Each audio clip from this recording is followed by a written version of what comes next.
Hello and welcome everyone to today's tutorial, and we will be covering the various concepts of front-end web development with HTML, CSS and vanilla JavaScript. Now, even though this course is primarily intended for those people who have no prior knowledge of any of these technologies, if you happen to know any of these concepts that are being mentioned in the video, you can easily navigate to the various sections as I've arranged this into various chapters depending on what you need to know after each and every interval. So the first thing that we are going to look into is the overview of the various web development technologies, and followed by that I will be covering the fundamental concepts to understand the HTML and CSS syntax. Then after that we will be going into the advanced CSS, and that is the grid, flexbox and the responsive layouts, as you can see right here. Followed by that we will be having the JavaScript, which again will be having the programming essentials to get a good glimpse of how programming happens in JavaScript. Followed by that we have the event objects and listeners, DOM manipulation, and finally form validation. Alright, so in this course you need to have any one of the popular IDEs out there or the code editors. I will be using Visual Studio Code, but you can also use Sublime Text Editor or Atom or any other free code editors that you can see on internet. So as you know, the front-end development technologies are the HTML, which is a markup language, the CSS, which is used to style that markup language in such a way you want to arrange the elements in terms of its positioning, spacing, sizing, etc. And then you have the JavaScript, which is a scripting language that will help you to add some logic to the HTML and CSS elements that you have made on your web page.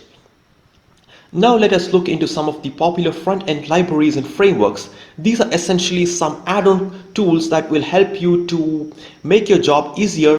We won't be covering these frameworks or libraries in our particular tutorial, but I just wanted to let you know that React.js is a library and it is the most popular one out of all the three of these.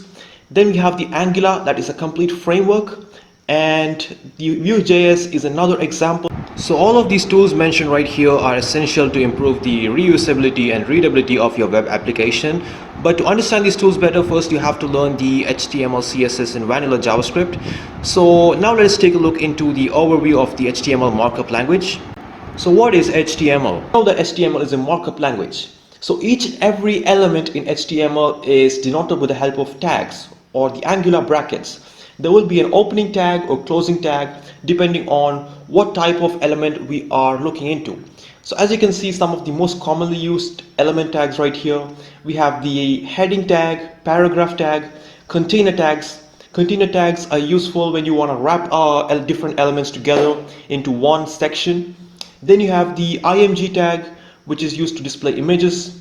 The hyperlink tag is used to navigate from one portion of the website to another one. And then you have the button tag, which, as the name itself suggests, is used to create and navigate with the help of buttons. So now let us look into another very important section, and that is the structure of your HTML page. As you can see right here, we have the header section that is containing all of the various hyperlinks as well as a title. Most importantly, the title of your web page that appears on the title bar of your browser. So the head tag contains the hyperlinks to any external files that you have. If you have an external JavaScript file or an external CSS file or any other external files that you want to access inside your web page. Now we will be looking into that more detailed later on, so just keep that in mind. So now after that we have the body tag. The body tag is used to display each and every content that appears on your website. So let's say your images, your videos, your text, every element that needs to appear on your browser is given inside the body tag. And then finally we have a footer section. The footer section is also a part of the body tag, but however, in this particular section I've just shown it to you in a separate way. I will be showing it to you in a very detailed manner in the next section, so that's all you need to know for now.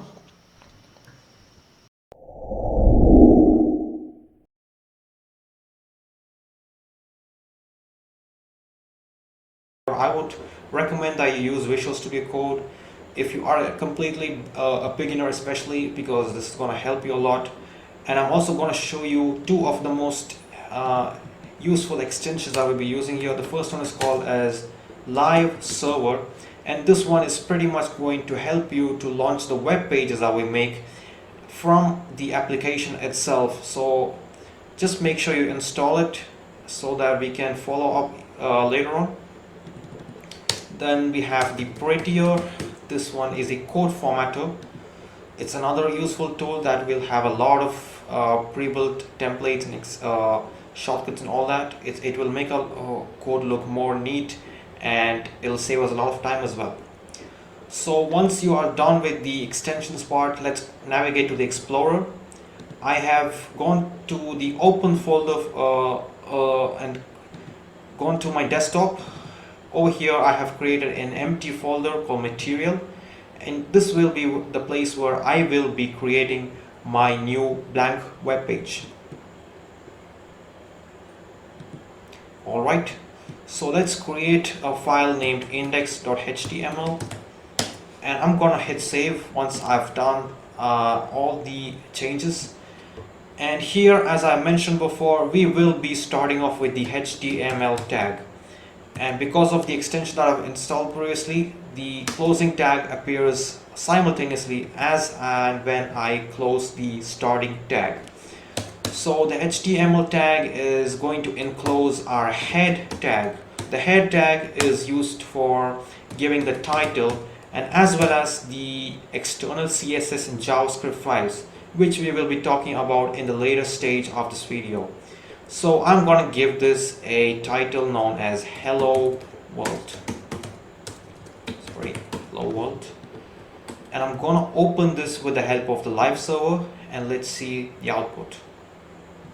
As you can see, the title of the new web page is now renamed to Hello World.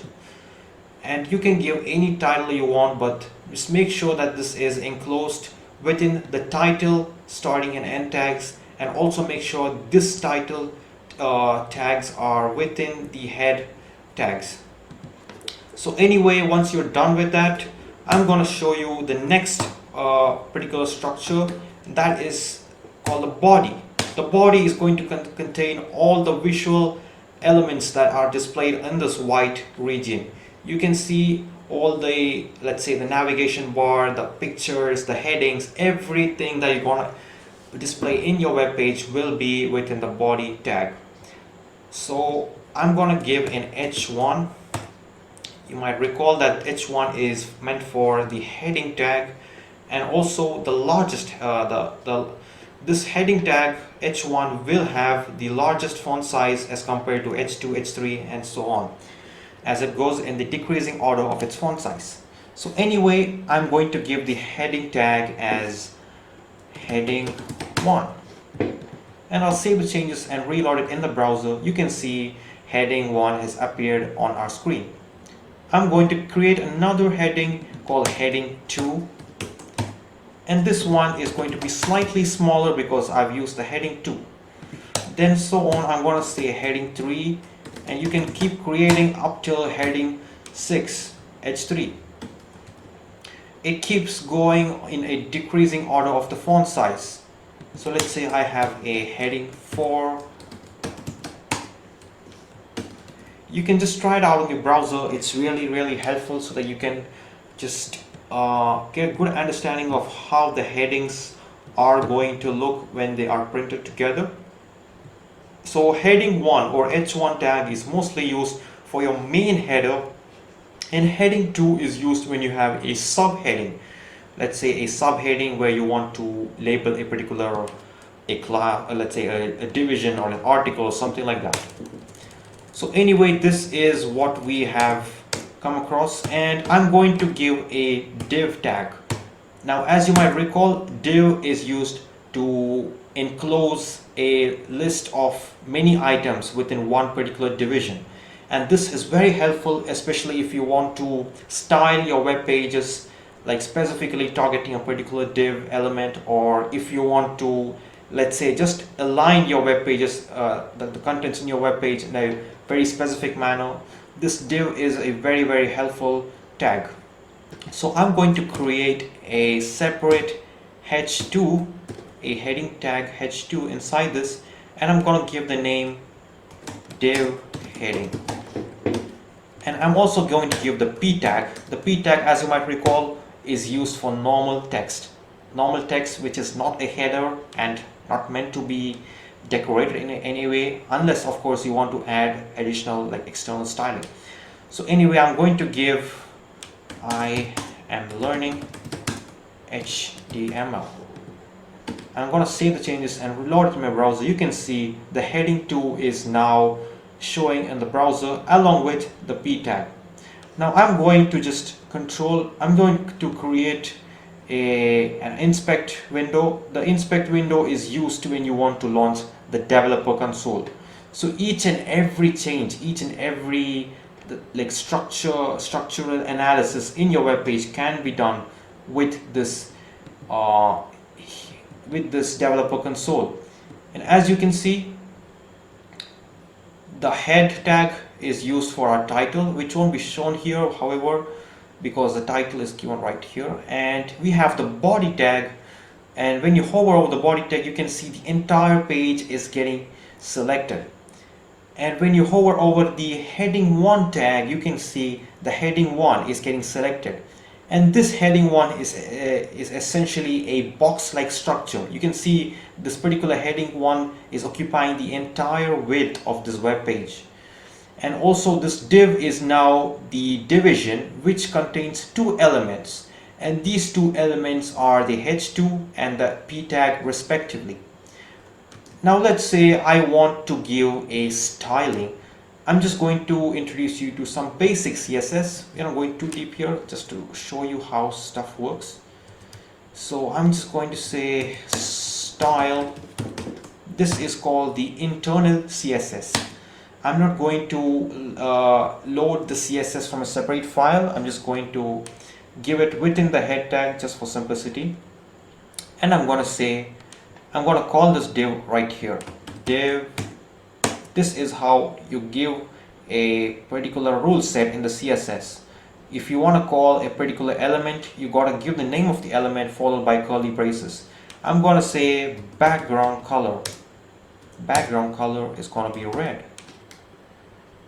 And also the font color. The font color will be just given as color. So make sure you try to understand the difference. I'm going to just give it white.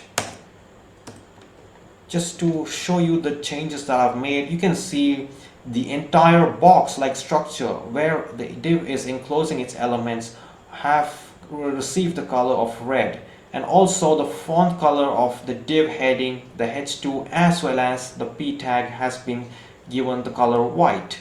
So this is essentially how an HTML file is structured. Now the first thing that we need to ask ourselves is, how do we associate this HTML file with the CSS? And we can do that in 3 different methods. The first method is by the external CSS file. Now, as I mentioned before, the external CSS file is given within this particular head tag. Now, how do I do that? It is with the help of a link tag. The link is a keyword. It contains an attribute called the relation that is given what type of file we want to relate. So we are giving the value as style sheet, and then we are going to give the href, which is going to give the reference to the file path. Now I am going to create a new file called styles.css, and I am going to give this in my href keyword, that is styles.css. And then finally we also have an optional keyword. This one is completely optional. It's up to you. You can also skip it if you want. It's just going to denote the type of the file that we are attaching here. The same way, similar to what we have done here. The relation is called style sheet. So anyway, we have associated our external CSS file into our homepage HTML file. And once we are done with this, I'm going to show you different methods by which we can call the elements and style them individually. The first method is by giving the tag name itself. So let me just navigate to the styles.css file and give the div tag as it is. And I'm going to say background color is yellow, and the color of the font, just give it as color. Now color is denoting the font color. Background color or background denotes the background color of the particular div, that is the div element who we want to color. So here the font color I'm going to give it as white. And once I save the changes and reload it on the browser, you can just see that there is a big difference.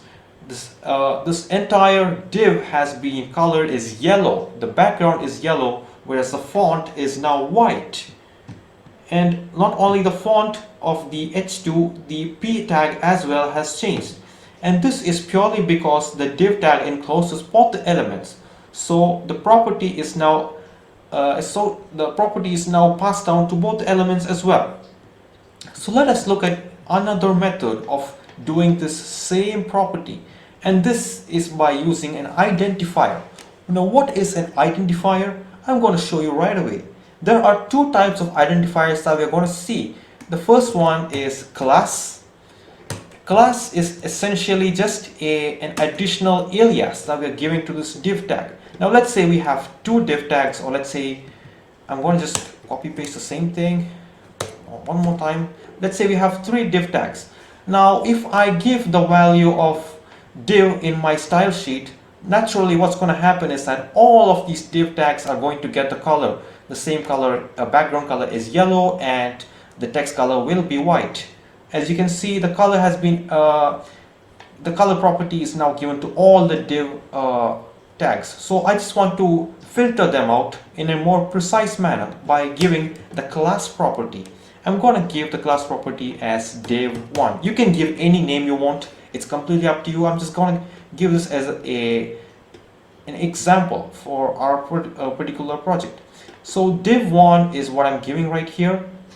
And once I save the changes, I'm also going to use that particular class name.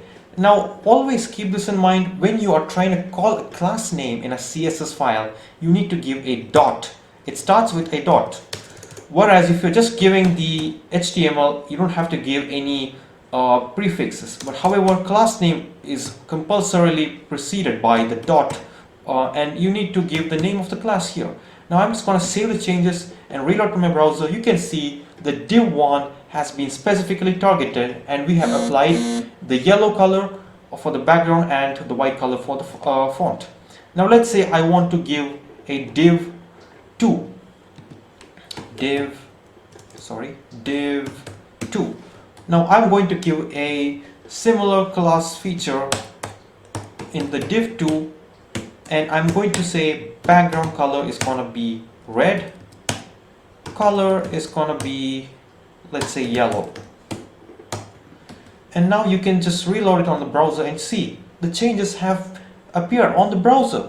So I'm pretty sure now you know the difference between giving the HTML as the query directly into the CSS file, as well as giving the class name into the style sheet. Now I'm going to introduce a newer property called the ID. ID is similar to the class property, but however it is more unique as compared to the class, and will also take a higher priority. Now let's say I'm going to give the ID as div1. Now don't worry, the names might be the same, but however this will be totally different in the style sheet, and I'll show you why. The style sheet is going to show the particular div1 class by giving the prefix of hash. Now div1 class name has been given the prefix of dot, and you can see when you hover the mouse over this, it gives element class is equal to div1. Whereas if you hover the mouse over this one, you can see element ID is equal to div. So this one is used to call a class, and I'm going to give a different background color. Let's say I'm going to give it as blue, and let the color stay as green. I'll just say light green.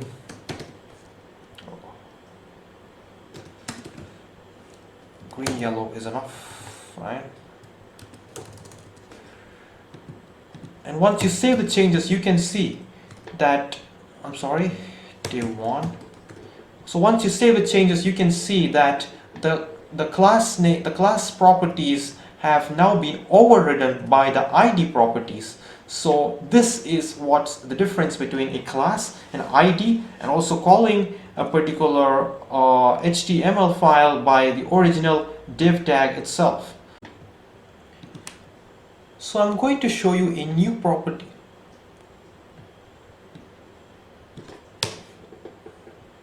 So I'm going to show you a new property of adding CSS. So by now I'm pretty sure you know how to use the external style sheet within your HTML file, and this was with the help of this link tag. Now I'm going to replace this. Let's say I'm going to comment this out. This is a property called the comment, which can be done by selecting the particular statement and applying /, which is a shortcut for commenting, and you will get these values at the beginning and the end. So this particular file will be ignored by your code editor. So I'm just going to replace this with an internal style sheet. Now internal style sheet is always given by the style tags. The style will have the opening and ending tags, and I'm just going to give the div1 class, similar to how we used in the external style sheet. And I'm just going to give the color, the background color is going to be, let's say, brown. And then I'm going to give the color as yellow, or let's say light pink. And once you save it and reload the changes, you can see the color has now changed again. And this is another method of adding CSS. Now I'm also going to show you a third method of adding the CSS, and this is by using the inline styling. So inline styling is basically adding styling within the particular tag itself, and that is done with the help of the style attribute. So this particular div has now a class name, an ID, which is being called with the help of the internal CSS, and now on top of that I also have a inline CSS. Now this particular inline CSS is now going to call the background color property. The background color property is now going to, let's say I'm going to give the value as lime green, and then I'm going to reload the changes. You can see now it has, the inline styling has now replaced the value that we had used in the internal CSS tag. And this is simply because the inline CSS is now overriding all the other methods of CSS. So according to the nature of their priorities, inline CSS has the highest priority, followed by the internal CSS, and finally we have the external CSS, whose values I have commented out over here. So I'm just going to introduce you to a bunch of properties that are very essential for HTML. And the first one is going to be the img tag. Now I just wanted to display the image of a, let's say I have the image of a cat right here. And how do I do that? It's very simple. All I have to do is select the img tag, and then I have to give the attribute src. src basically stands for source, and in this I'm going to give a relative file path. Now when you give the file path, you need to make sure that you give a relative file path. That is, it needs to be relative to the file that we are using, because this can create confusions later on. Let's say if you want to host your website on a public domain, if you give like C drive and you give your entire file path of the computer, this may not reflect after you upload the website on a particular domain. So make sure you give it as relative file path. You can just say /imgcat. Now if you wanted to refer to something that is one directory before the present directory, all you need to do is add another /, and you can see that there will be another bunch of files. And I'm just going to say imgcat.jpg, and I'm also going to add a secondary property called the alt, and this is basically used to let the browser know what this image is all about. And let's say there are certain situations where the image may not load correctly, and the user may be confused. What is this image about? This hasn't loaded correctly. So in such cases, we are just going to denote the image, or like we are going to denote the image with the help of a text, and that is given with the alt property, and I'm just going to say image of cat. Now I just want to demonstrate it to you.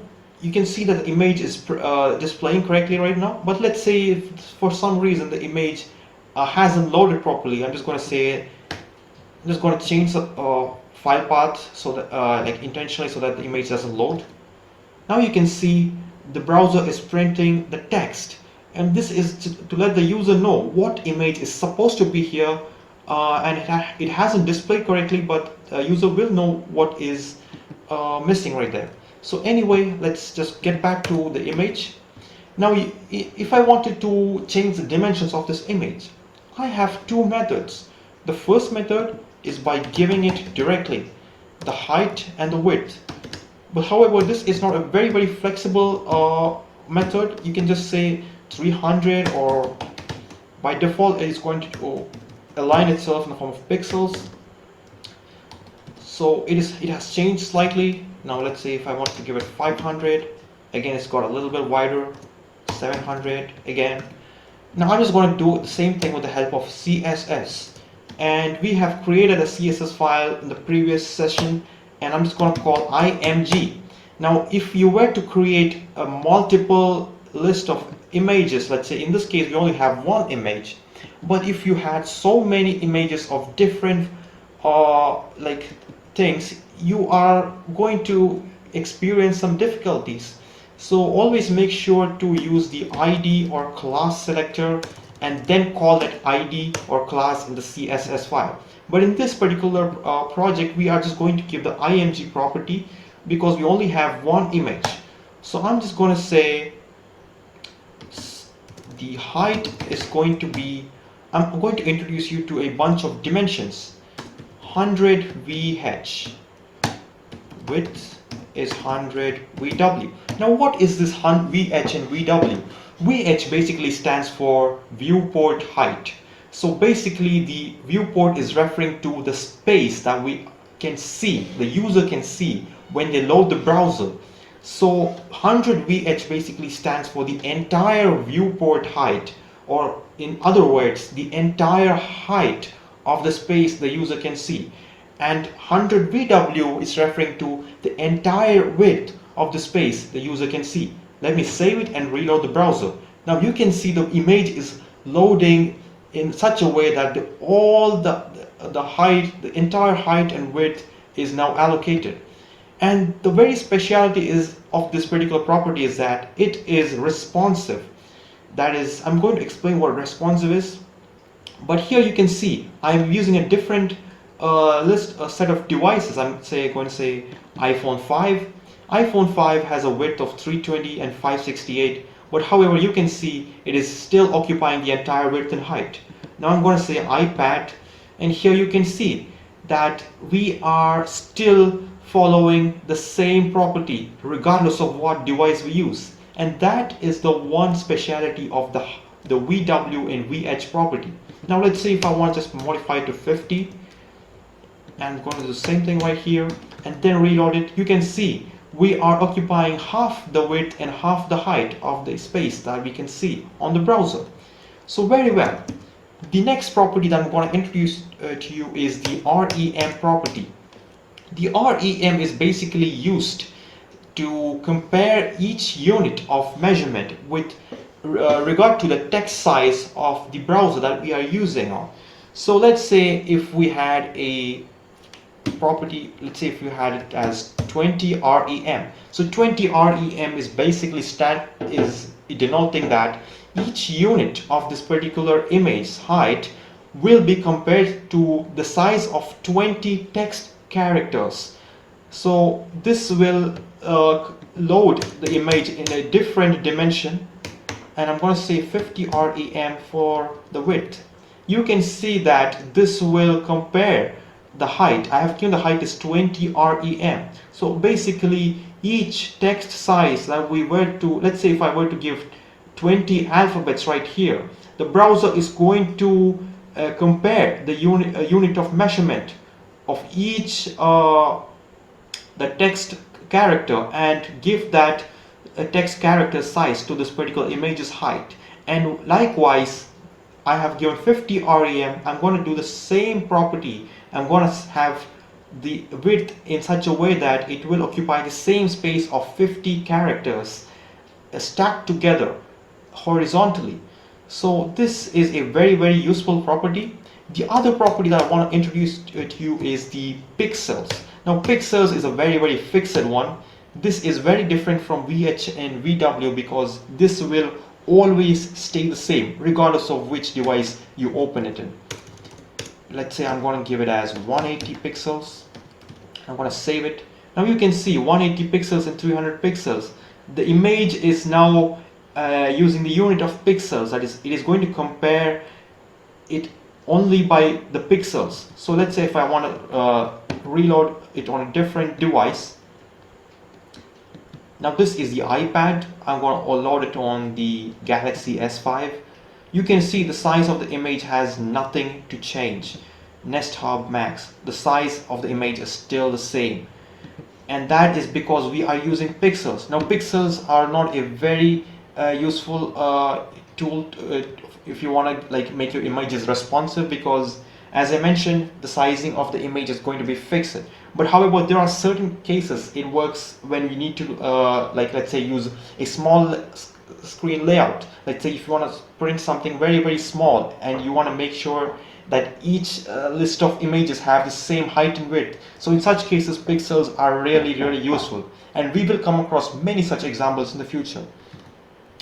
And we also have another property, which is the percentage. Now percentage is similar. Now I'm just going to demonstrate it. It's very similar to the VH and VW property, and I'm pretty sure now you know how to load images in your browser and style them. We will come across more styling properties pretty soon. So anyway, let's move on to another property that I want to show you. I'm just gonna have this entire img as it is. This is called, the next tag I want to introduce to you is the A tag. A tag is used to hyperlink your web page to another web page. Now let's say I want to create another web page called, let's say, cat page.html. Now after I created this page, you can see there is a blank HTML file. Now if I want to create a template that is similar to this one, in this case I've typed out everything manually.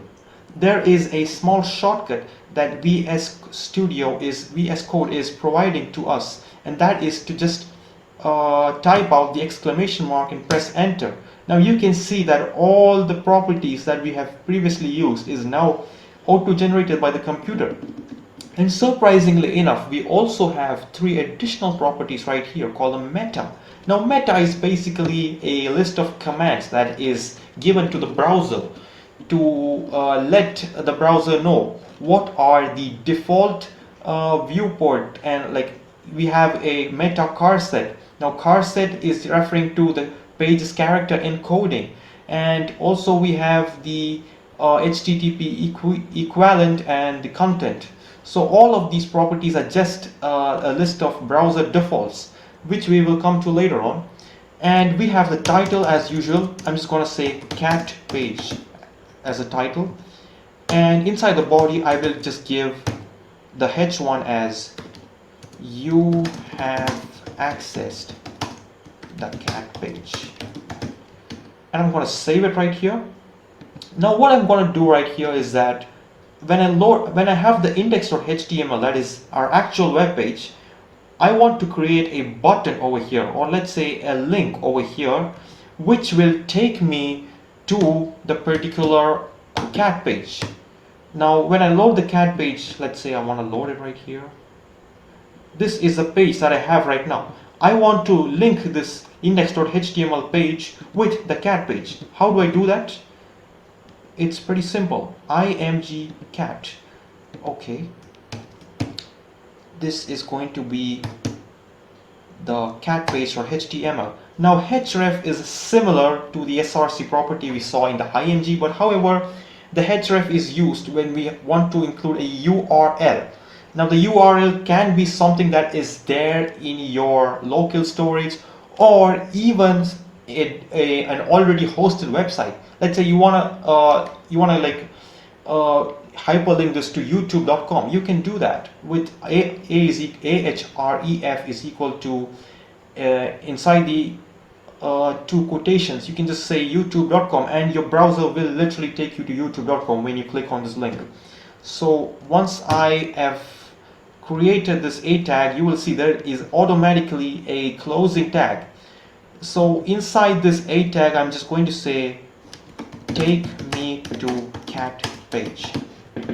I'm going to save it right here. You can see that there is a tag, a hyperlink which will take you to the cat page.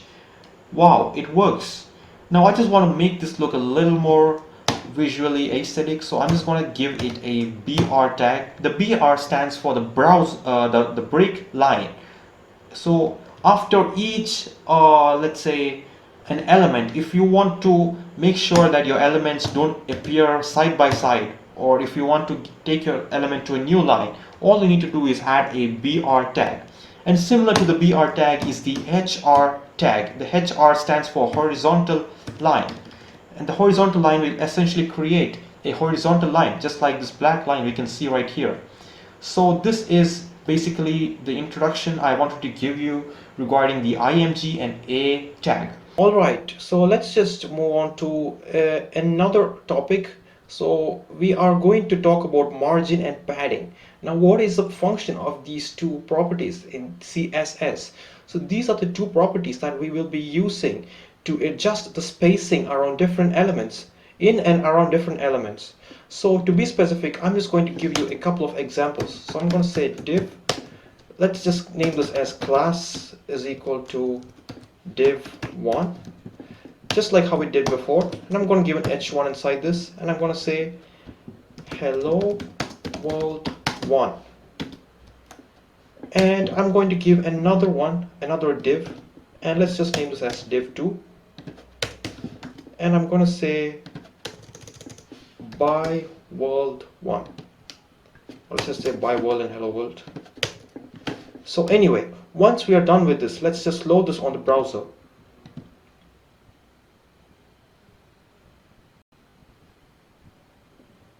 We can see there are two divs that have been created. So there's a small typo here. So anyway, never mind. So there are two divs that have been created right here.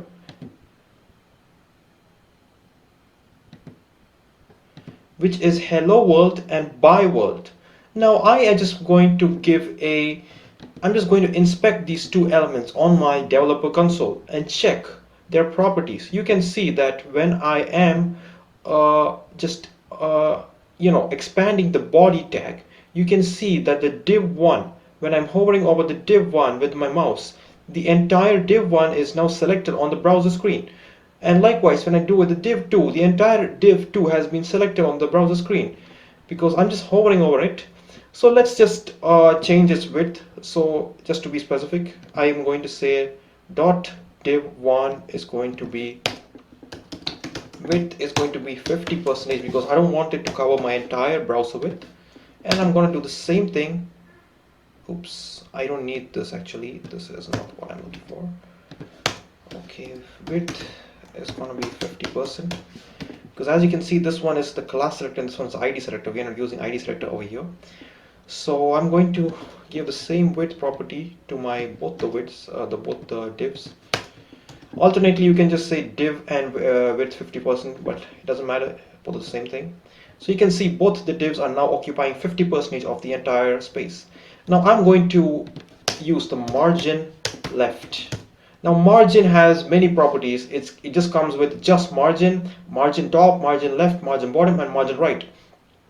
Now I'm just going to give margin top as 5 REM. We have talked about REM in the previous session, so I'm pretty sure you know about that. It's basically 5 times the font size, the the REM stands for the font size. So we are specifying that the top should be having a space of 5 times the font size. So anyway, I'm going to do the same thing with the div 2 as well. So let's just check that out. Now you can see div 2 has moved away from div 1 by 5 REM, and this is how margin works. So let's just give margin left as well to div 1, and I'm going to say, let's say 10 REM. Now you can see it has moved away from both the top as well as the left. So if I give the same thing for div 2, it is going to do the same thing. Margin left is going to move by 10 REM. 10 REM from the left side. So you can see this is a very useful tool. If I say right instead of left, then the browser is going to calculate it from the right side. So this is a very useful tool. Now let's say you don't want to manually type in top, right, left, and etc. What do? Well, CSS has given us a very efficient method to do that, and this is by simply typing margin, and then you have to give 4 values. If you just hover your mouse over it, you can see that there are some descriptions given. So I'm going to say I want the top margin, the left margin, the bottom and the right side to be 4 REM. How do I do that? Now this happens to follow a pattern. Now this pattern goes in the clockwise direction, and I'm going to show you how. The first parameter is going to be the margin top. So for margin top, I'm going to say 4 REM. Then I'm going to say margin right, because from the top it goes to the right, like clockwise direction. So 4 REM over the right side. Then we go to the bottom, 4 REM. Then we go to the left, 4 REM.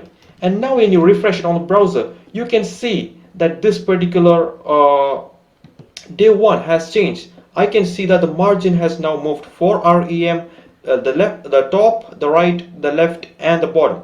Sorry, the top, the right, the bottom, and the left. It goes in the clockwise direction. Now let's just say I want to do the same property in a different way. Now margin, as you can see, is used to adjust the spacing between the outer boundary of this div and its exterior portion. Now what if I want to just adjust the space between this yellow boundary and its text? How do I do that? And that we use the padding. The padding is used when we want to specify what should the distance be between a particular element's boundary and its inner elements. So padding is going to be the same property that I've used here, can be used with the padding as well. So instead of having to write padding top, padding right, and padding left, you can just say top, right, bottom, left. But it's up to you. I'm just going to demonstrate padding top for just the starting. I'm going to give it as pixels so you can follow up with me. You can see that now the padding top, the distance between the top upper portion of the div 1 and its inner element has shifted by 5 pixels. Now if I keep increasing it, it's just going to keep changing. You can see I'm going to say a bigger amount, 45 pixels. It has changed a lot. Let's say if I give it as 45 REM, it's going to be very huge. You can barely see it. So this is what our padding is going to be useful for. And padding and margin, I believe you guys know the difference between the two by now. So once we're done with this, let's just move on to the other method of using the padding. Let's just say 8. I'm just going to give different properties. I'm going to say the top should be 8 REM, the right side should be 4 REM, the bottom should be 8 REM, and the left side should be 4 REM. So basically top, right, bottom, left. It goes in the clockwise direction, same as margin. As you can see, the top is now shifted by 8 REM. The distance between the boundary and the inner text has shifted by 8 REM. The distance between the right side that is the 4 REM. But however, there is a small catch here, because this particular property is adjusted also not by the padding, it is also adjusted because of the width. So the width and the padding is taken into consideration by the CSS. So it is going to say for rem plus the size of the width. So if you just adjust the size of the width, let's say I'm going to make it as 30%, so it's just going to change as it is. So it's basically a combination of both the width as well as the padding right here.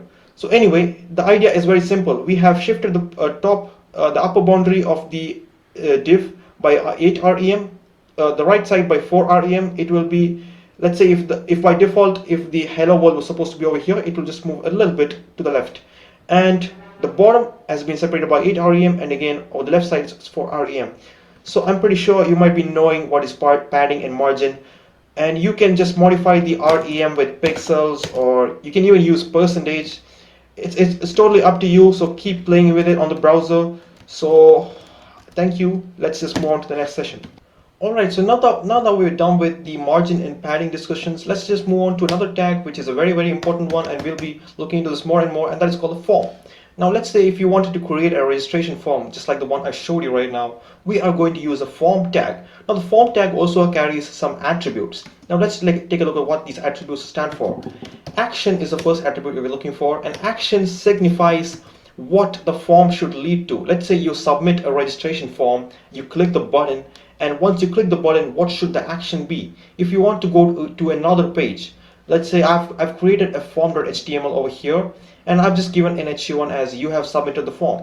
Now I want to make sure that this particular form tag is going to navigate to this particular form.html, and I'm just going to give the file path, the relative file path in this form action attribute. And once I'm done with that, there is also another property that we are looking into, and that is called the onSubmit.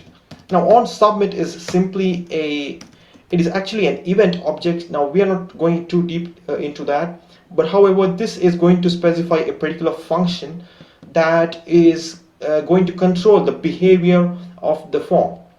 Now we will be studying this in a separate session once we are done with JavaScript tutorial. So if you want to jump into that, feel free to navigate to the introduction to JavaScript and the form validation section. So anyway, once we're done with this part, you can see that the closing tag is automatically sprung up, and I'm going to give a label tag. The label is basically the the indicating whatever the input field wants to what its label is used to indicate what should be there in the input field. Like let's say you want to give the first name. Okay, so you want to just give the label as first name, and also you can just give a for attribute. This is not compulsory, but however it is very essential in order to make your code look readable, and just give it as first name. And I'm just going to close the label, and inside that I'm going to write first name. Just after this I am going to say input. Input is the place where you're going to type the text, so I'm going to say input type is equal to text, because we are going to just use a name.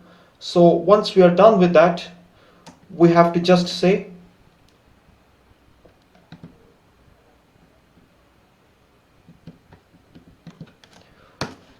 once we're done with that, you can see that this will okay. So once you're done with that, let's just do the same thing for the last name as well. So I'm just going to copy paste it, add a br tag. The br is essential if you want to just give a break line. You just want to print the next element just by breaking one line and going to the next line. You can also add two brs, but however we just need one, so we're just fine with that. And also I just wanted to give a br over here, and I'm just going to give an h1 as registration form, and we'll be just manipulating this later on. So once we're done with that, I'm just going to copy paste it for the last name as well. Oops. Okay, last name.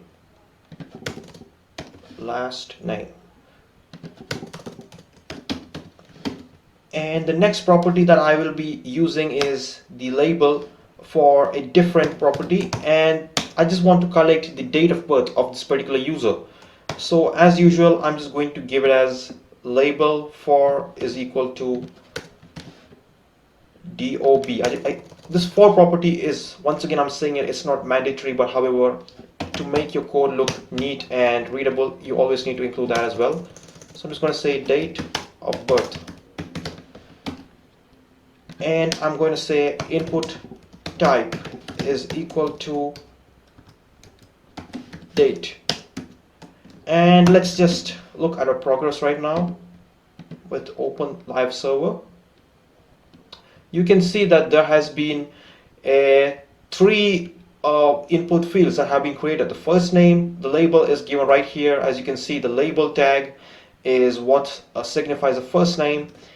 Then we have an empty input field. Now I just wanted to introduce you to one more property, and that is called a placeholder. The placeholder is another, some people often use this as an alternative to the label. Let's say if you just want to say enter your name, and you save it, you can see there is an imaginary text that is loading up inside the input field. But once you start typing something, it's just going to go away. Let's say if you want to type Sammy, it's just an indication, an extra indication of what you want to type in the input field. And as you can see, the date of birth, I've given the input type as date. So once again, it is just going to give the HTML the date generator. So it's pretty useful too as well. So once we're done with that, let's just move on to the remaining fields. Now I just want to give an option for gender. How do I do that?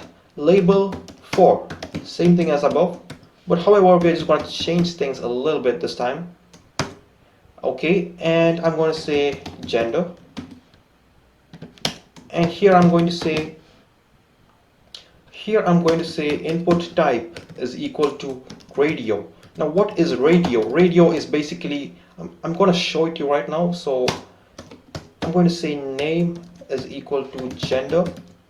This name property should be the same if you want to if you want to only choose, if you want the user to choose only one out of the many options. Let's just finish it off and just look into it. Input type is equal to radio, name is equal to gender, and ID is going to be gender1. This is going to just signify the options, the different options that we're going to give here. And I'm just going to give 3 of these, same thing.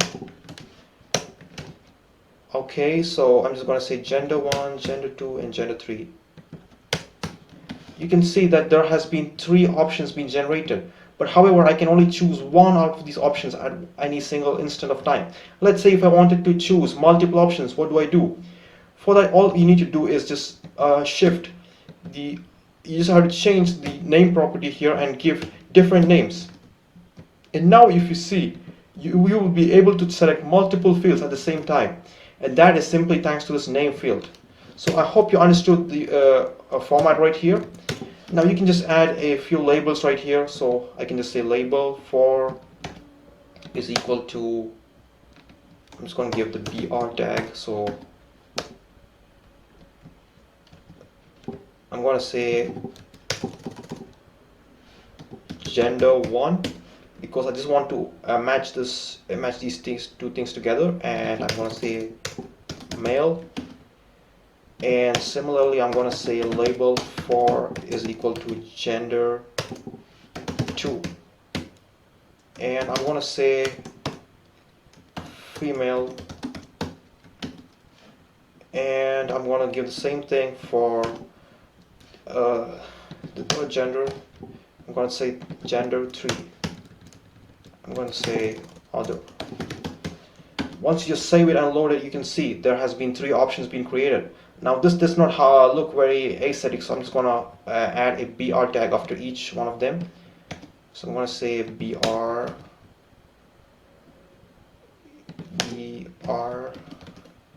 Alright, so now you can see that the label is following the input. You can just click any one input among them, and you can add a radio. You have successfully added the radio option to your registration form. Next, let's add a label and input for the number. Now how do I do that? The same procedure as the above. All you need to do is label for is equal to, and you can just type in your phone number. I'm just going to give it as phone. You can just give whatever you want. This is purely for the developers to understand each other's code. So most importantly, I need to break the line here, and I'm going to say input type is equal to, this time it's number, because I only want the user to type in a number and I don't want them to add any text. So I'm just going to say input type is equal to number, and this time, sorry, I haven't changed the last name property, my bad. Okay, so you can see there is a set of two arrows that has been generated automatically by HTML. So this is basically symbolizing that you can only type in a number. If I try to type in a text, nothing just appears on the input field. And you can also just give a placeholder right here, which is an additional an indicator to the user. Only numbers allowed. And you can see that the placeholder has been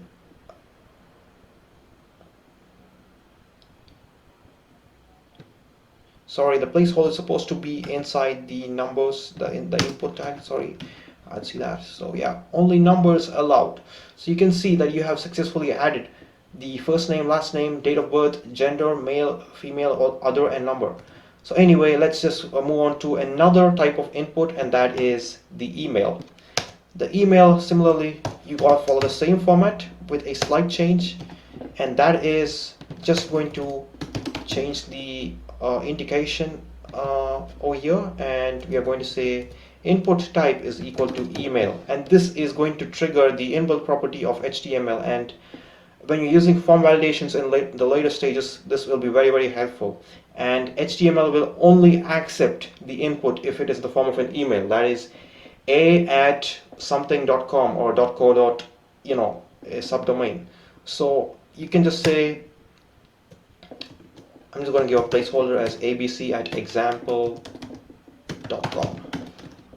You can see there has been a new email field that's been created. I'm just going to change the label. The label has been successfully changed, and that's it. Let's just move on to the last property that I'm going to introduce to you, and this is the checkbox. The checkbox is similar to the radio, but however, it is going to be in the form of a tick mark. Now, how is that going to be? I'm just going to load all these things together, or I'm just going to just type it manually. So label for is equal to, what do you want to write? Just write it as, okay, notification, and I'm going to say additional options, and I'm going to give two input fields. Label for is equal to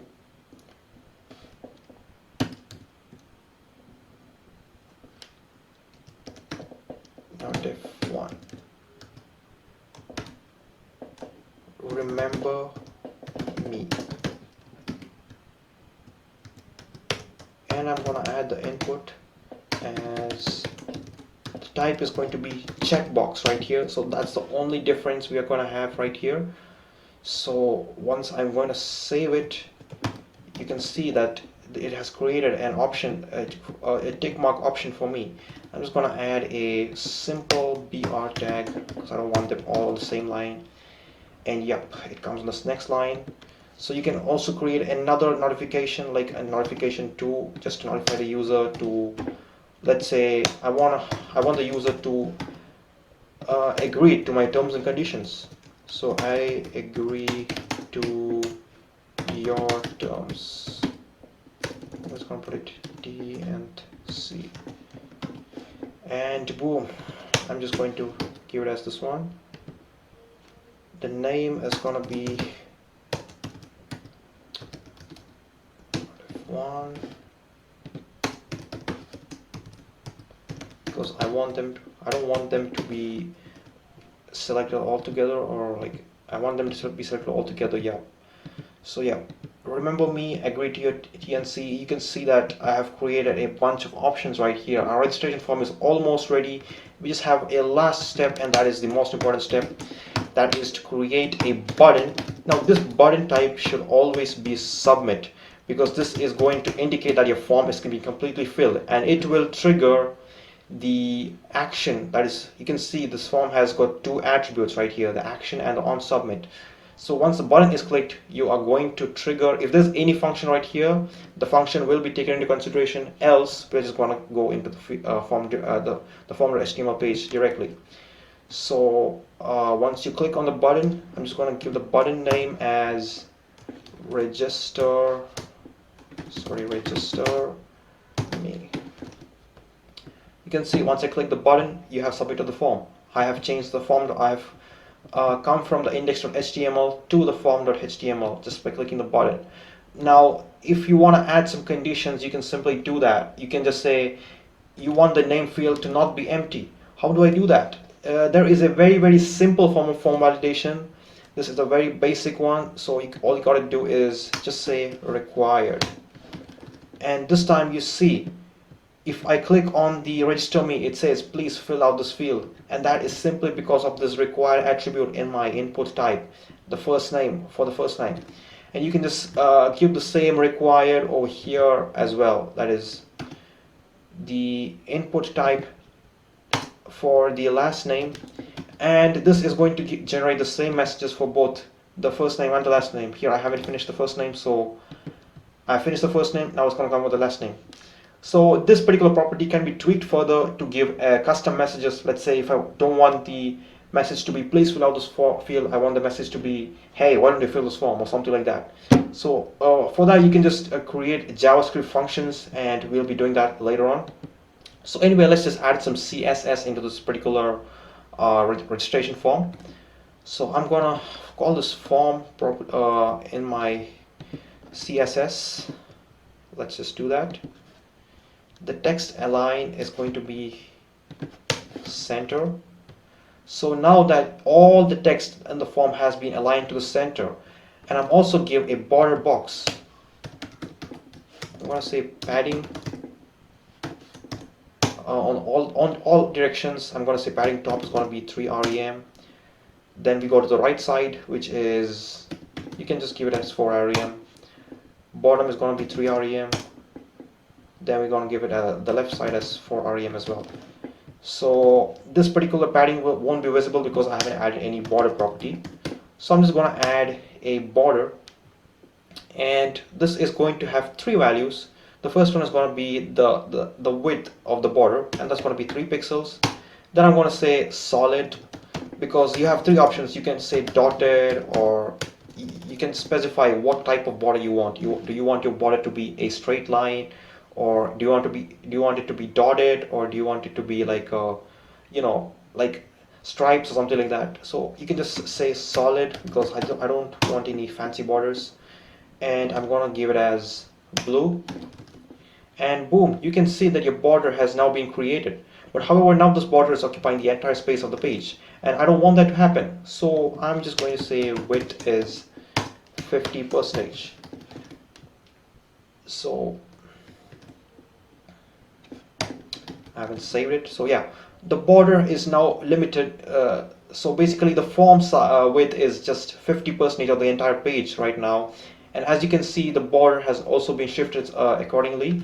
And also the last property that I'm going to use is, I want to align the particular form. That is, I want to add a margin property to the form such that I want this to come on the center of the page. And how do I do that? You're going to say 0 rem and auto. And boom, it comes in the center.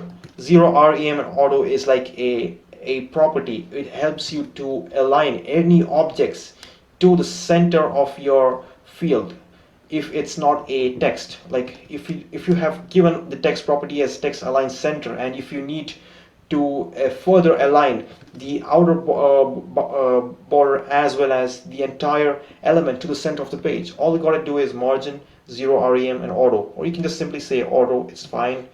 But anyway, I'm just going to give a, okay, I'm just going to make this a little more, I'm going to give a background color, and this one is going to be, I'm going to give the RGB property. Now the background color can be given in 3 different ways. You can give it as normal color name, you can give it as a hexadecimal. Hexadecimals are in the format of FFF, or there are many predefined hexadecimals. You can see, you can search them on Google, and you can also give them as RGB property. The RGB helps you to actually choose which explicit color pattern you want. Like say I don't want the exact brown color, I want to modify this a little bit and say this last property in the this RGB is an optional one. It is going to specify the transparency of this particular RGB. I can say if I don't give this last property, the entire thing is going to appear black. And also, most importantly, the color of the text is going to be white. So yep, that's very important. And I'm going to say 0.6 because I don't want this entire thing to be black. Alright, so let's just add another property. Let's just move this a little bit below, and I want to add a body selector in the particular page, and I want to just say background of the body to be, let's say, yellow. And now you can see that the background has been changed, and this is how you create a registration form on HTML. The CSS on this particular registration form is very basic, and in the next session we are going to discuss the exact amount of CSS that we're going to require to make it look like a professional looking website. Alright, so now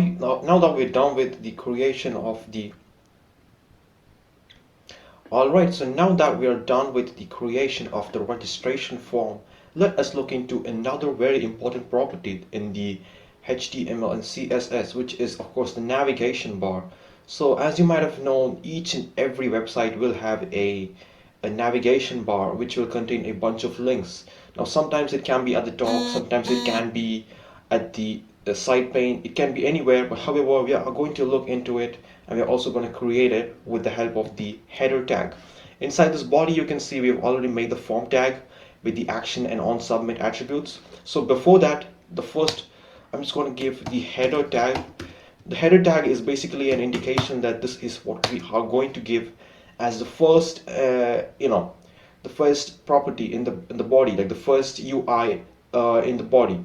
And inside the header I want to just make it more specific that we are going to have this as a nav bar. So the nav tag is used to specify the navigation bar. It denotes the navigation bar, and inside this I'm going to create a list.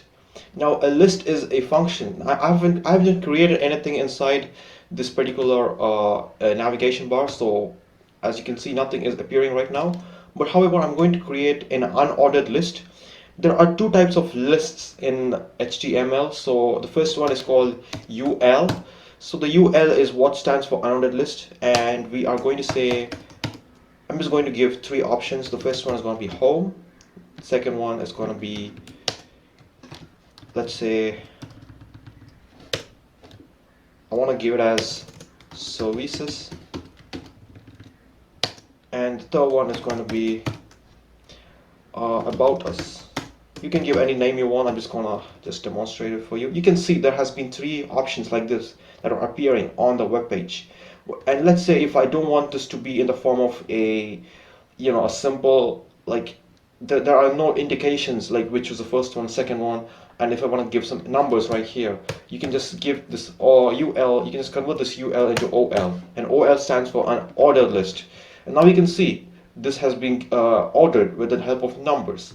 So this is how you create a list in with the help of HTML. Now, however, if you were to look into it, you can see that this particular home and services and about us are coming one below the other. And I want to give this a very specific property. I want this services to come to the right side of home, the about us to come to the right side of services, and I want them to spread out and be flexible across each and every screen layouts. Now you might be knowing what is a responsive layout. A responsive layout is a layout that is automatically adaptive to each and every width of the device. If I'm going to load this on my mobile, it needs to be adaptive to the mobile width as well. And if I'm loading on the computer, it has to be adapted to the computer as well.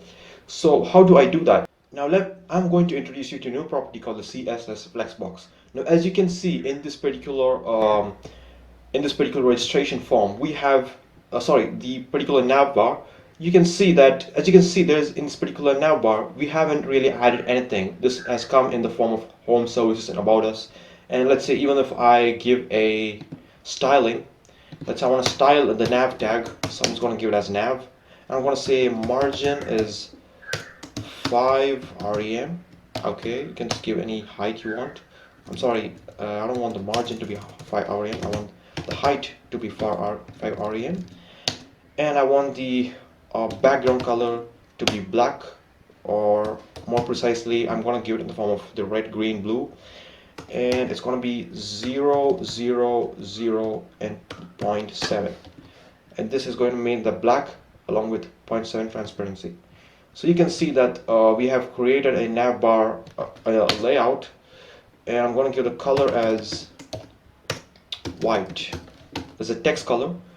But however, I still want these I still want the unordered list to like if I was to hover over this, you can see that the ordered list is now occupying the entire space, but however the elements are not aligning the way we want it. It is going in the direction of the vertical direction. I want them to go in the horizontal direction. How am I going to do that? Well, I'm just going to say display flex, and you can see that I haven't given any properties right now because we are just going to look into the flexbox properties. CSS flexbox is a layout module that helps us to create a highly adaptable designs. I've told you about the importance of the web page to be mobile responsive. Now this is a very useful tool. One of the two most useful tools, we'll be looking into another tool called the grid. Now flexbox is used when we have a flex container, that is one parent item wrapping many children. That is, these flex items you can see here are the children, and the flex container is the outermost element which is holding all these flex items. So if you give a property to the flex container that you want them to align in a particular let's say you can specify their behavior with by the help of spacing, or even the size, the layout. If we simply give that particular property to the flex container, all of the flex items are going to get the same property. And you can also further modify, let's say if you want to modify a particular flex item to be larger than the rest of them, you can still do that. Now we're just going to look into that more deeply. So why flexbox? As I mentioned, it's responsive and mobile friendly. The container margins do not collapse with the margins of its children.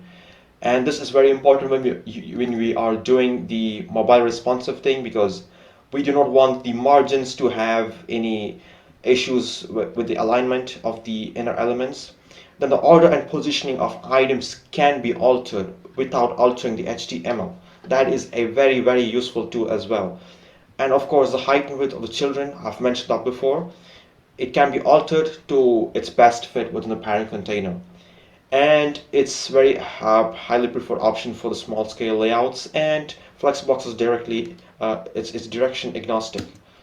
So let's take a look at some of the basic properties that you just have to keep in mind. You don't have to by heart it or anything, but this is the flexbox. You can just say this is a flexbox layout which has a parent container and a child elements. So if I were to give if the direction of the flexbox was in the row, that is, if it was going in the direction of a row, you can see that the main axis or the main direction will be the direction in which it is going. Here the direction is row, so the main axis will be in the direction of row, and the cross axis will be perpendicular to the direction of the main axis.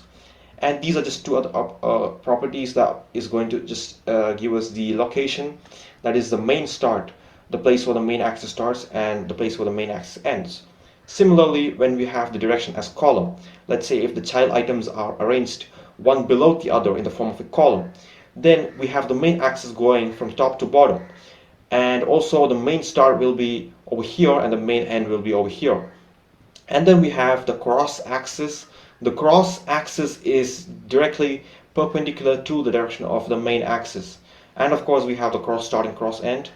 So this is all you have to keep in mind when we are looking into Flexbox. It is a very simple tool, and just 2 or 3 terminologies that we're going to keep in mind for the next. Okay, so this is Flexbox container properties. As I've told you, Flexbox container can be given a bunch of CSS, and Flexbox items can also be given a bunch of CSS. But before we modify the Flexbox items individually, we need to give the Flexbox container some properties.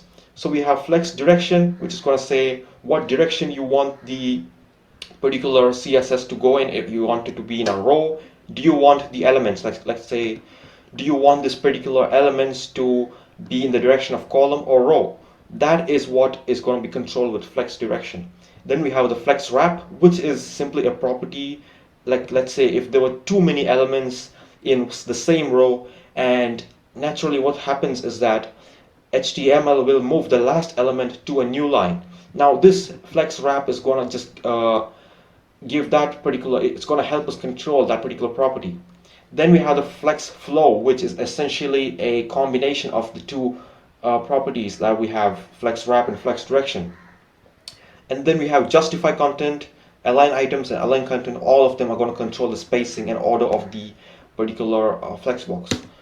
Now, as you can see, I've mentioned this before, flex direction is row. So then what happens? We have 1, 2, 3, 4, 4 child items. All of these child items are stacked one next to the other in the direction of, it's going in the direction of row, like 1, 2, 3, 4. It is going from left to right. But what if I want them to go from right to left? You can still do that. Flex direction, row reverse. You can just say, I want it to go in the direction of row, but this time the order should be in the reverse. As I mentioned before, flex direction is direction agnostic. So you can manipulate it whichever way you want. Likewise for column, you can just say flex direction is column. The 1, 2, 3, 4, it is going to be stacked one below the other. And flex direction column reverse, same thing. However, the order is manipulated. The order has been reversed. 4, 3, 2, 1. Alright, so flex wrap is another useful property. When you have too many elements to be displayed on the same line, if you give flex wrap as no wrap, it is going to display all of them in the same line, regardless of whether it can fit the parent container or not. But however, if you give the flex wrap as wrap, then the CSS is going to adjust the spacing between the rest of the elements, and also change size a little bit sometimes, and then move the last element to a new line. And similarly, flex wrap reverse means we are just going to do the same thing with the orders reversed. And then we have the justify content. Justify content is used when we want to adjust the spacing between the 3 elements. Like here we only have 3 elements, so if I were to give justify content as stretch, you can see that all of the child items have now stretched to the maximum width of the parent container. However, if I give space between, then you can see that the sizing of the child items haven't been changed.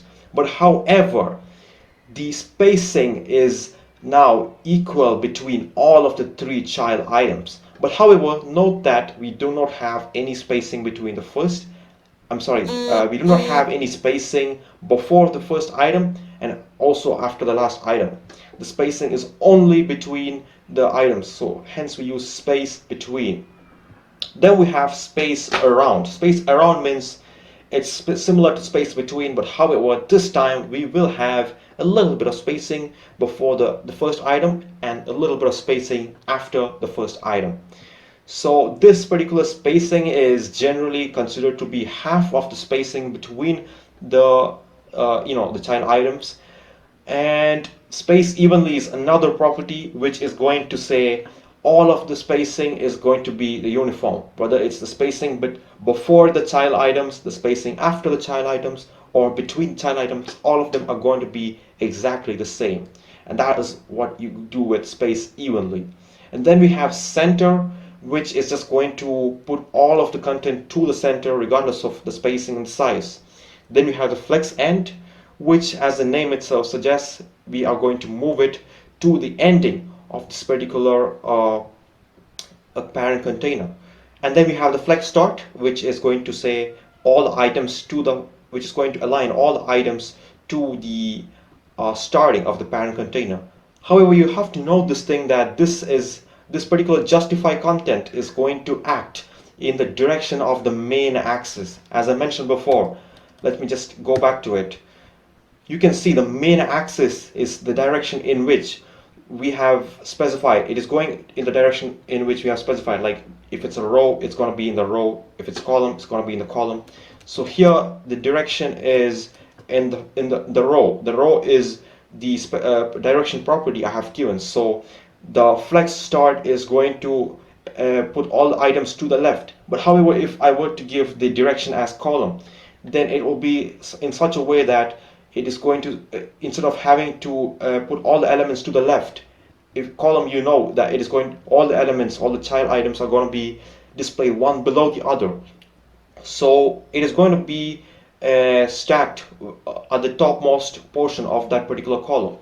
We're going to look into that deeply. So then we have align items. Align items is similar to the justify content, but however, it is going to act in the cross axis. That is, in justify content, we are only going to align the items with respect to the main axis or the direction of propagation of child items. Whereas align items, we are going to act in the direction of the cross axis, or we have to act in the axis that is perpendicular to the main axis. So you can see align items flex start. In the previous one we have seen the flex start is going to just put all the child items to the starting of the container, and the starting is going to be determined by the main axis. Here we are looking at the cross axis, so the cross axis is what we have looked here, and we are going to put all the items at the first end of the cross axis. And likewise, align items center, it is going to be the center of the cross axis. Align items flex end, the bottom end of the cross axis. Align items stretch, same thing that we looked before, but however, the stretch is going to stretch all the items with respect to the cross axis and not with respect to the main axis. And that's it. Let's just get back on with our code. So I just want to make sure that this one is going to appear in a more aesthetic way. I want this services and about us to have a flexible box property. Alright, so let me just give some properties to this particular navbar. Now you must always look into the HTML file carefully, because you don't want the flex container to be used, you don't want the header to be the flex container, because the header is not the immediate parent that we have. You don't want the nav to be the parent container, because the nav still has one child item. You want the OL, or I'm just going to make it UL because we don't need an ordered list right here. I want this UL to be the parent container because the UL is what contains all the 3 child items. I want the child items to be styled according to the parent's order.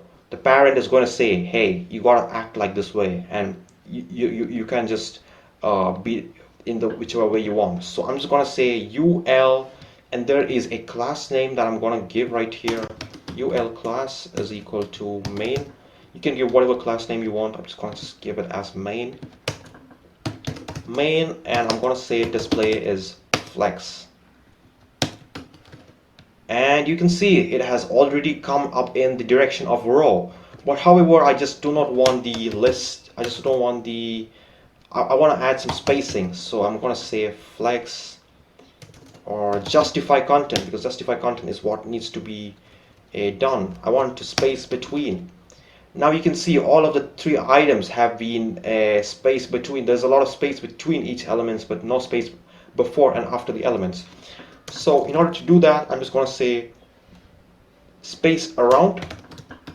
Space around will give a little bit of spacing, but I want to give even more spacing, so I'm going to give, say, space evenly.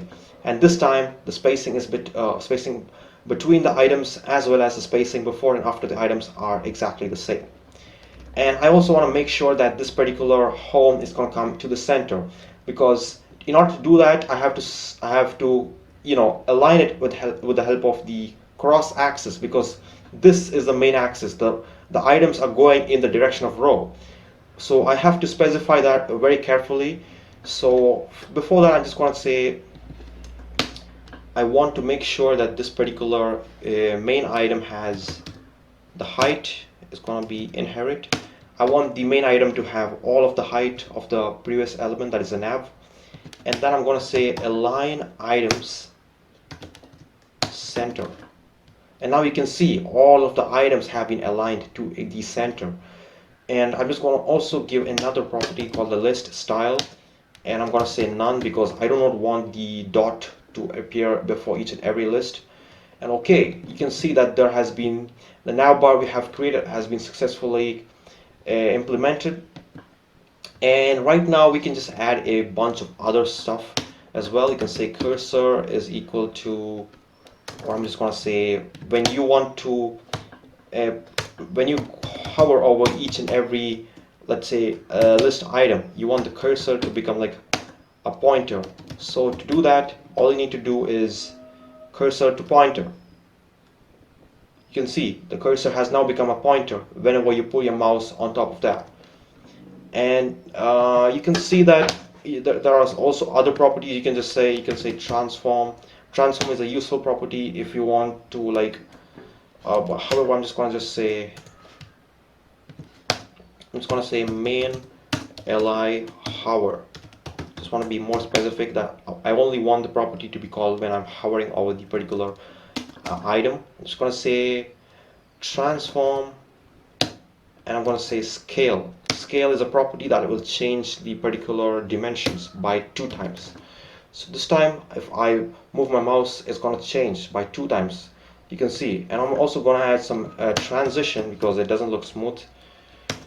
I'm going to say all 0.5 seconds ease in out. There are so many properties out there, it doesn't matter, you can just click on any one of them.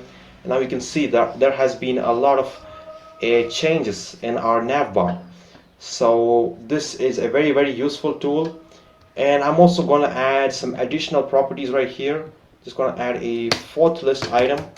This time we're going to manipulate each of the list item by the child. So far we have only been doing by the help of the parent. That is, the parent container is the UL. This time we're also going to look into some of the child flex properties. So before that, we're just going to say there's going to be a button right here. This particular button is going to be login, and I'm going to put this within the same list because I want to show you what's going to happen when I am manipulating it. Register. Now you can see there are 3 buttons. There are 2 buttons right here, but however these 2 buttons are part of the same list. Now I just want to make sure that this particular button does not occupy the exact space. If I just go to control, if I just say inspect, you can just say control shift I on your browser, you can see that this particular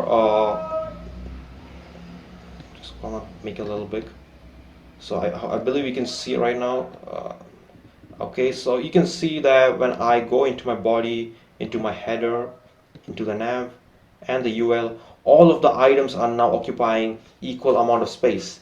If you just put your mouse on top of that, you can see all of the items are having equal amount of space. I don't want that to happen. I want the I just want this one to have more or less space, or this one to have, like, you know, I want them to have a non-uniform amount of space occupancy.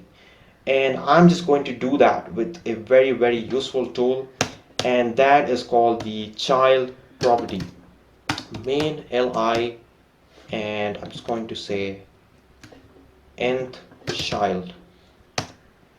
I am going to select the child, which is the 1 2 3 4, the 4th child of this particular the list, and I'm going to say flex grow is another property. I'm going to make this one just give it any number that is above 0, because I haven't given a flex grow to the other child items. So if you had given a flex grow to the other child items, let's say if you had given it as 1 to the other child items, then you have to give it 2 over here so that this one grows more than that. But anyway, I'm just going to give it as 1 right here, or even 0.5. So now you can see that this particular login and register is occupying more space as compared to the other, that is the home services about us. And if you just do the same thing, you can just say shrink, and the opposite is going to happen. Now you can see that the login and register has it has shrunk back to its original size. So now that we are done with the flexbox, and we have created the navbar with the help of the flexbox, so let us look into another very important property, and that is called the grid. Now the grid, you can see that the flexbox is allowing us to align items either in the row or in the column. That is, the direction of the items can either be either be propagating in the form of row or in the form of column. Now if I want to make sure that the direction is propagating in both the row and the column simultaneously, I can do that with the help of the grid. Now I'm just going to shift this registration form to the right side, so we can just do that with the help of a flexbox. And I'm also going to create a grid container over here. So we are going to nest our flexbox, we are going to nest our grid inside the flexbox. So let me show you how I can do that.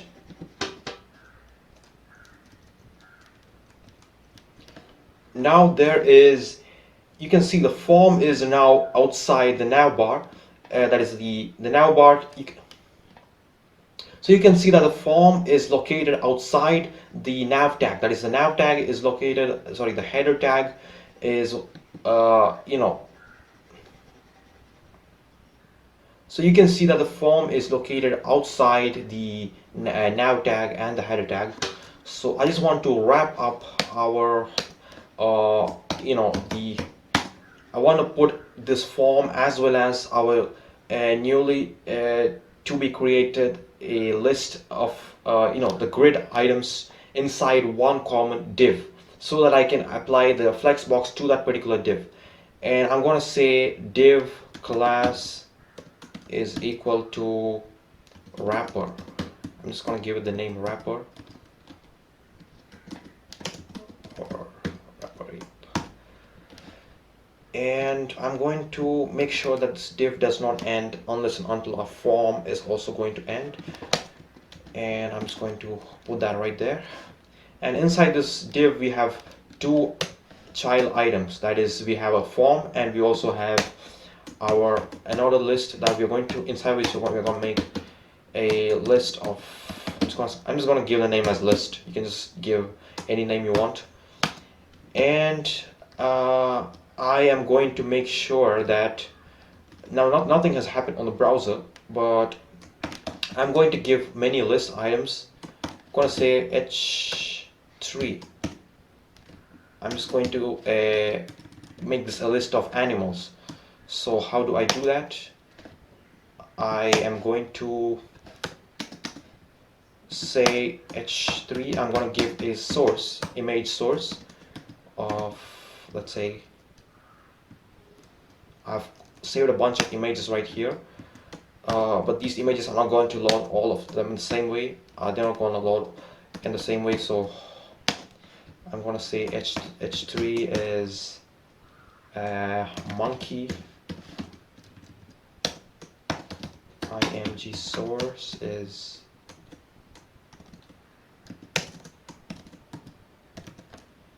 it's going to be monkey. And now I'm going to say h3 is going to be dog, img source is equal to, I'm going to say a dog,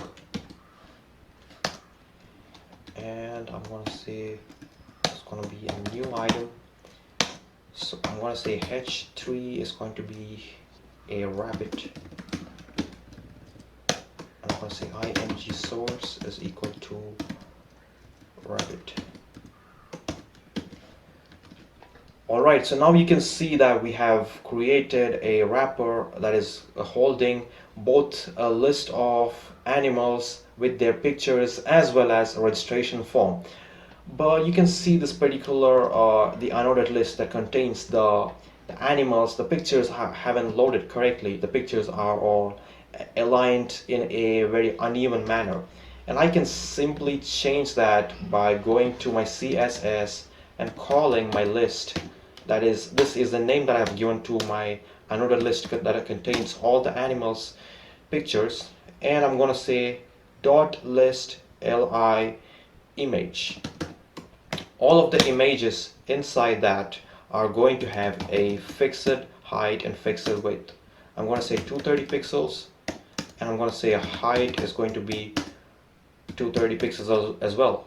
So this time you can see pixels is what we use when we need to give a fixed property or a relative property, and you can see all of the images have now been uniformly displayed, because the height and width are very much fixed, and it will stay the same regardless of which device you're looking at. You're looking at it from the mobile screen, or you're looking at it from the tablet screen or a computer screen. It's going to be the same thing. And in order to make things a little bit more clear, I'm just going to add a dot list. This time I don't want to call the img, so I'm just going to call the list item alone. And I'm going to say,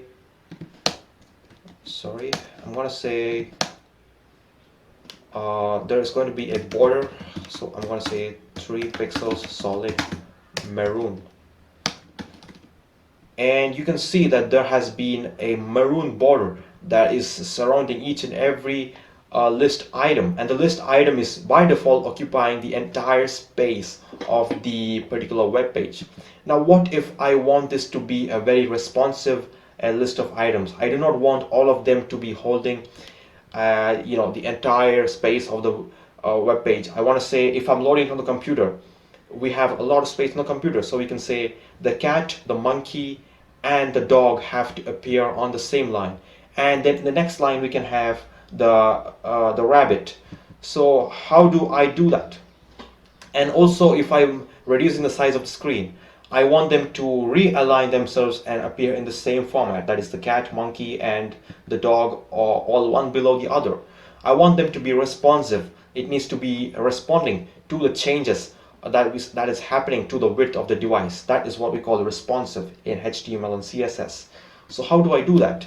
And also I want to give additional properties like justify, align, and all that. The same stuff we've seen in CSS, flexbox, and the only difference is we are going to do it in the 2-dimensional format.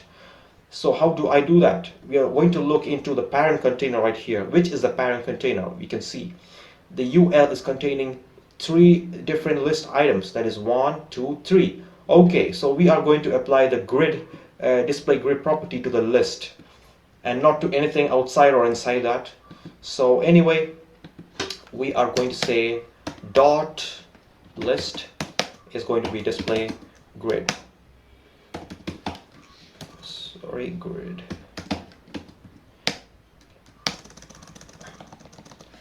And you can see that there has been no changes made so far because I haven't really added any properties.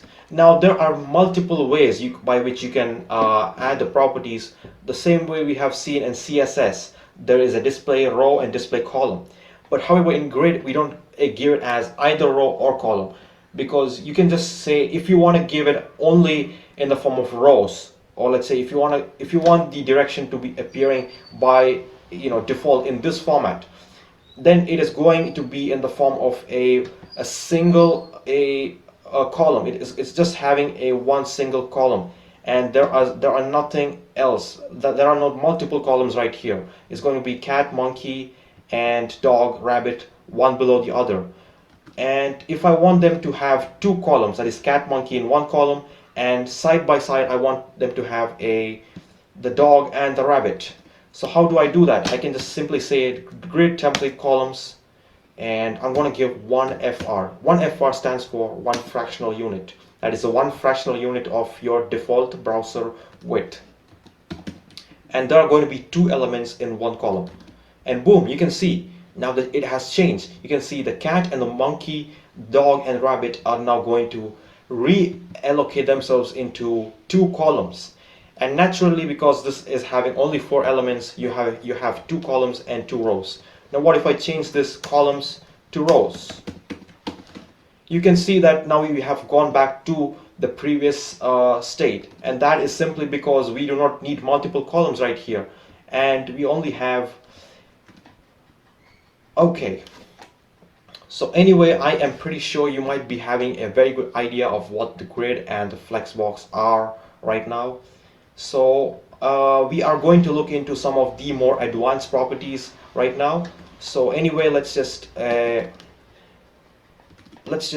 a property list. Style is none, because I don't want those dots to appear.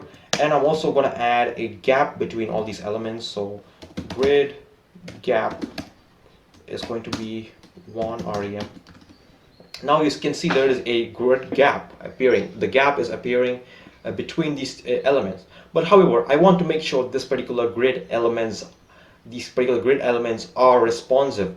Let's say if I were to load them on a smaller screen, you can see that the more smaller the screen gets, there is a problem. And also I want to make sure that each of these grid items are having I want the particular picture to appear in such a way that it is occupying the entire space, and also the cat, the text that is present along with the image needs to be aligned itself properly. So how do I do that? So I'm going to give a bunch of properties right here. Instead of giving grid template columns, I am going to give grid template columns repeat. This is a very useful property. It's very similar to the 1fr. Instead of giving 1fr, you can just say repeat 2 and 1fr. It's basically the same thing. So you can see this is a similar. You can if I want to give 3 columns right here, then you can see it is going to appear as 3 columns, and the 4th element is appearing on the new row. So this is a new property, so make sure you familiarize yourself with the keywords. This is a property called the auto fit. Auto fit is a property that will help each of the items to fit according to whatever space is available. So if it is a mobile, we are going to say the minimum space. The min-max property will specify what is the minimum and what's the maximum. I want the minimum space to be, let's say, 260 pixels, and the maximum space to be 1fr. And this time you can see it has dynamically allocated the space to each and every grid item. That is, if I were to load this on the browser, if I were to load this particular grid items on the desktop, it is going to have 4 different columns. But if I were to change the size of the screen, there has been some changes, and the changes is happening dynamically. It is happening on its own. And now you can see when I'm loading it on the mobile, it is now appearing one below the other. The entire grid is now fully responsive. Wow, that's amazing. All right, very good. Now we are going to make sure the independent, I'm going to apply the grid property within the grid property such that I want to make these images responsive with respect to the particular container it's inside. So how do I do that? It's very simple. I'm just going to call the dot list li, because the dot list li contains the image and the text. Display grid. Okay, and I'm just going to go into my inspect page, and you can see that the grid, you can see if you just select any one of the grids, you can see there has been, by default, it has allocated as 2 different rows, that is 1 to 2 and 2 to 3. Now if I want them to appear in a different format, or if I want this to have a third a particular row, or if I want this image to appear below the particular, if I want the image to appear above the particular text, I can simply add a property right here and say this particular list li image, the image is inside the list. So I'm going to say grid column, or sorry, the grid row, because we're looking at the row right now. And I want the image to appear between 1 and 2. And I'm just going to give it as 1 and 2. And now you can see it has changed. The image is appearing at the top of the particular container, and the text is appearing just below that. Okay, very good. Now we can see, I just wanted to make this image a little more dynamic. How do I do that? Well, I'm just going to change this stuff a little bit. Instead of giving the image property, I am going to say an empty div. You want to see what I'm going to do right now?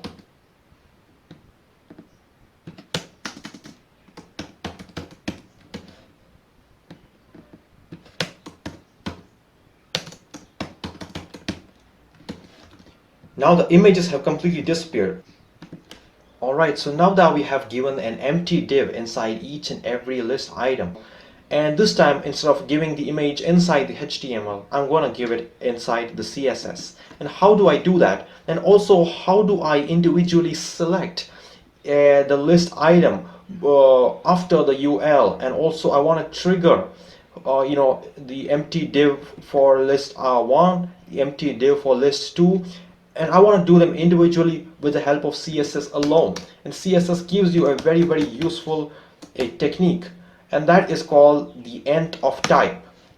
Now you can see this particular dot list li is a particular container that is holding the li items. So I'm going to say li. We have many different types of li. So the first li is going to be cat. So I'm going to select the first list item by saying nth of type 1, and I'm going to say nth child, that is inside the list item of inside the first list item we have 2 children. So ul, that is dot list nth of type 1, that is the first list, and then I'm going to say the nth child is number 2. So I'm going to select this particular empty div, and I'm going to do that by the nth child method, which is going to be the second child, of course. And I'm going to say background and URL. URL is a very useful tool. It is going to help us to select the image that we want. And I also want to make sure the image does not repeat itself. And I'll also give a I'll give the height property to be 250 pixels, or 250 pixels. And now you can see that we have received the image. The image is now occupying the entire we have created the image with the help of the CSS. But however, I want the width of the image to be maximum as well, so I'm going to say 100%.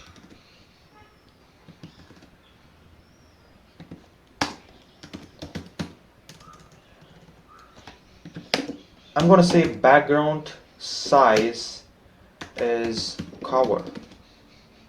And now you can see that the image is occupying the entire space that is available. So this is a very useful tool. Instead of having to use the img tag, I'm using an empty div tag, and I am giving a property to it. And these are the properties that I've given. List li nth of type, that is inside the element class list we have the first list and the second child. We are applying the same property as we did before in a different way. And I'm going to do the same thing for the other elements as well. I'm going to say list of type nth of type 2, and this one is going to be monkey, so I'm going to give the image as monkey.jpg, and boom, same thing has happened right here. And I'm just going to do the same thing right here with the CSS property as well, and I'm going to print the image of a dog, which I've saved as image.jpg. And no, hold on, I have been given right here. So the image of the dog has appeared right here, and then I have a rabbit image which needs to be displayed, and boom, I have to make sure that this is image of rabbit. And now we have the image of the cat, the monkey, the dog, and the rabbit with the help of CSS. This is a very useful tool, guys. Make sure you do understand it correctly. Nth of type and nth child, using them both together is a very useful tool in CSS. And also this particular this particular grid elements are now very responsive. You can see if I just change the width of the device, now all of the items are now appearing one below the other in the mobile screen. But however, when I'm loading it on a tablet, it's going to be two items column wise, two items row wise, and now it's going 3 items column wise, and finally we have 4 item column wise. This is how the grid works in CSS. This grid is basically it's like a more superior version of flexbox, where you can do a 2-dimensional arrangement. You can give properties for both the column and the row together. Now I have another thing in mind. What if I want to make sure the registration form and this particular grid needs to be appear side by side? What should I do if I want this registration form and the grid container to appear side by side? And I'm going to nest this particular grid in and the registration form with the help of a flexbox. I'm going to do that, and I've already created a particular div class called wrapper. The wrapper is containing 2 child items. The first child item is the list, and the second child item is the form. So I'm just going to call the wrapper in my CSS, and I'm going to say dot wrapper display flex. And now you can see the registration form is appearing side by side to the particular grid.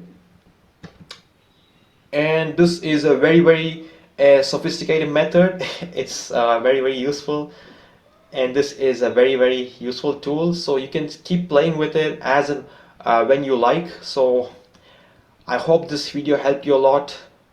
Thank you so much.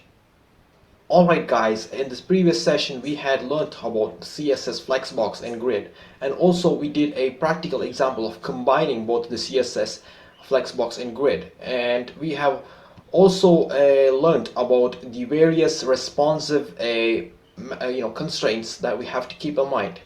Now with regard to the CSS Grid, we have only learned it in the form of the grid template area, the columns and rows. That is, you can see in this particular example that we have used, we have only used a grid template columns. That is the alright.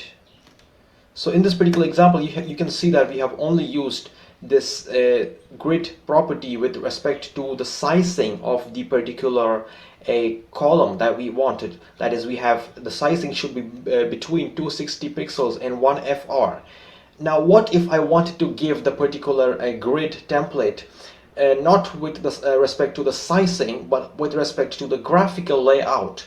And in order to do that, I have created a new method, and in this method I have also already added some properties right here. So I'm just going to show it to you how it's going to be like. So let's just take a look at this one.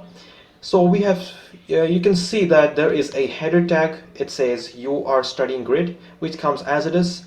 And then you can see there is a div class of allWrap, and inside this div class we have an empty div class A, an empty div class B, and an empty div class C.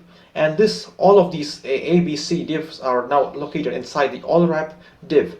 And let's just take a look at the styling I've given here. I gave inline styling so that you can follow up more easily. So you can see the A has been given a background color of lime green, the height is 30 rem, and it comes as it is. Then we have the height 45 rem, background color maroon for the B, and height 25 and background orange for C respectively. Now if I wanted to give a grid template such that it is not in the form of a measurement, I do not want to take measurement of this entire block and align them as per that. I want to align these particular the green, the maroon and the orange by simply visualizing the colors in my mind and not by taking measurements of their rows and columns with regard to what we saw earlier. I can do that with a new property known as the display. The display grid, you've got to give it as this. But however, this time instead of giving grid template columns or rows, we are going to give grid template areas. And areas are, it's like a, I'm just going to give this a new line. And before we give any properties to this particular grid template areas, I also want to add some variables called the grid area. The grid area is just going to call the particular class, and I'm just going to give the same name as here so that you don't get confused. And I'm going to give the grid area for this one as well, and I'm going to give it as B. Grid area for C is going to be C as well, because you can't call the class names directly inside the grid template area, so you have to make sure you call those classes independently and give a grid area, and you can just give any name you want under that, and that particular name we're going to arrange it. So let's say in this particular format you can see that the A, the B and the C, I haven't added anything here, sorry. Oh, it's showing me an error on the browser. Okay, let's just comment this out. Not gonna. Okay, so you can see that the A, the B and the C are now located just exactly one below the other. Now what if I wanted to say I want this particular orange to appear between the green and the maroon, or let's say I want the maroon to be the first one? Or how do I do that without calling the grid template columns and the grid template rows? I can simply use the grid template areas, and here I'm going to say A, and I'm going to say the next one is going to be B.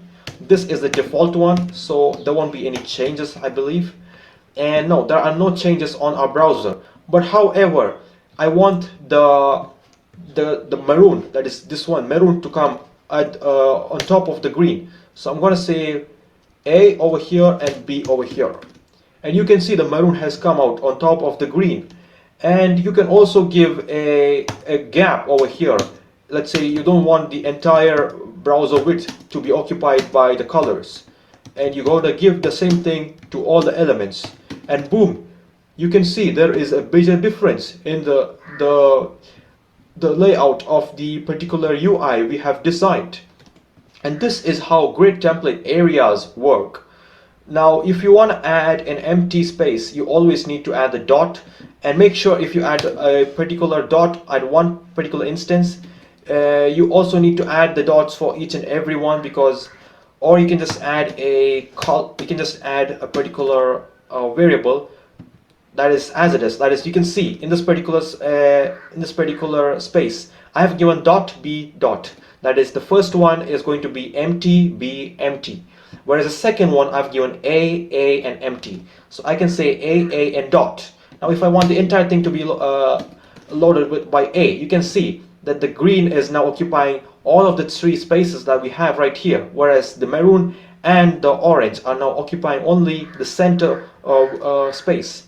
So you can just give a similar property right here. You can just say the C is now occupying only this particular, the C is occupying only the second and the third particular columns, and the first column is empty. The A is occupying all of the columns, and the B, that is a maroon one, is occupying only the center one. So this is how grid template areas are working. You can just keep playing around with this whichever way you like. And I'm sorry, I was supposed to give B right there. Now the only one thing you have to keep in mind is that if you give 3 parameters over here, you need to give 3 parameters over here as well. If you don't do that, it is going to show you a wrong layout. So if in this case I've given dot bb, and I've given AAA, and I've given dot CC.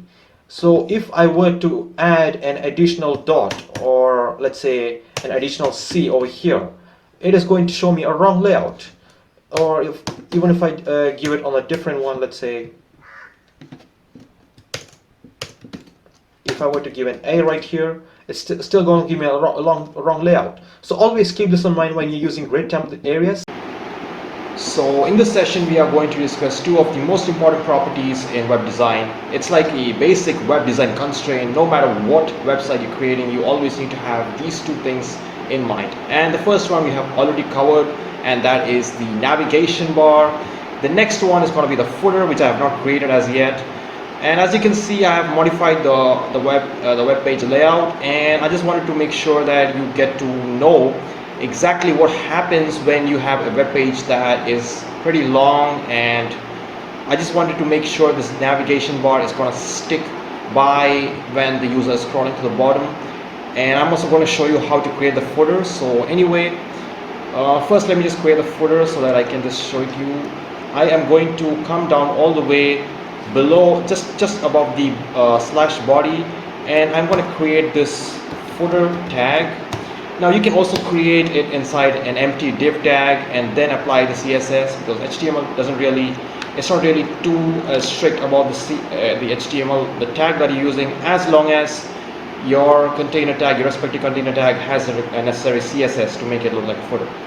So in this case, the footer is by default at the end of the web page. Okay. So I am going to just going to say a div class equal to container1. Okay, and I'm going to create 3 divs like this one, just one below the other, and I'm going to name this as 2 and 3 respectively, and I will just go all the way up and see what has yeah, this come all the way right here. I'm giving an inline CSS, internal CSS, and this one's gonna be like footer, and I'll say I want this to have a height of at least 25 rem, which is ideal when you are making an intermediate, your footer has an intermediate size. It's neither too small nor too big. And then I want it to be like at the bottom. You can say bottom is 0, but in this case, you know that the footer is by default at the bottom, so I'm not giving that right now. So anyway, I just wanted to give the background color as black, the text color as white, and let's see what has had to come out. And when you come all the way down, you can see an empty black box right here. So I just wanted to make sure that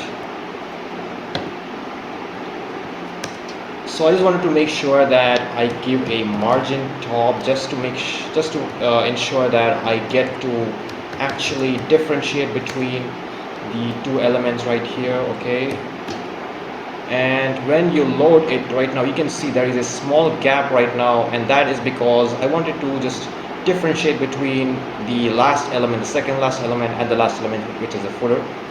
Okay, and once I'm done with this, I just want to add some elements inside the a tag, inside the div tag in the form of an a tag, and I'm going to say a href is equal to / as a hash, and I'll just say about us. And inside this I'm going to say carriers. You can give any stuff you want. Just wanted to make sure our partners. Okay, and I'm also going to give the same thing inside this one as well. So we're not bothering too much about the HTML at this moment, because I want to show you how we can arrange these stuff into a responsive layout. So I'm just going to say ABC and then DEF. Okay, just write some gibberish. Okay, we're not looking into that. And XYZ. Okay, and in container 3, I'm gonna give a p tag, which is gonna be contact us. Yep. And in this, I'm gonna give an a tag as mobile is 1 2 3 4 5 6 7. Then I'm going to give an email, which is going to be like email me at example.com. Okay, and you can even give an address right now. I'm not giving it so that My main intention right here is to arrange these containers, the three containers, in the form of a grid layout. Let's just look at the browser. You can see that now it loads in a very, it doesn't really make sense right now, right? It doesn't have any styling, so I'm just going to give that straight away. So you can see footer and div. All these divs are inside the footer. It's an immediate child of the footer. So for that, I'm just going to say footer div is going to be, I'm going to give this particular symbol which says it's an immediate child.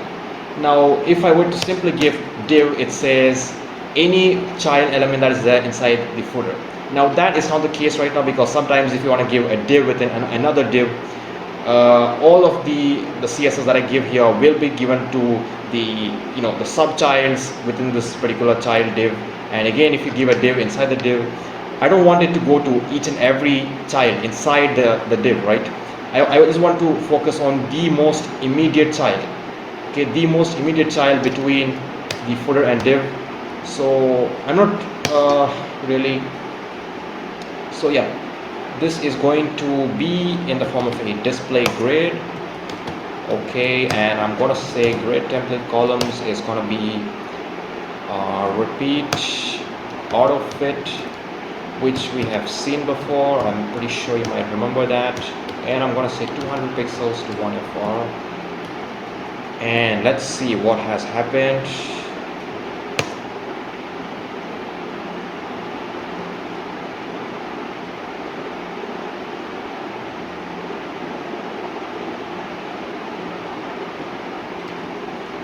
Okay, now inside the footer, I'm going to give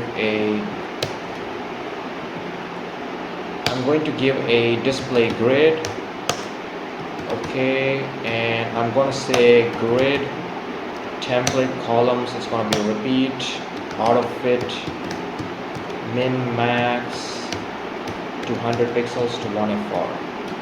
And now let's take a look at the browser, and you can see that it has now turned it into a grid element. I just want to make sure it has some, like maybe say padding should be 25%, and oh, that's a bit too much. I'm gonna say 10%. Yeah, that seems about it. So let me just make sure it's also having some responsiveness right now.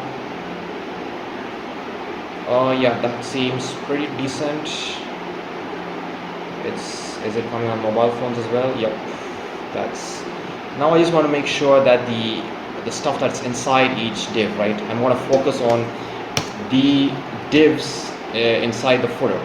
Now to give this, you can give it in two ways, but in this case you gotta just look at the difference between the footer div as well as when you give the symbol, this particular symbol right here. This is going to say the most immediate child after the footer.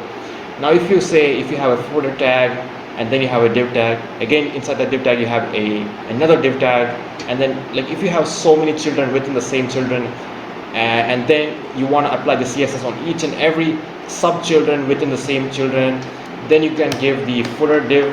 In this case it really doesn't matter because I haven't used any sub div containers inside this div container. But anyway, for improving your readability and navigation, it's always better to give it this way. So I'm going to say display flex. Okay, I want them to be in the form of a flex box, and I'm going to give the flex direction as column. And also, most importantly, I want the A tags to have no styling because it really is messing up our layout. So I'm going to give the color as white, and also no text decoration because there's an underline and also some sort of, yeah, that seems pretty good right now. So now when I'm going to inspect this thing in my console, let's just see what's going to happen. You can see there are 3 flexbox arranged like this. There are 3, and there's a bunch of empty space right here. So I'm just going to just give it right here. I'm just going to say align items to the center. I hope that takes care of the empty space. Nope.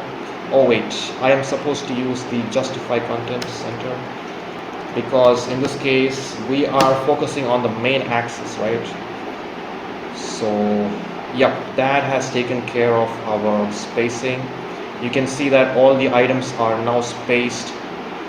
Yeah, everything is in the center, and I can also say align items to be center as well. Now when you give it, just say that, yep, that is how I wanted my footer to look like. Now what if I wanted to, is this height a bit too much? Let me just look at it. The footer height is 25 rem, and I'm just going to make it 20 rem. Let's see. Yep, I'll just increase the text size. Font size should be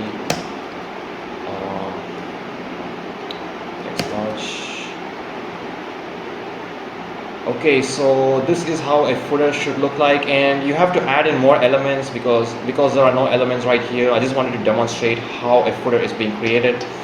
So when you add more elements, I'm pretty sure you will reach a point where you have to literally reduce the space.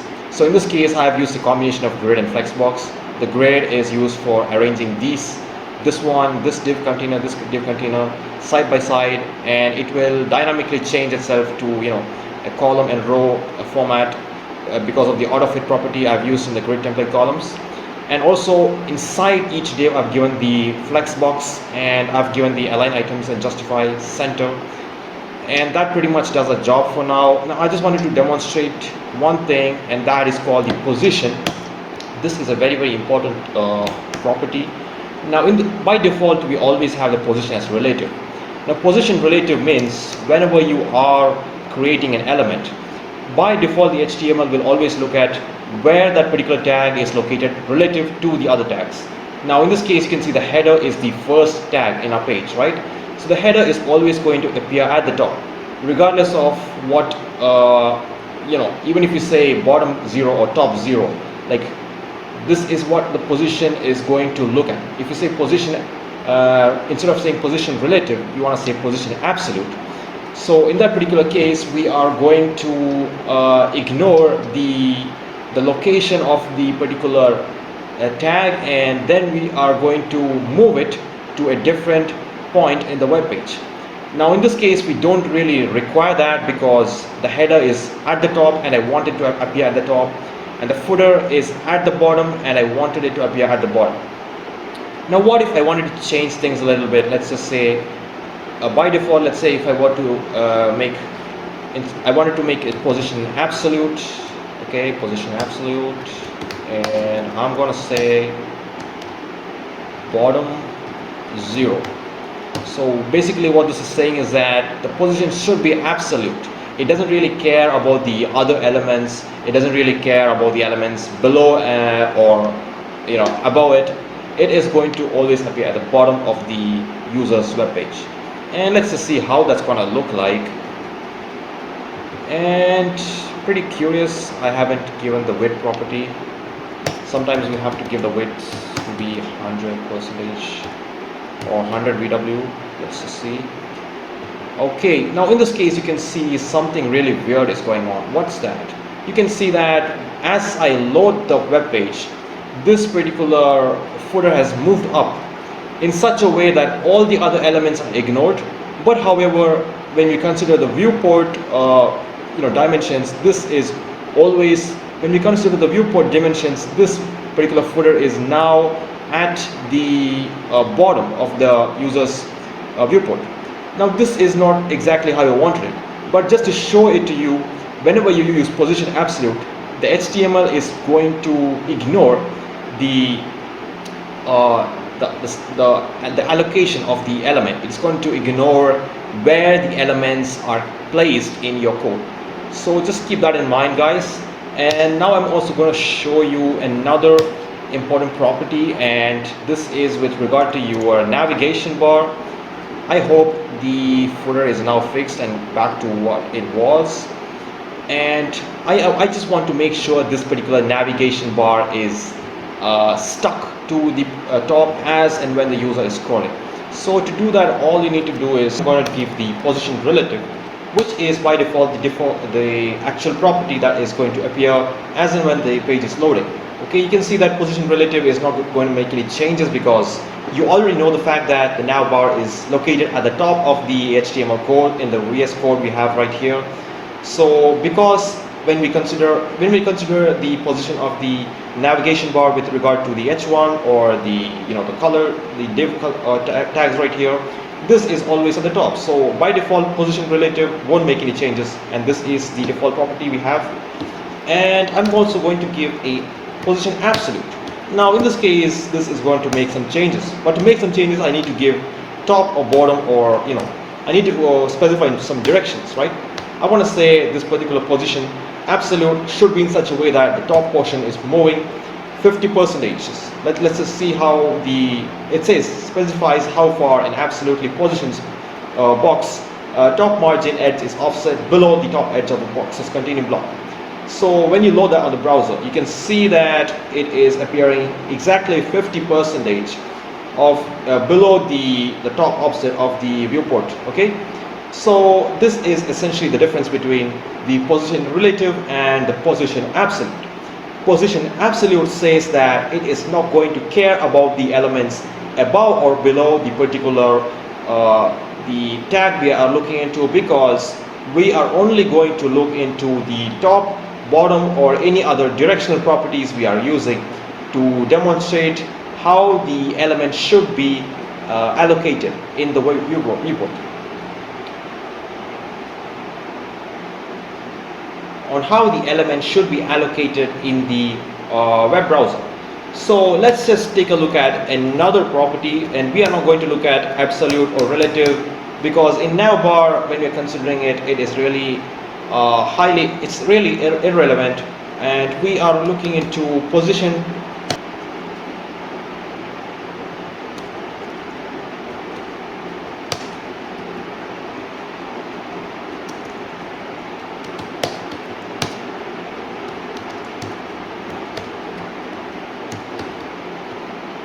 And you can see that when I gave the position absolute, it has literally ignored the other elements, and it has moved 50 pixels from the top portion. And this is essentially the difference between the position absolute and the position relative. Now we are not going to look into the relative or absolute or the static, which is another one, and it's pretty less commonly used, but it is also an important one. We are also going to look at the sticky and fixed, because this is what we're going to use for this particular project. So I want to make sure that the navigation bar is always going to be fixed with regard to the space the user is going to scroll. So I'm going to remove the stop right now, and let's just see. You can see that the nav bar is now getting stuck to the topmost portion of the browser. But you can also see that the elements that are appearing just below the elements that are supposed to appear just below the particular navbar are now appearing at the exact position the navbar is starting. And why does that happen?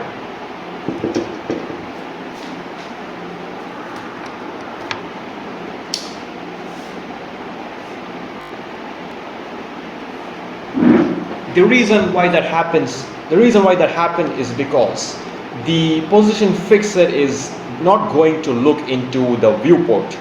The position fixed is essentially going to not. So the reason why this is happening is because the position fixed is essentially going to make the browser ignore the navbar's sizing in the viewport, right? In this viewport, you can see that the navbar sizing is not considered when we are scrolling up and down, because based on the sizing of this particular navbar, this is 5 rem in terms of height, right? So if I wanted to make sure that this navbar is not going to contradict, or it's not going to appear side by side, I want to make sure that the element below the navbar should appear below the navbar. To do that, I'm going to just remove the fixed and say sticky. And position sticky is just going to make sure that whatever you give below the navbar stays below the navbar, and also it is going to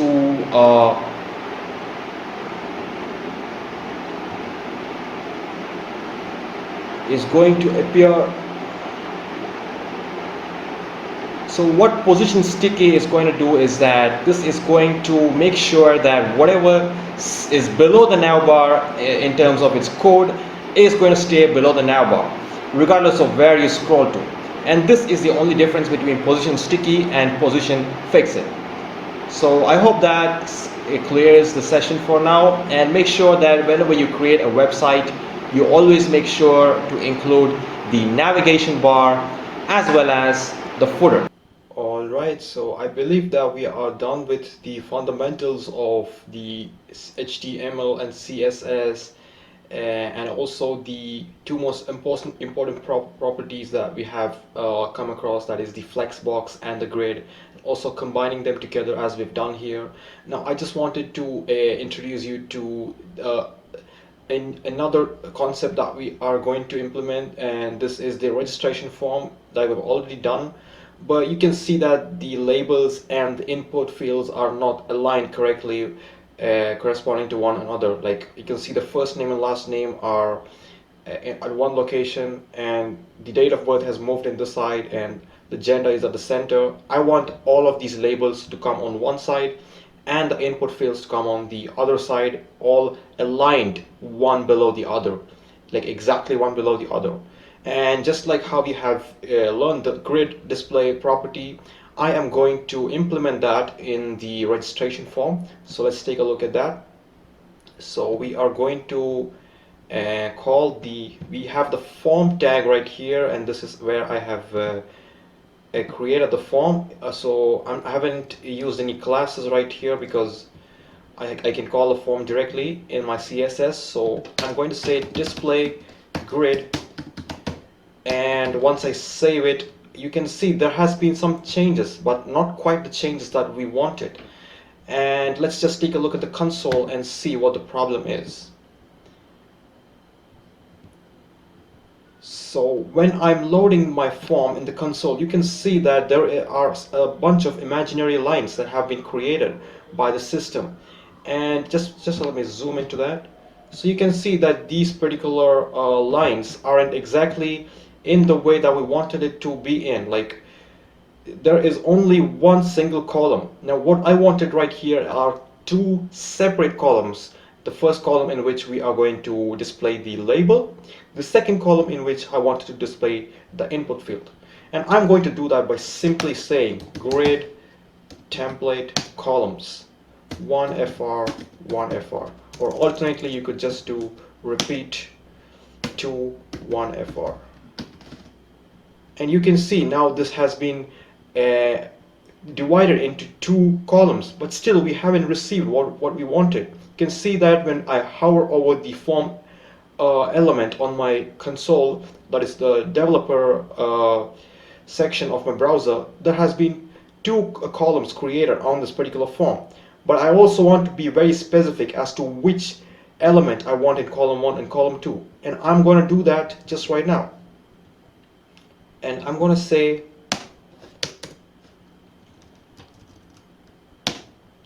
I'm going to call all the input fields right now. So I'll just say the input fields. Let me just make sure that there are no other input fields right now, because normally what we do is we have to give a class name for each input. But however, in this particular scenario, we don't have any other input on the same page. So I'm just going to go ahead and give it I'm just going to call the input directly. I'm going to say this one should be in grid column. Now this one's just grid column and not grid template column, because I'm only specifying what column it should be in. And I'm going to say, you can see that when I'm hovering over the form, there are basically 1, 2, 3. So I want this input field to be between 2 and 3. And I'm going to do that by simply saying 2/3. Sorry about this. And now you can see that all the input fields are now on the second column. But however, I also want to make sure that the first name, or let's say the labels, are in this particular first column. And I'm going to do that by simply calling all the labels the exact same way I have called the input. But just to remind you once again, it's always better to give a class name and then call that class name in the CSS. This one I'm just doing it just to explain how the grid layout is working. So when you are working on your own website, make sure to give a class name and then call that class name indirectly into your CSS. Alright, so similarly, just like how we did with the input field, I'm going to say grid column is 1/2. And now you can see that all the elements that have the label tag are now on the column number 1, and we have the column number 2 only for the input fields. And now let me just get rid of these overlay lines, and you can see that this has now somewhat improved our user interface. Now I just wanted to make this registration form and the submission button also to be a little bit better, and I'm just going to say, first let me just go and check where the submission button and the registration form is there. So I'm going to say form h1, and I'm going to just give this ID submit button. I'm going to call these two elements in my CSS, and I'll just say dot submit button, or I gave it as an ID, so I'm supposed to use the hash, not the dot. Dot is for class. Okay, so I'm also going to say form h1. I want to be very specific. The h1 that is inside the form tag. You can see when you hover the mouse over it, the form h1 inside that. So I'm going to say these two elements should occupy the entire width, that is 1 to 3. And let me just save it. You can see that there has been some change happening here right now. That is, the registration form h1 is now occupying grid number, like from line number 1 to 3. And also we have the same thing for the registration button as well. Now I just wanted to introduce you to another format, like instead of giving 1 to 3, because 3 is the last line we have here, you can also give it as -1. It's essentially the same thing. And if you want to just say that you want this element to occupy the first line all the way to the last line, you can just say 1/-1. So this is how we are going to make our user interface a little more interesting and also good looking. Now I just want to make sure that these buttons right here are not going below the boundary of the particular form. So for that, I'm going to go to the form and see my properties right here. I have set padding top is 3 rem. We don't need 3 rem because there is plenty of space right here. So I'm going to say 2 rem, and not quite the change what we wanted, but anyway. I was also going to look at the height property. I'm going to set the height as 35 rem. And now we have the form completely in a very neat and tight, in a very aesthetic, it looks very good right now, and I'm pretty sure now you know how to make the elements look very in a professional and a stylish manner.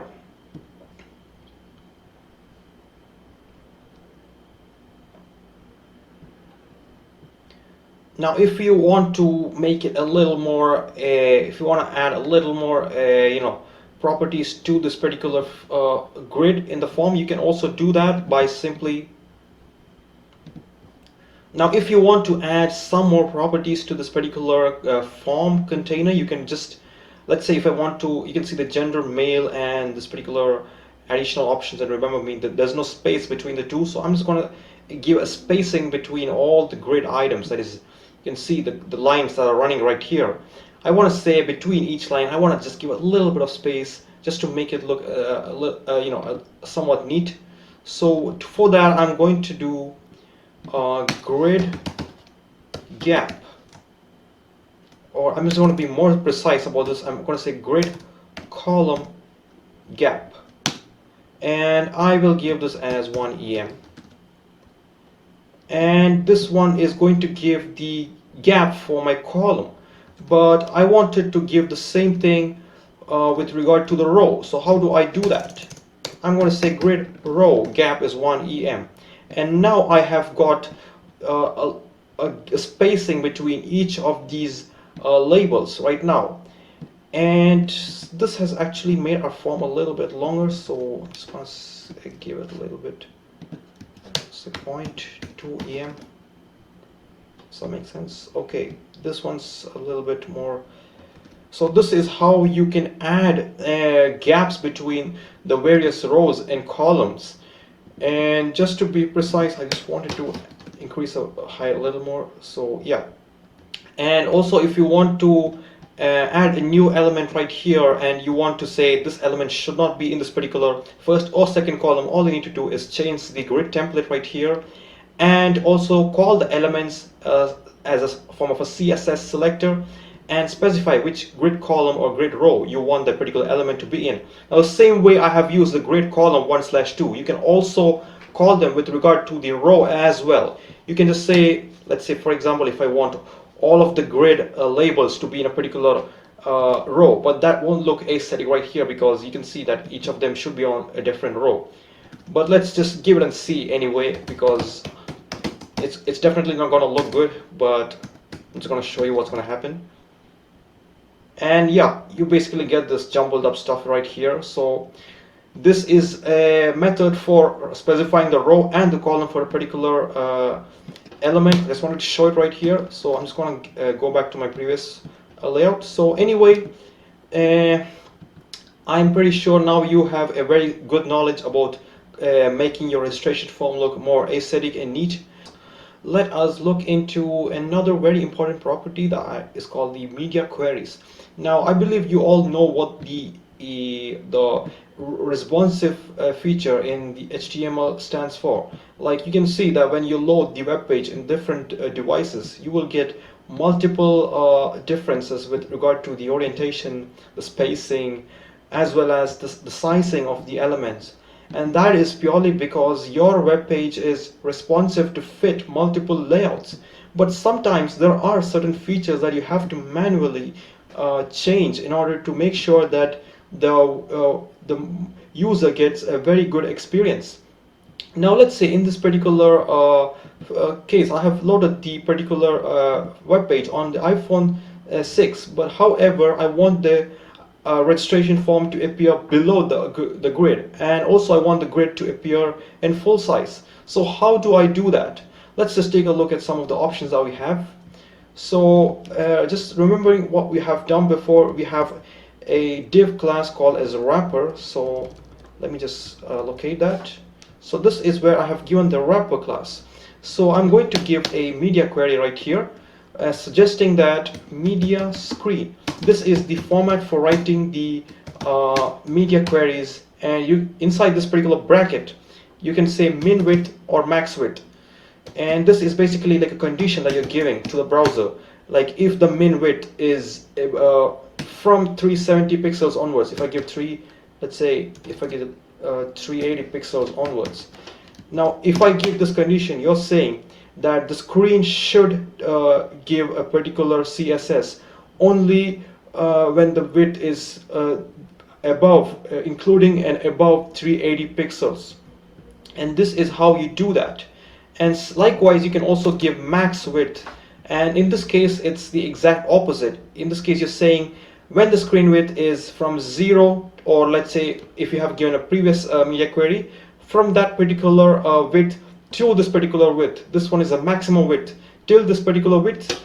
Like any value that is equal to or less than this particular 380 pixels will have some CSS properties.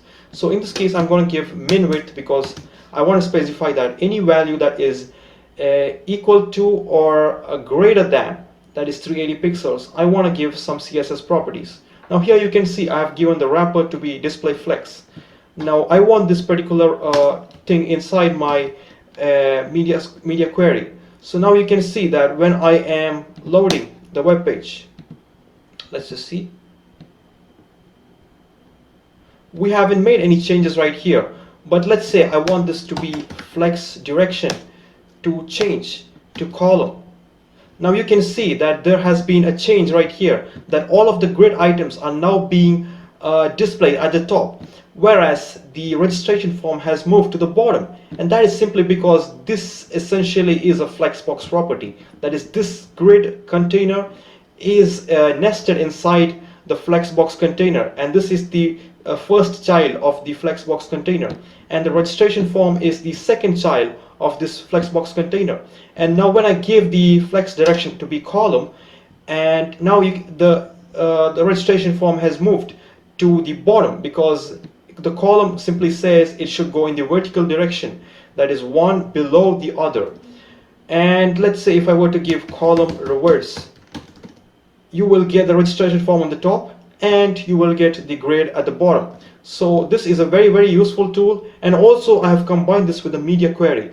So make sure that, to remember that this property will only be applied when the width is equal to or greater than 380 pixels. That is, minimum width is 380 pixels. Alright, so now that we are done with some of the basic concepts in HTML, CSS that would essentially help you to create a bunch of useful tools, such as the navigation bar that we have seen here, and also how to use the grid templates as well as the grid areas that we have done on separate page, and the flexbox as well.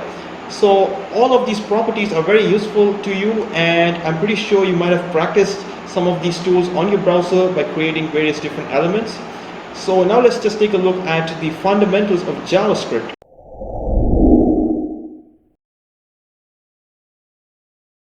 So now that we have done the HTML and CSS on our Visual Studio Code, so this was the code that we have done so far. As you can see, I have given an external CSS file, as well as the remaining HTML is given in the same file.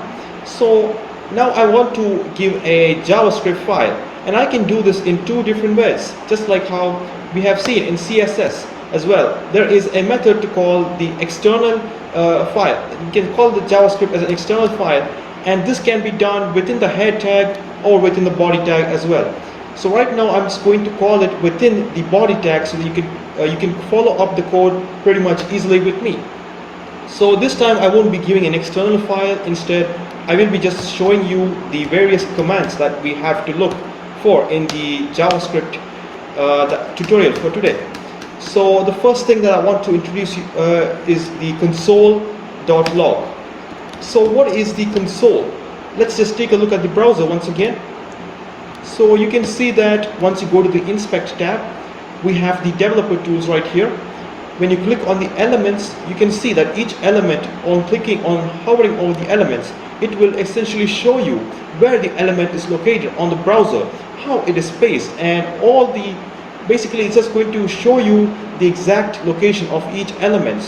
So similarly, we also have a console tab just next to elements. So inside this console tab, we are going to display our code for now. And let's just say hello world, and save it and reload it on your browser.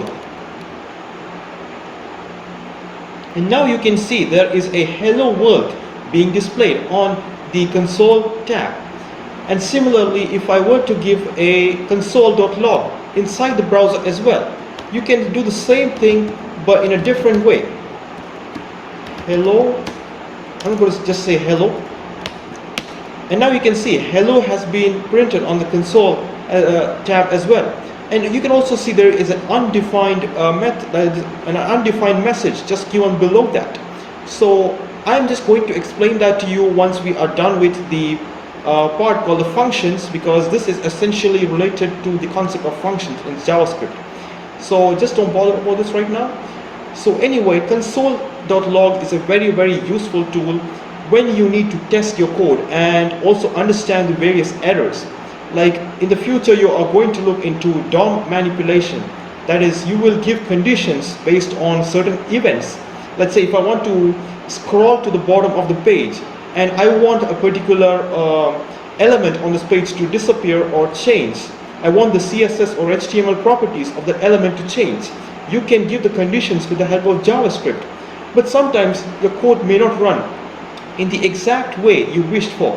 And in such cases, you need to console.log a random message on each line just to make sure that the line is working perfectly. So console.log is a very useful tool, and it is very easy to access. As I mentioned, it is just in the developer tools console tab. So we can also print this console message in a different way, and I'm just going to show you by doing it in the Visual Studio first. So let's just comment this out, and I'm going to define a variable. Now always make sure that when you define a variable, you have to give the var keyword. Now in JavaScript, we don't necessarily have to define the data type of the variable. You might have seen in other programming languages, you have to say integer, like int, it will be say, or like car, character, and string in some cases. In JavaScript, it doesn't really care about the data type when you are initializing it, because you are just going to declare a variable just as it is. So we are going to use three different keywords. The first one is called var, then we have one called let, and then we also have one called const. Now let and const are used when we have to define a particular variable within a particular scope. Now we'll come into that later. Now let me just demonstrate how to assign variables, like declare and assign variables. So let me just name this variable by some arbitrary variable. You can just say the name as ABC or X or anything you want. So I'm just going to name it as X, and the assignment operator is denoted by the equal sign. Just one equal sign is necessary when you're using the assignment operator. And I'm just going to give this a text that is hello. I'm just going to say hello JavaScript. Okay, and now when you have saved it, and now when you console.log x, let's just see what has happened. You can see that hello JavaScript is being printed on the console, and that is because we have used a text. We have used this text to save it into this x. Okay, so this assignment variable is basically used to store a particular data in any variable. Now if you change the variable of x into ABC, and you have to do the same thing right here, ABC, and you will get the same message right here. Now if I were to change the hello JavaScript to hello bro, you will see that the message has now been changed. So this is how you assign a particular string to a particular variable. Now as I mentioned before, we are also going to look into some of the other methods of console logging. Now what if I want to mention this console.log in a different way, like I want to say it as a warning. Now you will see that this particular ABC, I'm just going to say hello. Okay, and now you can see that hello is being printed on the console, but in a slightly different format. And you can see there is a yellow tint used on this particular string, and there is also an exclamation mark just next to that. And that is purely because of the warn keyword. The warn is essentially just used as a method to let the user know that this is a different form of a console log, and we are not essentially just giving it as a normal output. And there's also another one called the console.error, and likewise it gives you a reddish tint to your message output, and you will see a cross mark right here. It's not visible, it's too small, but anyway, this is what console.error and console.warn is all about. So if I were to print all three on the same line, let's just see what's going to happen. Console.warn hello. Okay, so let's just print all of them together. You can see the first message is coming as this. There is no tint there is no color given to the background. There is also no symbols next to it. It just comes as it is. The next one is console.warn, and you can see there is a yellow color on the background. And likewise we have the console.error, which is used to denote the error messages, and there is a reddish symbol, a red symbol with a cross symbol, with a cross sign, which is used to denote that this particular console is denoting an error message. All right. So now that we have learned three things, that is, first thing is what is the console and how to give different types of messages on the console. And also, I just wanted to introduce you to the assignment operator right here as well. We have done the same operation with the assignment operator. Let's say I want to give it as var a. I'm going to say hello, and I'm going to console .log a.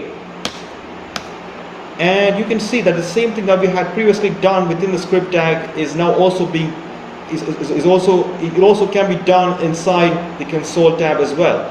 So I'm pretty sure now you have understood a little bit of how to assign, declare, and also display messages within the console tab.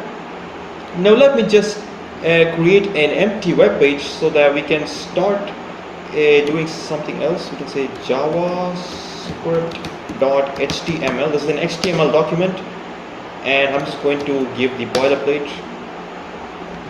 Let's let the title be as it is. I'm going to say practice page. Okay, and I'm just going to I'm just going to leave the body blank for now. So once you have opened this live server, you can see this is essentially a blank page with the title as practice page. So now let's just go back. Now just create a script tag right here, the same way we have done previously, and let's just give a keyword called document.write, and I'm going to say hello. You can see that this has now created a hello message, and with the help of this document.write, this is another method of outputting a particular variable on your with the help of your JavaScript. And we have looked into console.log as well.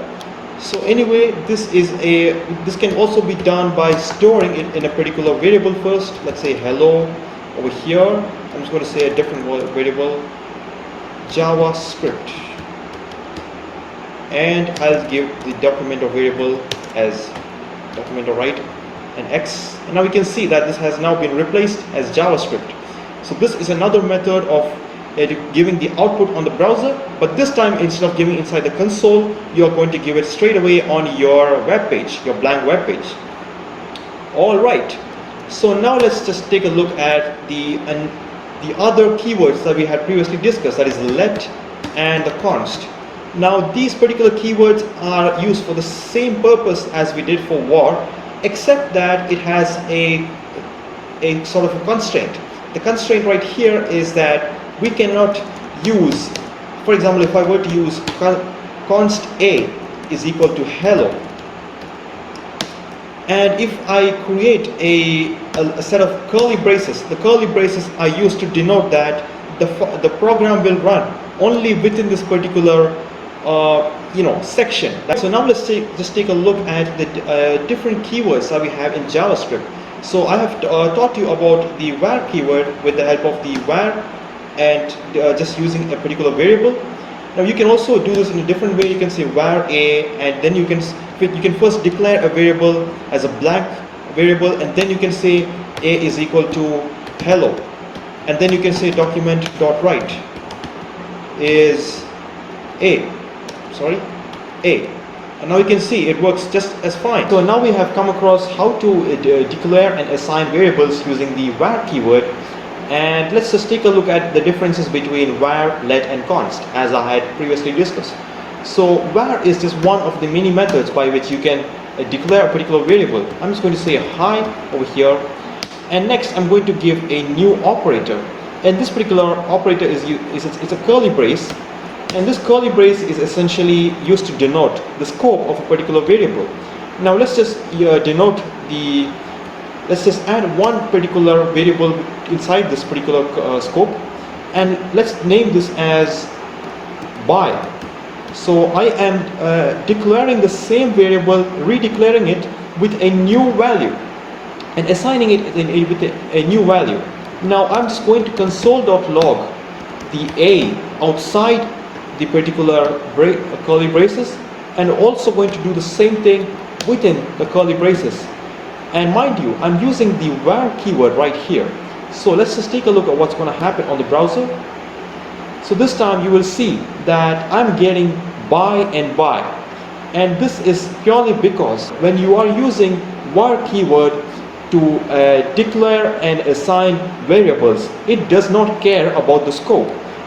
Now if you use var a is equal to high over here, and if you redeclare it with a different scope, this particular var keyword is going to access every single part of the program. It does not really care about the scope. Now if you are confused, do not worry, we will be using this in multitude of methods. We will be using the scope method in a variety of applications, and you will understand it very well at that point of time. Now let me just show you the same property with the help of the let keyword, and you will see the difference, because in the previous case we have seen that the var keyword, when I use the var keyword, I have received the same output, that is by was used inside my console. Now when I use the let keyword, you will see that now I'm getting by as the first output and high as the second output. And this is purely because it doesn't really care about what is happening outside this particular these two curly braces, and that is because let is scope dependent, as compared to var does not really care about the variable's scope. But let and const, the const is also going to give you the same output, but however there is a small catch right here. Let's just look at that. Okay. And now as you can see, I have received the same output as let keyword. But however, if I were to give, let's say if I were to say const a is how are you, and let's just load this on the browser, you can see that identifier a has already been declared, and this is purely because const stands for constant, and if you are using a const keyword to declare and assign a value to a variable, you cannot redeclare the same thing twice, except if it's in a different scope. As if you do it in a different scope, this particular const a is treated like a different variable as that of what is written over here. But if you're using the same variable to redeclare itself within the same scope, that is these two const a are in the same scope, so this will land you an error. And likewise, if I do the same thing right here, I'm going to get the same output as well. I'll get an error message, because as you can see, I'm using the same variable twice within the same scope. But however, if I replace the const with let's see what's going to happen.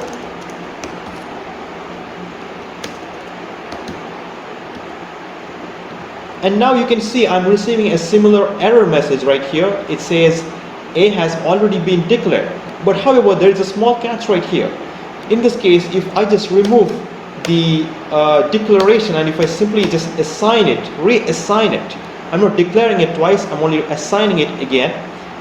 And now you can see I have received two outputs, that is how are you and hi. And that is because lets you to declare a particular variable, but however you cannot redeclare it twice, but you can change its variable later on by using the assignment operator.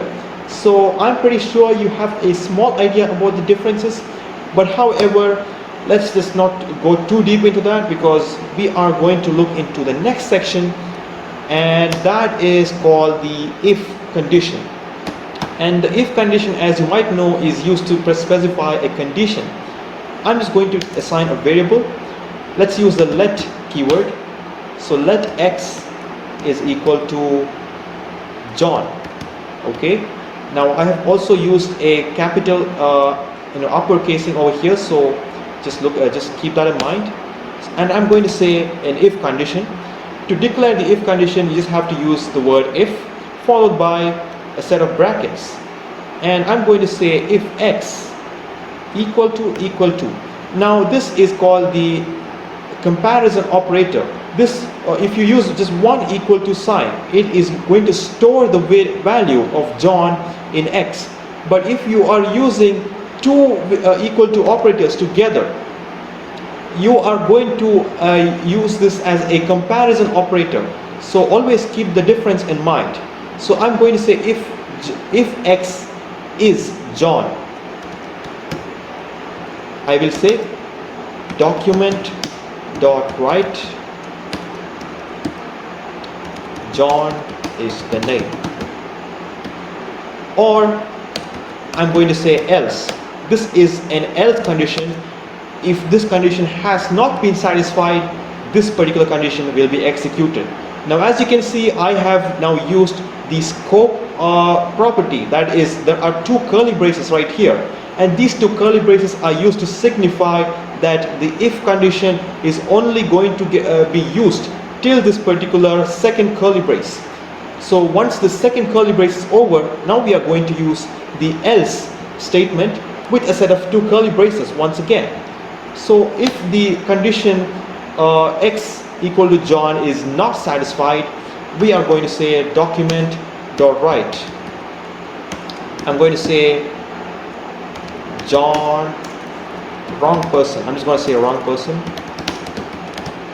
Okay, and in this case I have got the output as John is the name, and that is purely because John is the name that we are looking for.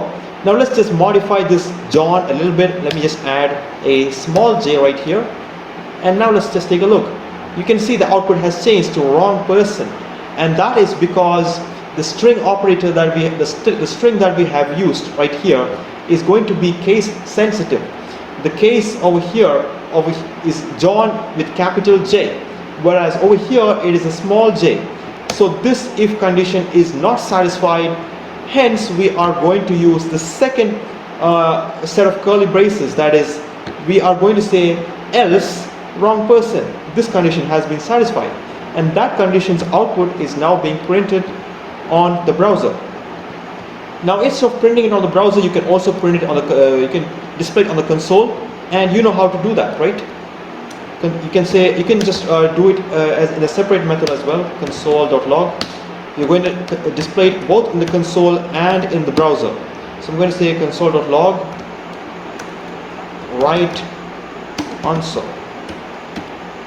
and I'm going to say a different one over here. I'm going to say wrong answer. You can see wrong person has been displayed on the browser and wrong answer has been displayed on the console, and that is because whatever is there in the else block, that is these two set of curly braces, is now satisfying the condition for our if else statement. Let's just take a look at another example similar to what we have done here. In this case I'm going to say let x is equal to, I'm going to give a number this time. So this time I'll give the number as 5, okay, and I will say if x is greater than, that is, I'm going to give a comparison operator, another comparison operator, and that is the greater than and less than.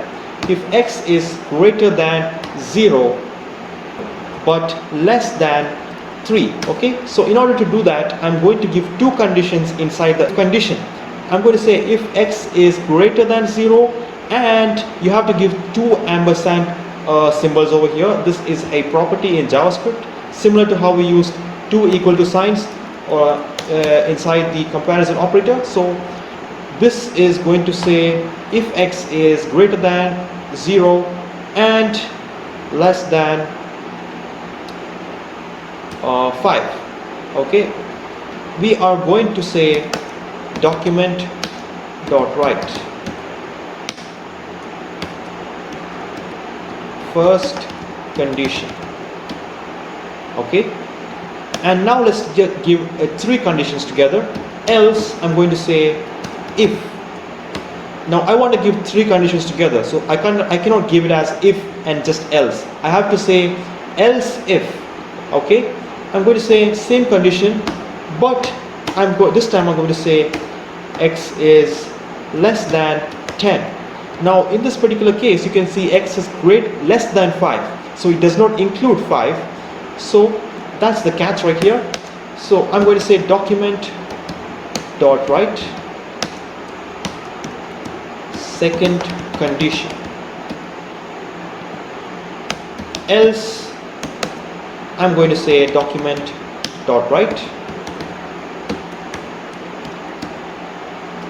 all false. Okay, we have three conditions right here. Let's just take a look at that. The first condition is if x is greater than 0 and x is less than 5. And mind you, it is not x is less than or equal to 5. In that case, you have to add an x is less than or equal to 5 over here. But in this case, I haven't done that. So let's just predict what the output is going to be. Here the let x is declared and assigned is, we have declared the variable of x and assigned a variable 5. So here you can see we have declared the variable x with the help of the let keyword and assigned a value of 5 to it. And now let's just take a look at the if statements. Here this particular condition will not satisfy because x, even though x is greater than 0, that part of the condition, even though it is true, we haven't satisfied the second part of the condition. This particular statement means both the conditions have to be satisfied. Only then these two curly braces or whatever is there inside these curly braces will be executed on the browser. Okay, so the program will now come to the second line, and here we have said else if x greater than 0. Again, same thing as what we gave before, but again this time I have said x is less than 10. So I'm pretty sure now this condition will be satisfied because both the conditions are now satisfying with what we have declared and assigned here. And the third condition is if neither of these two conditions are true, we will just say all false. So save the code and launch the browser. And as I have predicted, you have now got the second condition as the browser's output. Now what if I say x is less than or equal to 5? Now in this case you can see there are two conditions satisfying. Like you can see x is x is greater than 0 and x is also less than or equal to 5. So this particular condition is also true. However, this condition is also true. But let's just see which particular output is going to be printed on our browser. And now you can see the first condition has been printed on the browser, and that is simply because this particular loop gets executed, and once this loop is executed, the program is over. We do not have to look at the other conditions, right? Now if I were to give this particular condition over here, let's say instead of saying x is greater than or equal to 0 over here, I'm going to say this one is over here, and I'll say x is less than or equal to 5. Now you can see the difference. The conditions have changed right here, but however the output still remains the same, and that is simply because of the property that I mentioned before. And we are satisfying the condition of this if statement in the first set of curly braces itself, so the program does not look into what is written after that. So this is how the if-else statement works in JavaScript. Now let's just take a look at another property. Instead of the ampersand, I'm going to say there is another property called the OR operator. So the OR operator means any one of these conditions have to be true. That is, if, let's say I'm just going to delete this, you don't need this. Okay, I'm going to say if x is greater than 0 or if x is less than 10. Okay, and I'm going to say document.write condition satisfied. Now in this case you can see both conditions are being satisfied, but even with the OR operator you will get the output as condition satisfied, and that is because the OR operator means any one of the conditions or both conditions can also be satisfied. It doesn't really care. But however, I'm going to say if x is less than 3. Okay, so this time you can see that the first condition has been satisfied, that is x is greater than 0, but the second condition has not been satisfied because x is not less than 3, 5 is not less than 3. And let's see what the output is this time. Condition is still satisfied, and that is because of the OR operator. Whereas if I replace the OR operator with the AND operator, it will not give the output right here. So I'm just going to give an else loop. Else, I'm going to say document dot write error, and let's just load on the browser. You can see the error has been printed on my browser, and that is because neither of these conditions are being satisfied, and I've used the or and operator. Whereas if I use the or operator, you can see that one of these conditions are definitely going to be true, and it becomes condition satisfied. So let's just take a look at some of the other comparison operators out there. So we have already studied about the equal to symbol, which will essentially compare the variables at the, like there will be one variable over here and the other one. We will just compare to see if the two are equal or not. So there is another variable similar to this one. So for that I'm going to declare a variable a, assign a value of 5 to it. I'm going to declare a variable b, and this time I'm going to assign the variable 5, sorry, the value of 5, but it's going to be within quotes, and whatever is within quotes is going to be a string, and whatever is not within quotes is going to be an integer. It's going to be considered as a number. Okay, so I'm going to say if a is equal to b, I'm going to say document dot write is going to be equal, else not equal. So I'm just going to copy paste it and say not equal. Now let's just take a look at what the browser is going to display. It says equal, but however you have to keep this thing in mind. These two values are equal, that is 5 is equal to 5, but the data type of the two values are different, and that is because b is a string. The string contains the value 5. A is however an integer, and the integer contains the value 5. But if you give only two equal to symbols right here, it will not consider the data type, it will only consider the values. So here the values are being considered and it gives you equal. But what if I add a third equal to symbol right here, and then if I were to save my program, it says not equal, and that is because the three equal to symbols kept together is called the strict equals operator, and the strict equals operator will consider both the values and the data type. Here the data type is not the same. So if I give a is equal to b, that is three equal symbols together, is going to be not equal because the data type is not the same. But if I give the same data type, I'm going to say it's going to be equal, because this time the data type is the same. So keep this in mind, guys.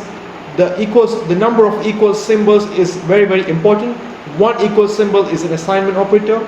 Two equal symbols is going to be a comparison operator without the comparing the data type. The three equals operators kept together are going to consider both the data type as well as the values. So keep that in mind, guys. And there's another operator called as the not equal to. That is, if I say 10. Now you know that 5 is not equal to 10, right? I'm going to say if a is not equal to b. The not equal to is given by the exclamation mark before the equal to symbol. And I'm going to say if it's not equal, then I'm going to say not equal. Else is going to be equal, because you know, if this condition is not true, then it is going to be equal anyway. So I'm going to say it's going to be not equal, because you can see that if a is not equal to b, I'll say not equal. But what if I say if a and b are the same thing? This time it's going to be equal. So if you want to use a negative operator, like if you want to say a is not equal to b, or a particular variable is not equal to a particular variable, you need to always add this exclamation mark, and then you have to add the equals to symbol. And you can also do the same thing with regard to the like for example in this case you can say it's equal, but what if I want to do the same thing by implementing the strict equals operator? Because in this case I have two equal symbols, and before that I have the exclamation mark, so I'm going to get the value as equal over here. But if I change the value of 5 into a string, let's just see what's going to happen. It's going to be not equal, and that is because this time we are considering the data type and the variable. So keep that in mind, guys. Now let's just take a look at another very important loop, and this time is called the for loop. And the for loop is basically used to iterate through a list of elements. Now I know you're confused, so let's just give a practical example of this one. I'm just going to print nothing right here. I'm going to say document.write. Now I want to display the first 5 numbers of the, let's say from 0 to, I want to print the numbers from 0 to 5. How do I do that? I'm going to say document.write. I'm going to say document.write is 0, document.write is again 1, and again 2, and again 3, and again 4, and again 5. Okay, and now if you load the browser, you can see that 5 different numbers have been printed on your browser.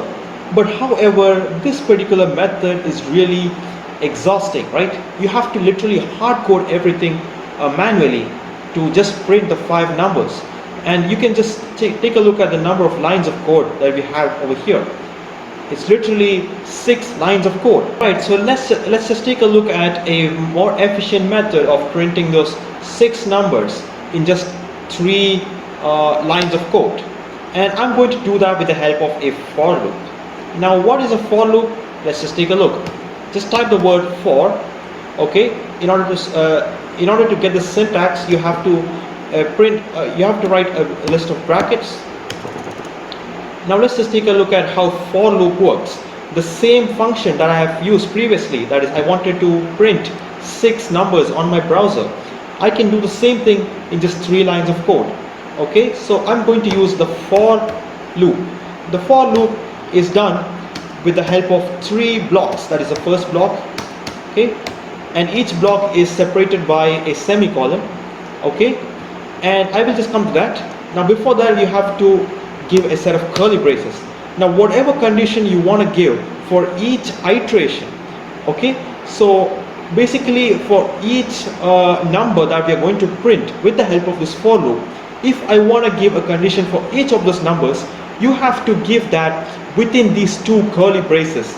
And if you give something outside these curly braces, the for loop will not consider that, because that is not part of the scope of the for loop.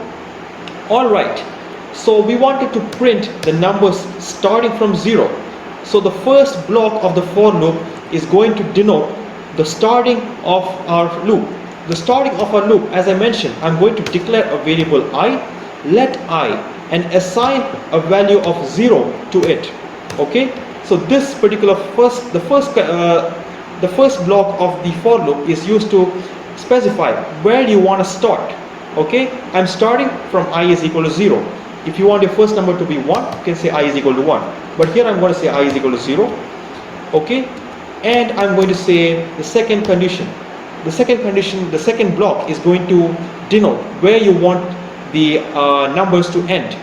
Now I want the numbers to end at, let's say, 10. Okay, so I'm going to say I is less than or equal to 10. Okay, now always keep this in mind. If I were to give I is less than 10, in this particular case, all the numbers will be printed in such a way that 10 will not be included. So if you want 10 to be included, you have to say less than or equal to. And I want to say I++. Now this is one very useful tool. Now I have given this condition, the first block as the place where I want to start, second block as the place where I want to end, and the third block I'm going to say for each iteration what should be done. And this I++ means I'm going to increment the numbers by 1. Okay, so I'm just going to explain that right here. So we have studied about the assignment operation, right? So I'm going to say, let's just comment this out. I'm going to say I plus 1. what is going to be, let's just say let I is equal to 1, okay, and I'm going to say document dot write I, and document dot write I plus 1. Let's just print this on the browser.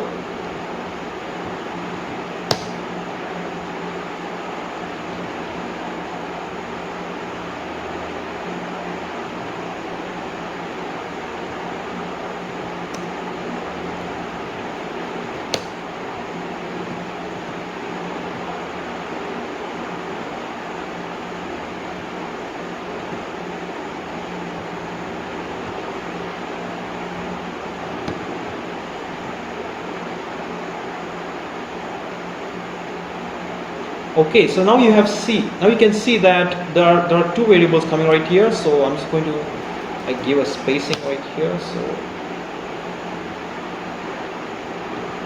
document dot write,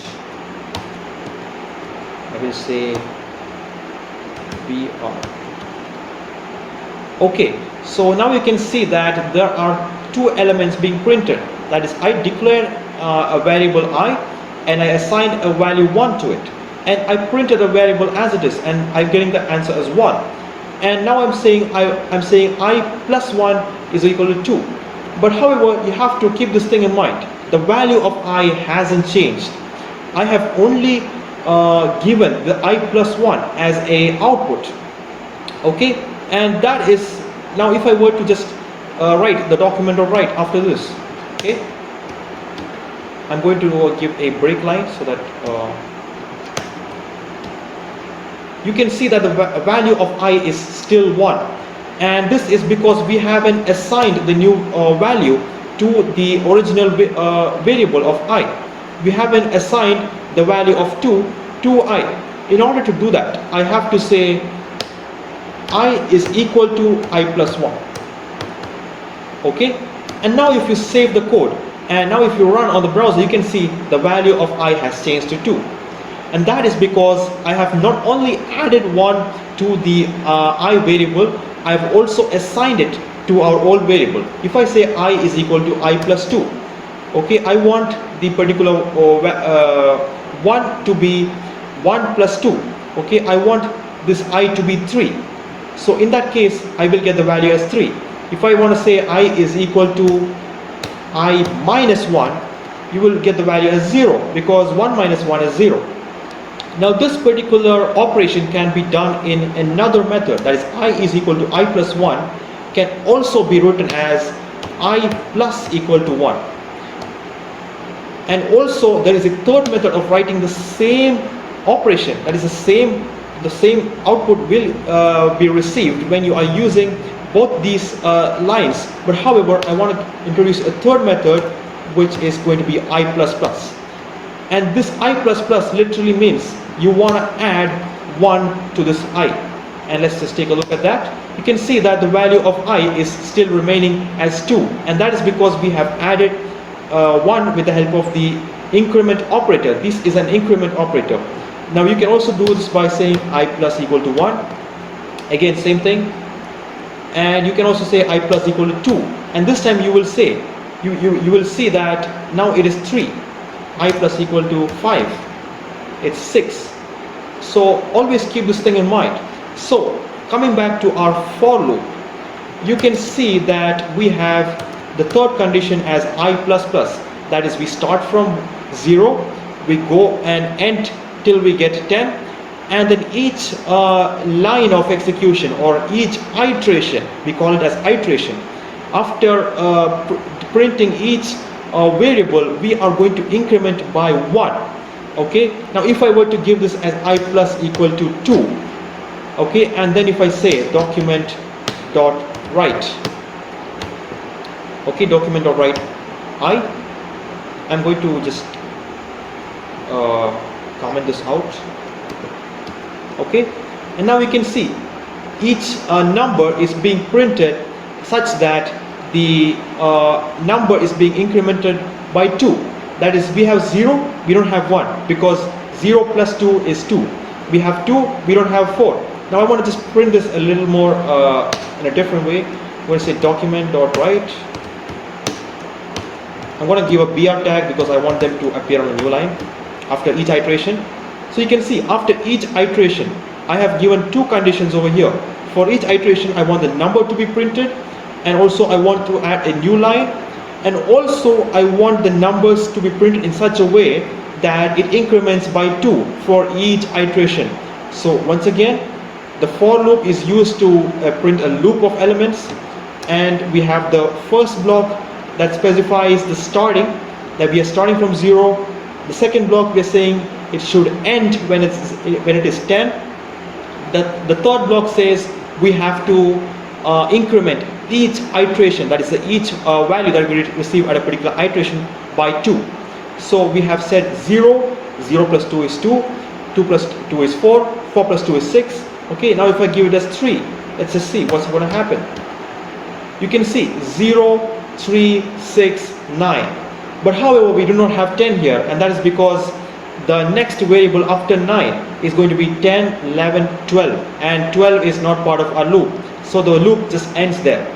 So this is how a for loop works in JavaScript. So I'm pretty sure now you know how to use a for loop on your own. Now let's say I want to print the same. I'm just going to say I plus. Okay, I just want to print the same list of numbers from 10. Okay, I want to say 0, 1, 2, 3, 4, 5, 6, 7, 8, 9, 10. Now I want to print this in the reverse order. That is, I want to say 10, 9, 5, 10, 9, 8, 7, 6, 5, 4, 3, 2, 1, 0. How do I do that? Again, you have to start from 10. Okay, and this time you have to flip the operators, and you have to say I want to end at 0. I'm going to say I is greater than or equal to 0, and you're going to say I minus minus. That is the same way we have I equal to I plus 1 can be written as I is I plus equal to 1, or I plus plus, we can say I equal to I minus 1 can be rewritten as I minus equal to 1, or we can say I minus minus. Now these are three different methods of doing the same thing. Okay, I want to decrement by 1. So I am going to start off from 10, I'm going to end at 0, and on each iteration I'm going to decrement 1 from I. Now let's just take a look at that. You can see I'm now receiving the list of numbers in the reverse order. So 10, 9, 8, 7, 6, 5, 4, 3, 2, 1, 0.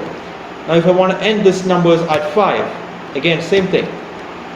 And also I want to just end at 10, but I want to show you a different line of execution, such that I want to decrement by 3 at each iteration. Okay, and I'm going to say sorry. So you can see that at each iteration I have received the first value as 10, then 10 minus 3 7, 7 minus 3 4, 4 minus 3 1. But the next the last element 0 will not be printed, and that is because our loop is over, because 1 minus 3 is going to be minus 2, and minus 2 is not part of our loop. We have specified that the last element, if appearing, needs to be at the 0. The value should be 0 and not any less than that. So this is how a for loop works. Alright guys, so now let's move on to another very important loop, and that is called the while loop. We had looked into for loop previously, and as you can see now I have changed the script tag slightly. Now I'm not going to give the JavaScript within the script tag as we do the internal format. This is the external JavaScript file. I have created a script.js file which is empty as of now, and I have to just say script src, which is an attribute to the script tag, and you have to give a relative file path, which is pretty much simple, and then you have to just give an optional type, and the type is text/JavaScript, and then close the script tag. Alright, so now that we are done with that part, now let's just take a look at this file and write a sample code just to make sure this particular script.js is linked to our JavaScript.html. Okay, and let's just look at the browser. Alright, we are able to see that this particular file is now in action. So what is the while loop? So we had previously looked into the for loop and we understood one thing, right? We understood the fact that the for loop is used when you have, like, when you can give literally three blocks. In each of these three blocks you are going to give separate conditions. Like, a place where the iteration is going to start, where it's going to end, and you also know how it's going to be incremented. You are giving three conditions all together. But in the while loop, things are slightly different. Now, there are certain situations where you can literally write the for loop. You can literally write the while loop in the same logic as that of the for loop. But the while loop is normally used when you don't necessarily know how many iterations are going to be there for your particular logic. Now, I'm just going to give you one very simple example. I'm going to say var x is equal to I am hungry. Alright, this is just a string that I'm saving to the x variable, and once I'm done with that, I am going to create a while loop. Okay, so before that I'm also going to create a stomach variable. Let's just give var, it doesn't really matter. So I'm going to say stomach is 0. This is an integer, so the JavaScript is going to detect it already. So yeah, the while loop is just simply declared by creating you have to just write the while keyword and then a pair of brackets. Inside these brackets you are going to give the condition, and there will be a set of curly braces. These curly braces are whatever is written within these curly braces is going to be executed as long as this condition is true, similar to the for loop. But however, we need to make sure that this particular condition, whatever we are writing over here, has to be proven false at any instant of time. If it is not proven to be false, like if I just say while x is I am hungry, okay? I'm sorry, you have to give three. You have to give two equal to operators because we are using the comparison operator, right? So okay, if I were to use this, you will get an infinite loop. You will, like, say, if I want to console.log hello, you are going to get an infinite loop. Okay, and why is that happening? And that is because the condition over here is always going to be true. You are not changing it anywhere. Like, where x is I am hungry, and while x is I am hungry, console.log hello, and this particular condition is remaining true for the remainder of our program, and we are not changing it anywhere. So I also wanted to introduce you to a new extension, and that is called the code runner. So you can just search it up here, and basically all that this particular extension is doing is that, when you open your file, that is the script.js tag, you will get this particular icon over here, and this is going to let you run the code. Like, if you were to give a console.log, you don't necessarily have to go all the way to your browser. You just have to, you will get the output exactly right here. Okay. So now let's just run this code, which is going to give me an infinite loop. I'm pretty sure my computer is going to crash right now. So I'm going to save it and run it. And now you can see I'm getting so many hello, hello, hello, hello. It's going in an infinite sequence. I'm going to stop it right here, or else my computer is going to get wrecked. So anyway, I just want to make sure this is not an infinite loop. I want to give some conditions, right? Now, unlike the for loop where I'm going to say a particular index, right? I'm going to say start at index 0 and end at index 10. Here I'm not going to give an index, but instead I'm going to give some conditions. Now we have a variable called stomach, right? Stomach is given the value of 0. So I'm going to say stomach plus plus. So in each iteration of this while loop, the value of stomach is going to be increased. The first time hello is printed, the stomach is going to be 1. The second time is going to be 2, 3, and so on. So what do I want to do? What I want to do right here is that I just want to make sure that this particular condition is proven to be false at some point of time. So for that, all I need to do is I need to just write stomach while stomach is less than 5. So this particular condition will keep getting executed for as long as the stomach value is less than 5. So let's just see what's going to happen. And also I want to make sure once this while loop is over, I want to say x is equal to I am no longer hungry. Okay, and I'm going to console.log x as well, which is just like this. And now let's just run the code. Let me just go all the way down. Okay, I need to just clear the output, so I don't want you to get confused. I'm going to say console.log eating. And yep, now the code is running properly. You can see that we have stomach, the initial value of stomach is 0. So the first time it's going to be 0, 1, then 2, 3, 4. Like it's going to go like that. 0, 1, 2, then 3, 4. It's going to get printed 4 number of times because the fifth one is not counted. If I were to give the equal to symbol, then you might get a fifth one as well. But however, we are not counting the fifth one.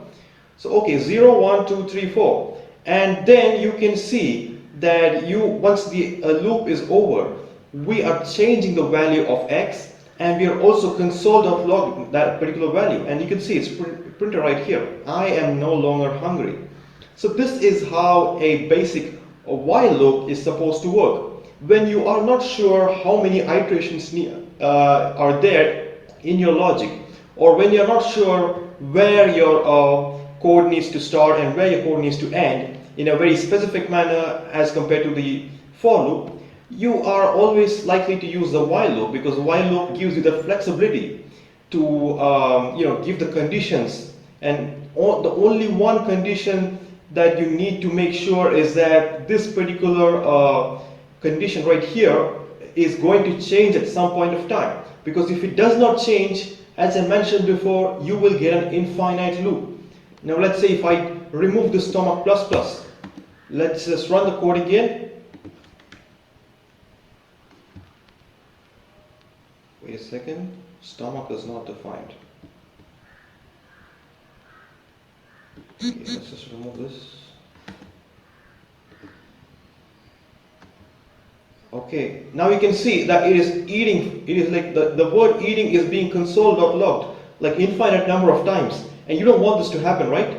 So make sure that you always give a condition, and that condition is, in this case, I have incremented the stomach variable by 1 at each iteration so that it does not go in an infinite loop. Now let's just say that we want to essentially replace the for loop with a while loop. Like we're going to do an example that we did with the for loop. I just want to print the first numbers from 0 to like 10, okay? And for that, what I'm going to do right here is, first let me just clear the output, stop code run, and clear output, okay? So I'm just going to declare a variable. Let's just delete this, we don't need this anymore. And okay, so now we have a variable. Let's just name this as x, and I'm going to say while x is less than or equal to 10, I want to print the variable x, okay? And each time I want the variable to increment by 1. Now this is essentially the same thing as writing a for loop where we are starting x is equal to 0, okay? I'm just use the let operator, it doesn't matter, I've used the var, and it's essentially the same thing. So I want to say x is less than or equal to 10 and x plus plus. This is exactly, this particular while loop is going to run the exact logic as the for loop right here. And I hope you have the understanding of how the while loop is related to the for loop. But however, we do not have the same flexibility of changing the different conditions inside the for loop, which is where the while loop is turning out to be more essential and helpful. So I hope you know the difference right now. So let's just jump on to the next topic, and that is data structures. Now we are going to look at the way a multitude of methods to store data, right? Now we have looked into one method, and that is to declare variables and then assign either a string, which is a string is always given within a double quotes. So let's just take a look at another method, and that is the digits. You're going to declare the same variable, but this time it's going to be digits. So this time the data type is digits, and also you can declare a third type of data type, and that is called the boolean. The boolean simply gives you two outputs. It's either true or false. There is no in between, and there is no third output as well. And boolean can sometimes also come out as undefined, but let's just take a look at that sometime later. So I just wanted to introduce this to you as well. So I'm going to say a small example for boolean. I'm going to say var x is equal to true. Okay, by default it's going to be true. And I'm saying if x, right? Now if x in this particular sense, it simply means if x is true. If you simply write if of x, once again, it simply means when x is true, print something or do something, okay? So I'm just going to say console.log. Now I hope you remember that we have you're using the console right here. You can also use it in the browser. I just wanted to make sure that you can follow up more quickly. And I've used the code runner extension. So yeah, let's just write hi. And now you can see we have printed the value hi just once, right? And that is because the x is true. But what if I add an exclamation mark right here? Now this essentially means if x is not true. Okay, and let's just run the code right now. It's running and it's done, and there's nothing being printed, and that's because we don't have a condition being satisfied, right? There are no conditions that is being satisfied within the if statement. Now if I were to give an else statement, maybe it will be printed, because naturally when this condition is not true, it will jump to this condition. So I'm going to say hola. So this time you are going to get the output as hola. So anyway, this is what the boolean is all about. So just make sure you understand the syntax. If you want to just write if a particular boolean is true, all you need to write is just write the name of that variable within the brackets. You don't have to write if x is equal to true. It doesn't really matter. You just have to write the name of the variable. And if you want to write if x is not true, just add an exclamation mark before that. Alright, so I hope you're comfortable with that. So now let's just run into data structures. So if you want to store multiple data variables all together, and you want to like go through them or like at the same time, instead of having to declare one variable at one time, we can store all of them in one particular place. And for that we use something called as an array, right? Array is one of the many data structures that we have in JavaScript. So the array is used to store variables. You can store data in the form of string, or you can even store it in the form of numbers, or even combined together. So in this case, I'm just going to create a random random list of numbers. I'm going to say 4, 7, 3, 0. Let's say 33. Doesn't really matter. You can print whatever you want to print. Okay, so I'm also going to give a string. I'm going to say done.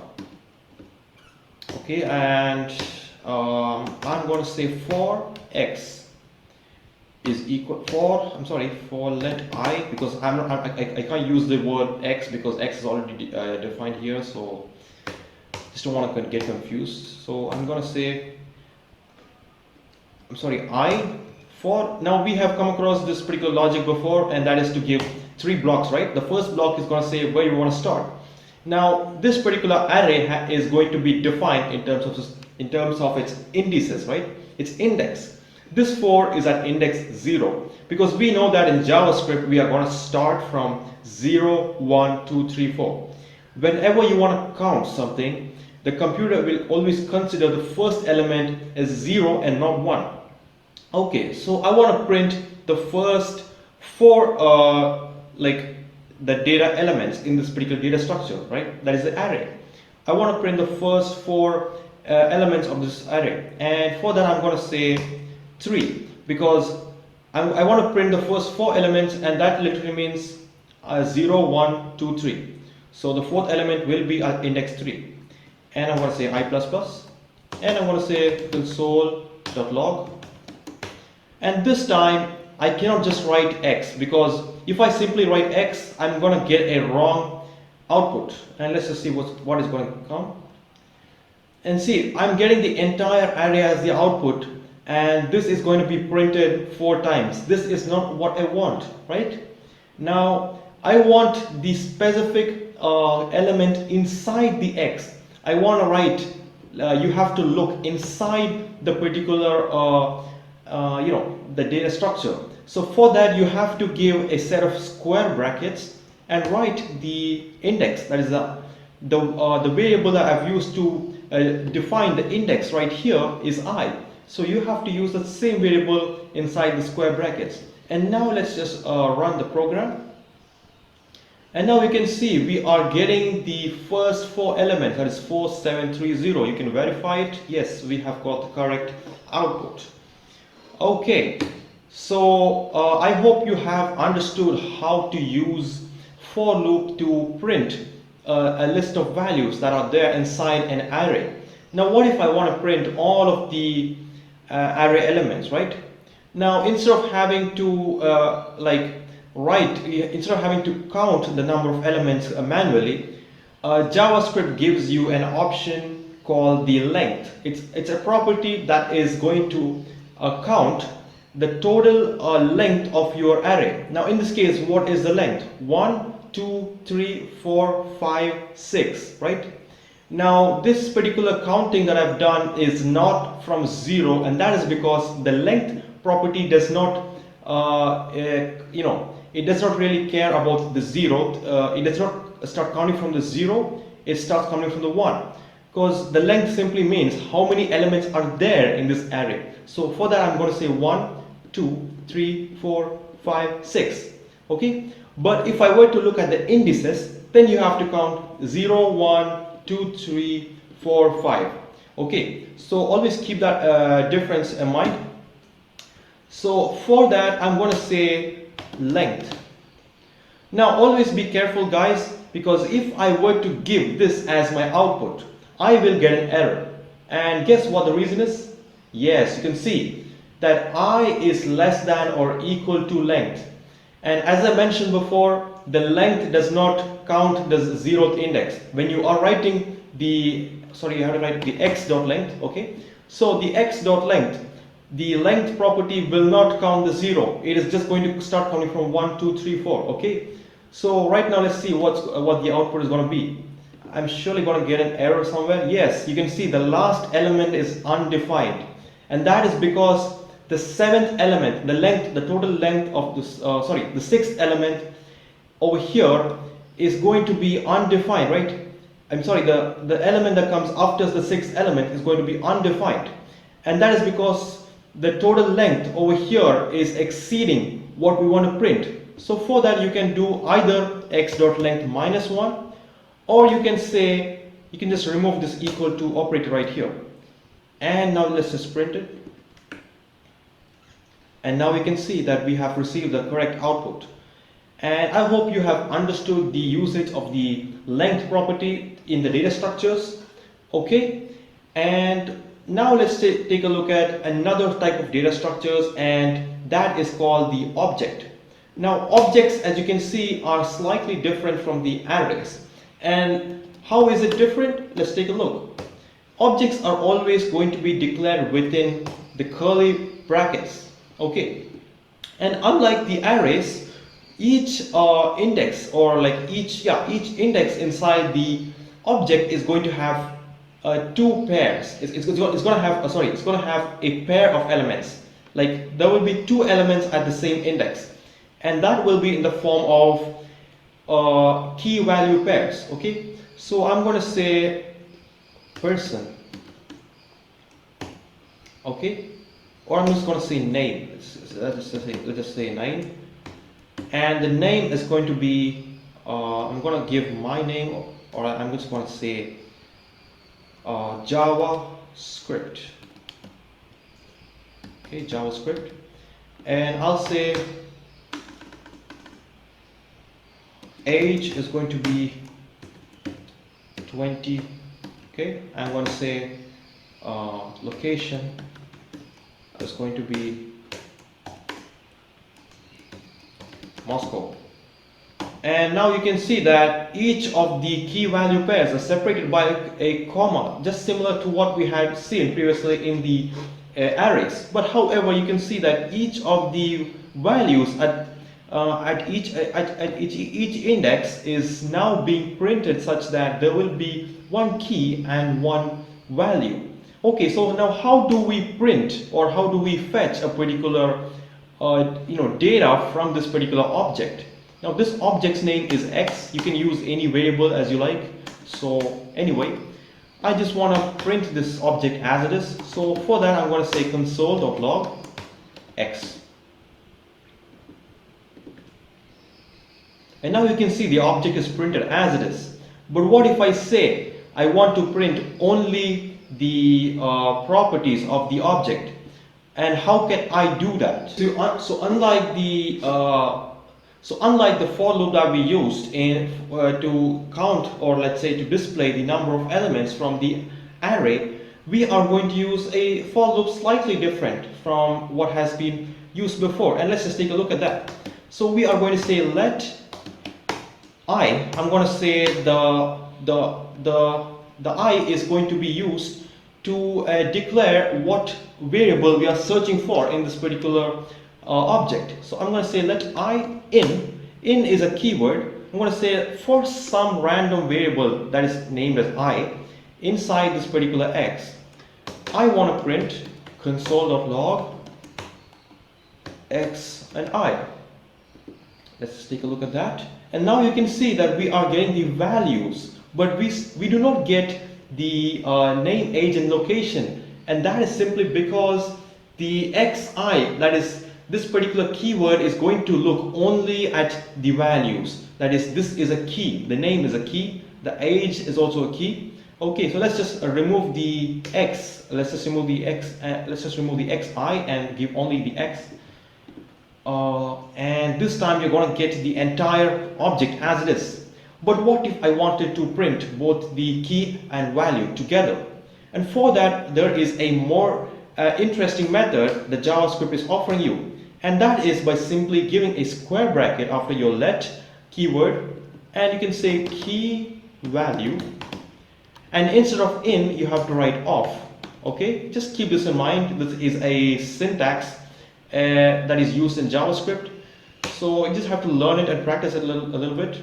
So I'm going to use another keyword. This is called the object.entries, and then you have to give another pair of brackets, and inside this you have to give the name of your object. So we have the object's name as X, and this time I'm going to say key and value. I'm going to, for each iteration, I'm going to print both the key and the value. So let's just take a look at that. And now you can see we have printed the key and the value together. So I'm pretty sure now you know how to declare an object and how to iterate through elements in an object. So let's just take a look at, let's say, what if I want to print a specific a specific key value? What if I want to search for a key value? So let's just take a look at some examples. So I'm going to say if x dot has own property. Okay, this is a very important keyword. This is going to check if your object has a particular property.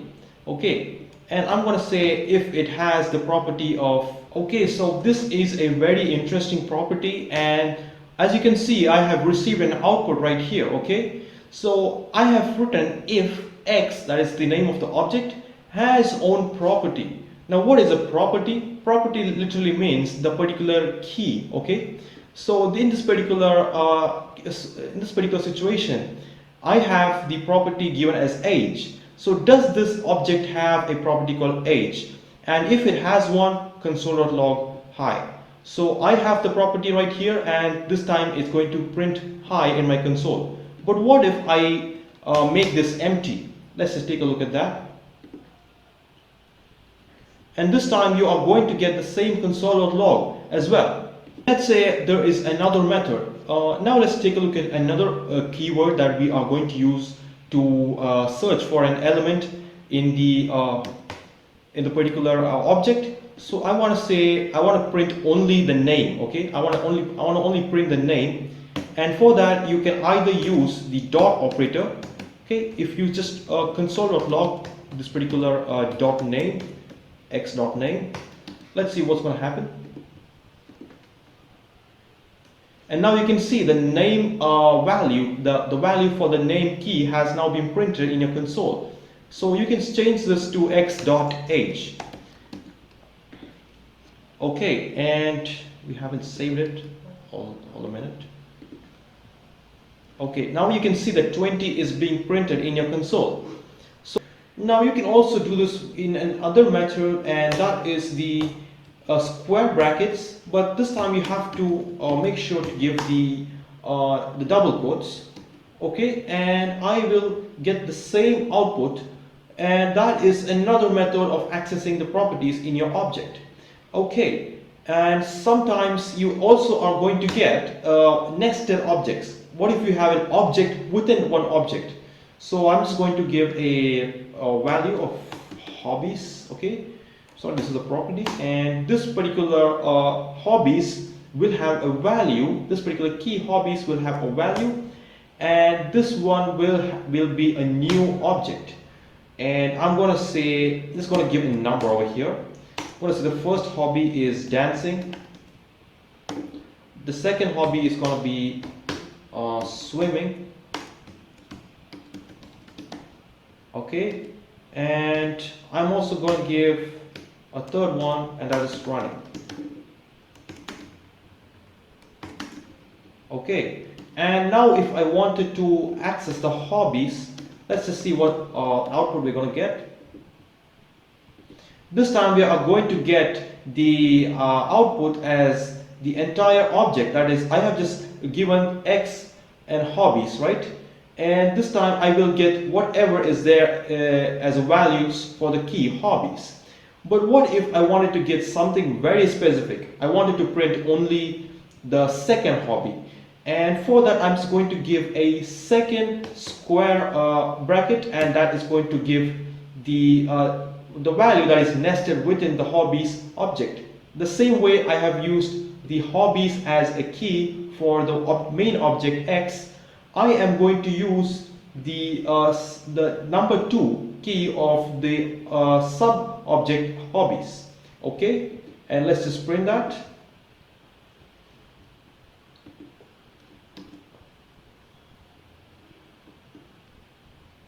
Okay, so now you can see that I have received the output as swimming, and that is because we are looking for the property that is there in x in hobbies, and the key inside the hobbies should be number 2. Now let's just take a look at the dot operator for same method as well. Okay, and I'm just going to say number 2. Let's just see what's going to happen.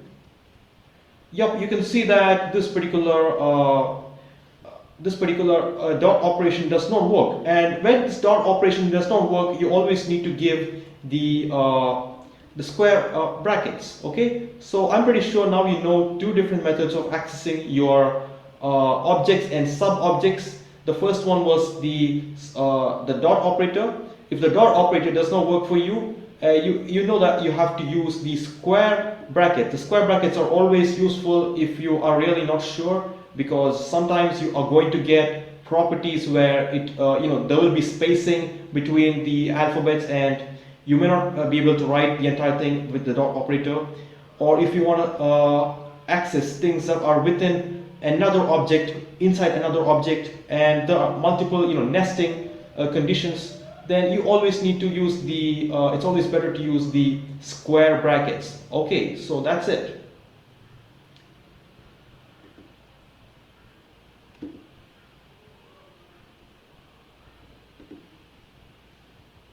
Now let's take a look at the similar nesting condition for the arrays as well.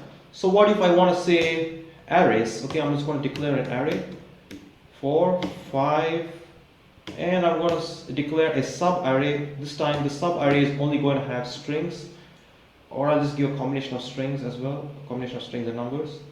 Let's say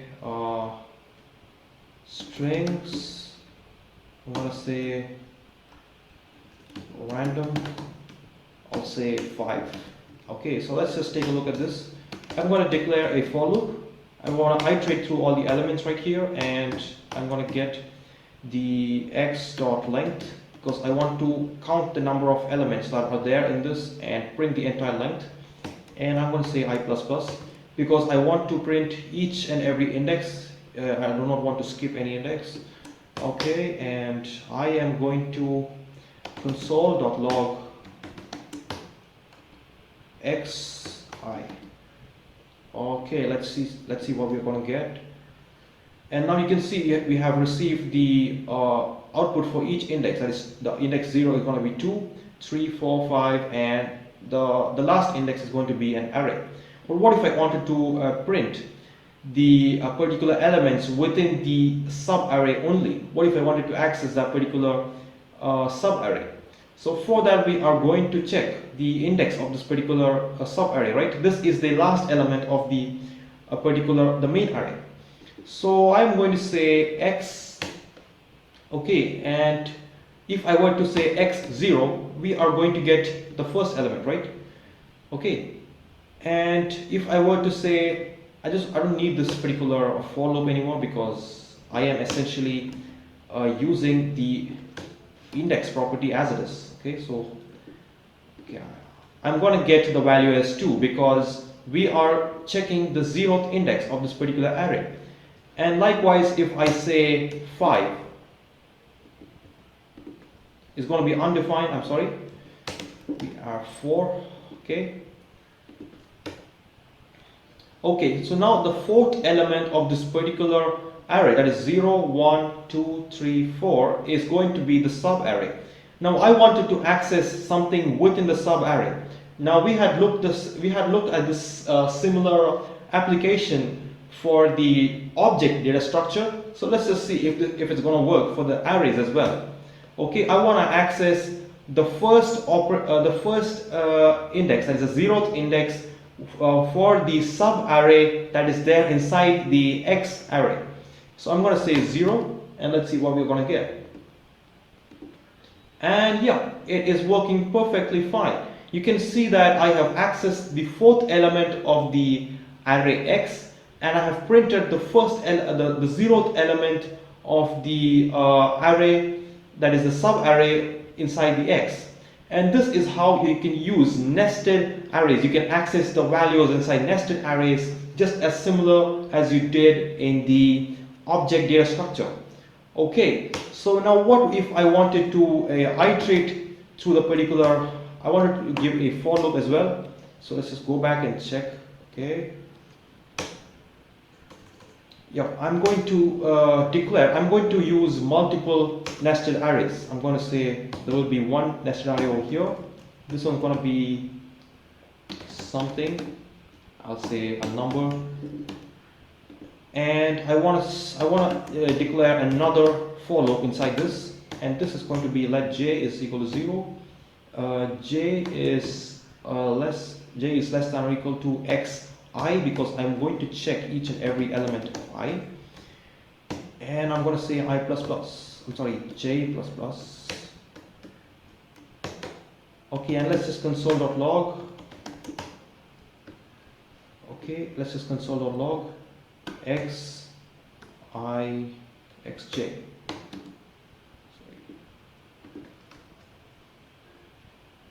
Okay, so now you can see that there is a difference in the output that we have received right here. And let's just take a look at this one. Wait.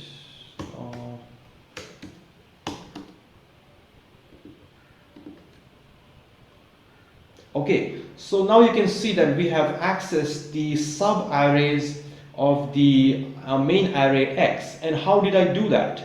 Now, if I were to simply give one for loop, right? If I were to give just one for loop and print them, you are going to get them in the form of, just ignore this undefined because that was a syntax issue. you are going to get it in the form of, you know, something 4 5 and then strings random 5. Okay, you are going to get only essentially the first, you're going to get this as the output. But instead of that, I wanted to print each and every item in the sub arrays individually, right? So in order to access that, I had to first search the main array. That is, the main array has two elements. That's the first element is this one. Okay, the first element is that one at 0th index, and this one is the second element and it's at index 1. So now I wanted to first search the main array. Okay, and after searching the main array, I am going to look into the value that I received inside the main array, and that is done with the second for loop. And this second for loop has also made sure that we don't access the x.length. We are accessing the value inside the x.length. So this is a very useful tool when you want to access an array within another array. Just similarly to how we have done in the objects, except that this time we are going to use we're going to call the particular value by its index, so you have to use the for loop. You cannot access it directly as we did it in the the objects, unless of course you are really sure about what you want to access. Like for example, if I want to say x0 and I'm going to say x2. This time let's see what's going to happen. I'm sorry, I can give the console.log. You always need to give this in order to make sure it appears in your console. And let's just see what the output is going to be. You can see that the output is 5, and that is because we have accessed the first, that is the 0th index of the x, and the second index, that is 0, 1, 2. This entire thing is the 0th index, and inside the 0th index we are accessing the second index, and that value is going to be 5 as displayed on the console. So you can do the same thing for the second array as well. Let's say I want to access the x11, and boom, you will get the value as random, because this is the string that we have assigned to the value x101. People, so now let us look into another very important property in the JavaScript, and that is called functions. Now, if you are having a background in any other programming language, I'm pretty sure you do have an idea about what functions are and what they're used for. If not, make sure to have a good grasp of functions before you dive into the more advanced concepts in JavaScript. Alright, so let me just start off by giving you a quick illustration of, let's say I'm just going to define an array right here, okay? And I'm going to name this array as x. Or I'm just going to give this name as array. And I'm going to say 3, 5, 7, 9, 11. Okay, now I'm going to do a bunch of operations with this array. I'm going to first run a for loop, okay, and I'm going to say I greater than or I greater than array.length. You already know this from the for loop, okay, and I'm going to check to see if all of the elements inside the array are numbers. And in order to do that, JavaScript gives you an option called type of. Okay, if type of xi, that is for each element in the array. So I'm sorry, the array's name is array. So yeah, I'm going to say for each element in the array. So we have defined the arbitrary, the value of each index to be I, and the name of the array is array. So type of each element I inside the array, if it is of the type number, I want to just console.log it. And let's just see I want to just console.log. Okay, I'm just going to console.log the array elements itself.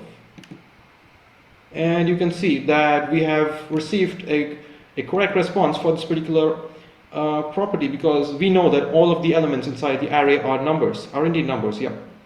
So I'm just gonna save it somewhere. So I'm gonna say let count. We're just gonna count the numbers. Number count. Okay, number count is 0, and if each number is if each array element is a number, I want this number count to increment by 1. Now this one, you know, it's essentially the same as plus equal to 1, or you can even write it as number equal to number count plus 1. It's the same thing, but anyway, I'll just give it as plus equal to 1. It doesn't matter which one you give it. And I'm just going to console.log number.count. Let's see what's going to happen. Oh yes, all the 5 elements are indeed numbers. So we have the number count incrementing 5 times, and definitely we have 5 numbers. Okay, so let's just do something similar to this again. So I'm going to say I want to check to see if all the numbers are odd, and for that I'm going to say odd count is equal to 0. Okay, this is just I'm just going to use this as a counter for my for loop.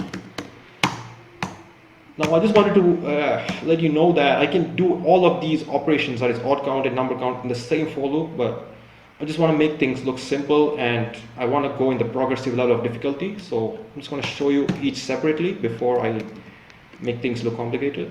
Okay, so similarly we have an array, and I'm going to say if each array element is, if you want to check a particular element is odd, what do?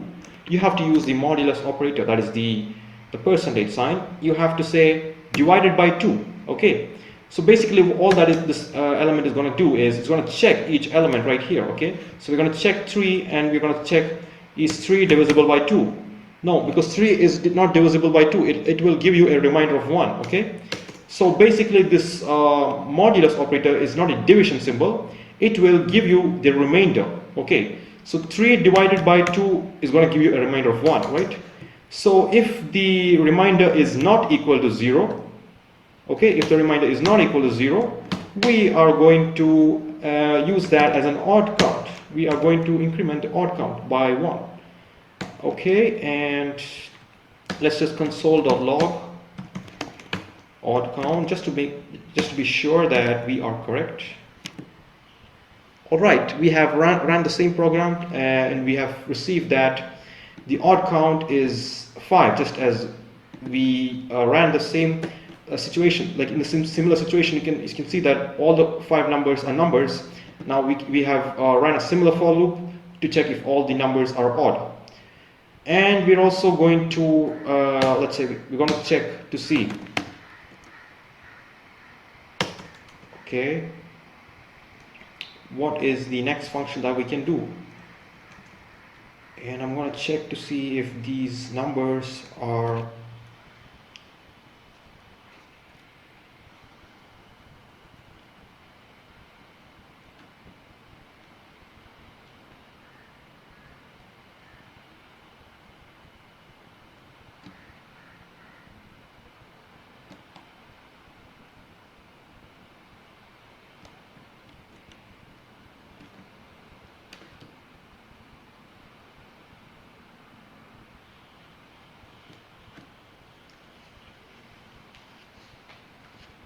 okay, so now let's just do another function. Okay, let's just check to see if all the numbers are positive integers. So I'm going to check to see positive int. I'm just going to, this is just a name, it's not a keyword, so you can give any name you want. And I'm going to give a similar for loop. Now we don't have to give multiple for loops, I'm just doing it for you guys so that you can follow up and you don't have any confusions. And I'm going to check if each array element is greater than 0. And if so, I'm going to say positive int should be plus equal to 1. And you can see right now there will be, if we just console.log positive int.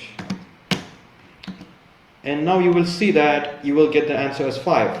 And all the three times you are going to get the same result. You're going to get 5, 5, and 5.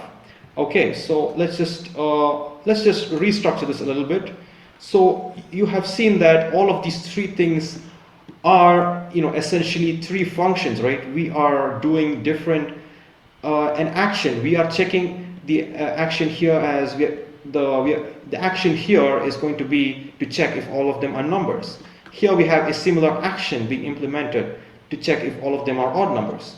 So what if I just reorganize the program a little bit, so that if you are to show this code to your friend, okay, and if you want your friend to understand them a little bit easier, you can just put them into functions. And function, you just have to write the word function and give any name to it. In this case, I'm checking to see if it's a positive integer, so you can say is positive. Any name is fine. I'm just writing is positive because it sounds a little bit easy to follow up. And you have to complete the curly brace. What this function is essentially whatever is going to be inside the curly brace. So if you give something outside the curly brace, that is not part of the function. And I'm also going to give a return property to the function. Now, what is the return property going to do? Now, every function will have something like it is always going to return a particular value. Now, all functions may not have the return keyword inside it, but however, when you do give a return keyword, it will return a value. Now, in this case, I want the value to be Boolean because we are going to do something with that later. I want to say, is it positive, true or false? Now, in this case, I'm going to give the condition, okay? I'm going to give the condition as, we know that the length of the array is 5, okay? So you can say, in order to specify the condition that is positive, that all the numbers are positive, I'm going to say array.length equal to 5. Oh, sorry, array.length is equal to positive int, because we have made sure that all the elements are positive, and this is a counter especially. So I am going to say, I'm going to just console.log it. I'm going to say console.log true.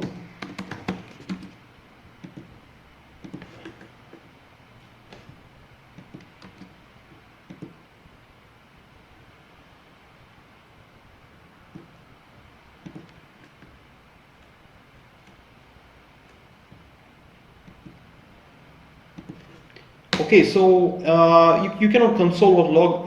So if you want to console.log something that is written inside a function, you have to make sure that you do call the function. So I'm going to call the function is positive.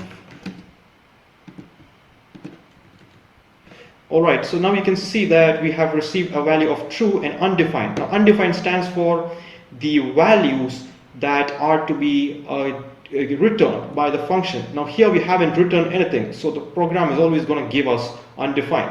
You may recollect from the fact that when we were giving some values in the browser console, we always received an undefined along with the value that we wanted to get. And this is essentially because every single activity that we want the browser to do is considered to be like a function. So when you don't return something, you will get some undefined an undefined as in the output. So in this case, I just use this console.log as a method of testing. So I want the return to be true, else, now if the return is not true, I want the return to be false. Alright, so I'm going to do the same thing for all the others as well. I'm going to give this as function odd is odd. This particular arrangement of characters is known as camel case. It's like first letters are all small and the lowercase, and the next one, then the second word is going to have uppercase in its first word, and the rest are all in the lowercase. It's called the camel case if you want to know it. So I'm just going to give the same property right here. Okay, and I'm going to check.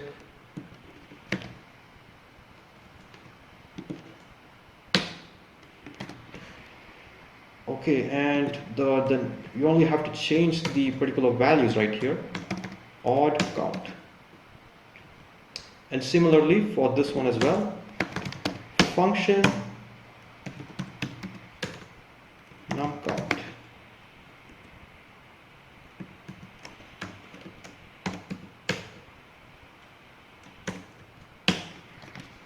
And I'm going to check if the array.length is equal to the num count, to check if all are numbers. Okay, I'm sorry, it's going to be number count, not num count. And I'm going to give a new function over here, which is essentially going to call all the other functions. So this particular function is going to be, let's say I'm going to give the name as validate. Okay, it's just a a function, a mega function, which is going to call all of these functions that I declared above as sub functions. It's going to be like, I'm going to call them inside this just to check if they are all true. So as you might recall from our previous sessions, if you want to check if a particular statement is true or false, all you need to do is just write the name of that particular function or a variable as it is. So in this case, I'm just going to say num count, that is num count. You don't have to say num count is equal to true, because if you essentially just write if num count, and in this case it's a function, you have to use the brackets. If you simply write it this way, the program is going to understand it. You want to check if num count is true. Okay, in this case num count is definitely true. Okay, I want to also do the same thing for the other functions as well. So I'm going to say and, you have to use 2 ampersand, so remember that, is odd, another function, and I'm going to say is positive. Okay, because this was the name of the function that we have given previously, and I'm going to say return true, or we can just say I want to say all functions are true. This time I'm returning a string instead of returning the boolean, or I'm going to say return not true. And let's just run the particular function.validate. Let's just call it. Now if I were to run it as it is, let me just run it as it is and check what's going to happen. You are not going to get anything in your console, but the program will run. The program will run and there will be some output, but the output won't be received in your console. In this case, we are using the console to test whether our output is coming or not. So I'm just going to console.log each step, because this is essentially a function, right? To access a function, you have to call the function, and to access the output received by that function call, you have to use the console.log keyword alongside it. So I'm just going to say console.log, and let's just check. You can see all functions are true, because you can see the first function is true because we have verified that if array.length is equal to array number.count, this one is returning true, and this one is returning true as well. Okay, so in this case I haven't used the else keyword. Now this is a small catch I wanted to show you. You don't necessarily have to use the else keyword when you are using the return keyword, and that is because this particular block is definitely going to return as true, right?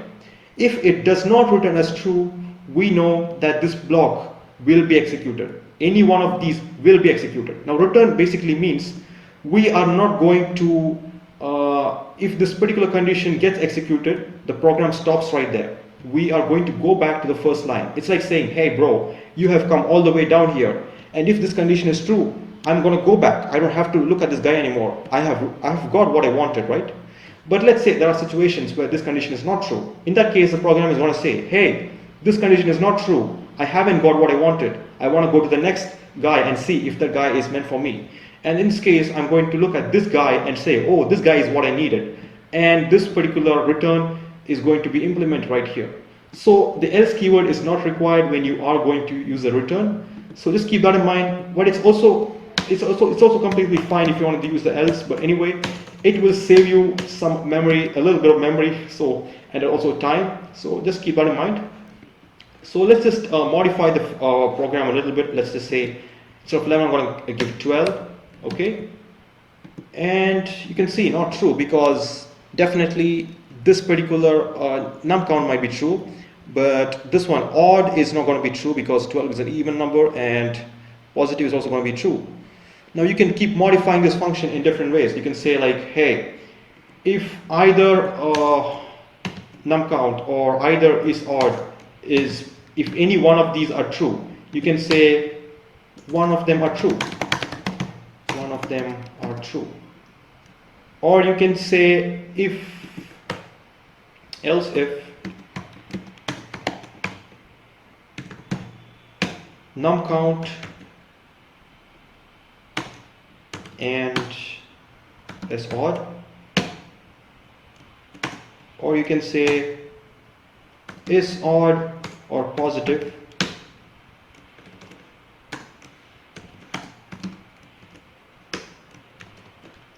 or you can say any two of these are true, like if any two of these combinations are true. Now in this case, num count and is odd is true, or if is odd and is positive is true, or we can say is positive and num count. We want to say num count and is positive. Now you can just return a value as two of them are true. Okay, else you can say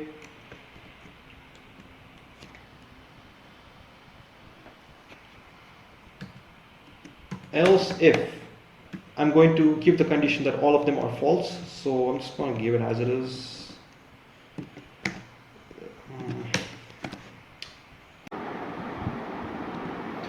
Alright, so now that you are familiar with the concept of array, and I'm pretty sure you know what arrays are all about, and you know the fact that arrays are used to store multiple data elements.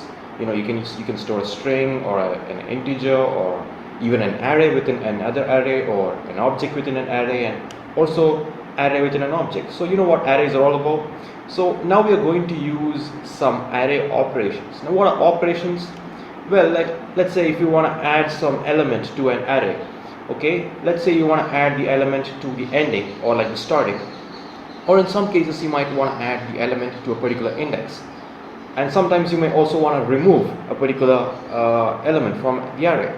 So for this you need to keep in mind some keywords that are very essential in JavaScript. So before we go into that, let me also show you another method for calling the for loop. Okay, so you might be knowing what for loops are all about. For loops are used when you want to search a particular data structure for a particular, you know, condition or like an element. So let me just give an array over here. Let's name it as ARR, as you can see here, and I'm gonna give a bunch of elements: 3, 6, 1, 10, 25. Okay, and let's also name the last one as 2. And once you're done with this, I'm just going to use the forEach method. Now what is a forEach? It is similar to the for loop, but however we don't have to explicitly say where you want to start, where you want to end, and how you want to increment, because unlike the traditional for loop, you cannot give too many conditions right here. And also the syntax of the forEach is much simpler as compared to the traditional loop. Let's just take a look at how it works. Okay, so inside this for loop you are going to have a callback function. Now what is a callback function? Well, callback function is essentially a function that gets executed once a particular condition is satisfied. Now in this case we have the condition as the forEach, right? So the forEach is essentially going to iterate through each of these elements. Now once the forEach method is triggered, we want to implement a function. We want the array to do something. I'm telling the array to do something, and I'm going to give the curly braces. You know what the curly braces are for. So essentially all I've done here is that I've called the same array that I've declared over here, and I have given a dot operator for each, and inside this for each I'm performing a function, or I'm performing an activity. Okay, now I want to print, let's say if I want to print the numbers that are greater than 5. Okay, now in this case you can see the numbers greater than 5 are 6, 10, 25, right? Okay, so I want to say console, I want to say if I want to give a number. First I want to just say value. Okay, let's just this is just an arbitrary like a variable I'm using to call the particular values inside this array. So I'm going to say if value is, you can give any name you want, it doesn't have to be value, you can give it X, Y, or ABC, doesn't matter. Okay, so I'm going to say if value is greater than 5, I'll say greater than or equal to 5. Okay, I want to console.log this particular value. Okay, and let's just see what's going to happen. You can see that we have got the output as 6, 10, and 25, just as the way we wanted it. But what if I want to print both the index as well as the value. So in for each, when you are giving two parameters, like two, you want to give like two variables together, you will always see that there is a pop-up coming up here which says the first one is going to be the value, the original number. The second one is going to be the index. So I'm going to say index. Okay, you don't have to name it as index, you can name it even as I or any other variable. I'm just using the word index just to make you understand a little bit better. So I'm going to say I want to print both the value and the index of the elements which are greater than 5, greater than or equal to 5. Okay, so in this case, if I were to just console.log it, let's just go down, you can see that we have received the numbers as well as their index. The number 6 is greater than 5, the condition is satisfying, and we also have the index as 1 because you know that's 0, 1, 2, 3. Everything starts from 0, so 6 is at index 1. And likewise, we have number 10 at the index 3 and number 25 at index 4. So always keep this in mind, guys. The for each method is useful if you don't really have too many conditions in mind. If you want to simply you want to do like a fast for loop, or you want to like improve the readability of your code, the for each is really useful. But however, you are free to use the traditional for loop as well. It's all up to you. It purely depends on your choice and your circumstance regarding your coding. Okay, so let's just look into some of the other methods. Okay, so I want to add an element to this particular array. Okay, I want to add, let's say, array dot push. Now the push keyword is used if you want to add an element to the end. Okay, the last index. Now the last index here is 2, so I'm going to say array dot push is 2, and I'm going to say console.log array. The new array is going to be,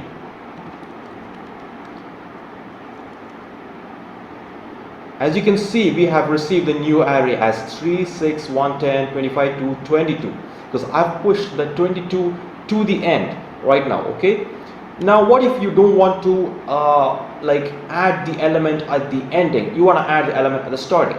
So for that, you have to simply use the keyword known as array dot unshift. All right, and I want to add the element as 5. Okay, and then if I were to console.log the same thing, I'm just doing it twice just for your understanding. You can just give one console.log, it's fine. Oops, something is wrong. Okay, so I'm just going to show this to you. We have given 2 console.logs. I don't think we need this. Okay, so you can see that the first console.log that I just deleted is going to show you what happened after we pushed the 22 to the end, and we have the 22 at the end right here. And after that, I've done the array.unshift, which is going to push the elements, or I'm going to use the word, don't use the word push, I'm going to say I'm going to insert the element at the starting index, the 0th index. So whichever variable or whichever number you give here is going to be kept at the starting of the array. And you can see 5, 3, 6, 1, 10, 25, 2, 22. Okay, now you know that the push and the unshift are 2 methods to insert elements, in which the push is used to insert elements at the ending, unshift is used to insert elements at the starting. So let's just take a look at some of the other array operations. Let's see if I want to like print a particular, let's say if I want to remove a particular array element. Okay, I want to say pop. Pop is one such method, but however, similar to the push, we know that the push is used when we want to add element at the ending. Pop is going to remove the last element from the array, and let's just say I want to remove, I'm not going to give any parameters inside this. I'm just going to just call it as it is.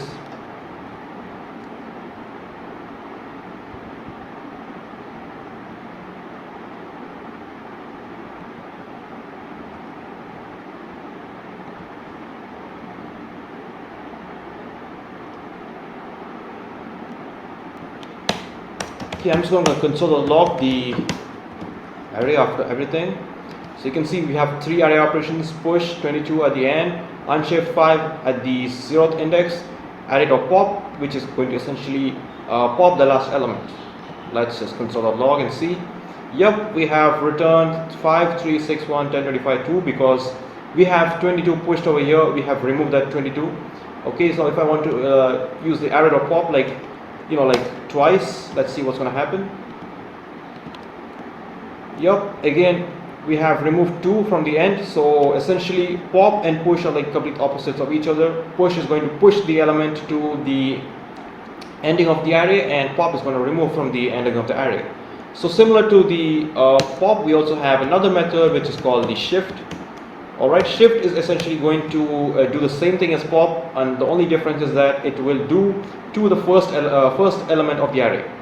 So you can see I have used the word shift. Shift is going to remove the first element. Okay, so keep these 4 properties in mind, guys. You're going to need them for the future programming. The array.push is used when you want to push to the ending. Unshift to the, you want to add an element to the starting. Pop, remove the ending element. Shift, you want to remove the starting element. That's it. Alright, so I'm going to show you another method which is going to essentially help you to remove an element at a particular index. So I'm going to declare a new array over here. I'm going to say new array, and this time I'm going to say array.slice, and I'm going to say I want to slice the element, this particular element, from the 2nd index to the 4th index. Okay, and let's just console.log.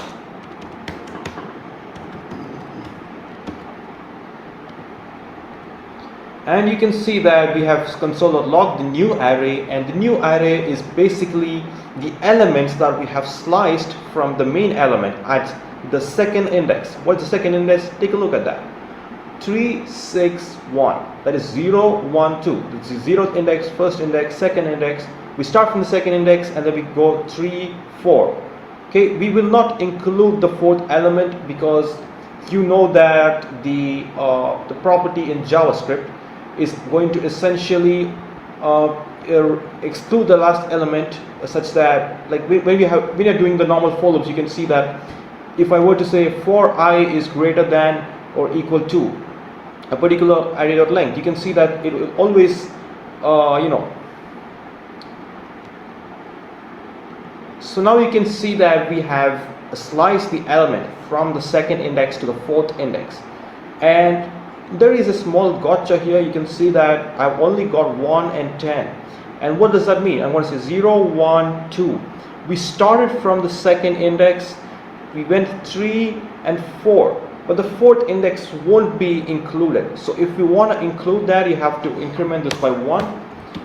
So in that case, I'm going to do, this is always a very important thing to remember, because JavaScript does not really take into consideration, it does not include the element till which we want to slice. So always make sure to add one element, add 1 to this particular last element you want to put this array.slice operation to. So anyway, this is a very important method, and I'm also going to do the same thing in a different way. Let's say I want to do -1. Okay, wait. I'll say -2 to 2. Okay, I'm going to say 2 to -3. And this time you can see that we have received an output of 1. And what does that mean? Let's take a look at that. 0, 1, 2. We know that 2 is the second index, that is 1, right? Now if I were to give the -3 as the property for counting till which element I want to slice it to. Now the -3 is essentially going to count the index, but in the reverse direction. So we're going to say 1, 2, 3. Okay, so you know that the last index will never get counted.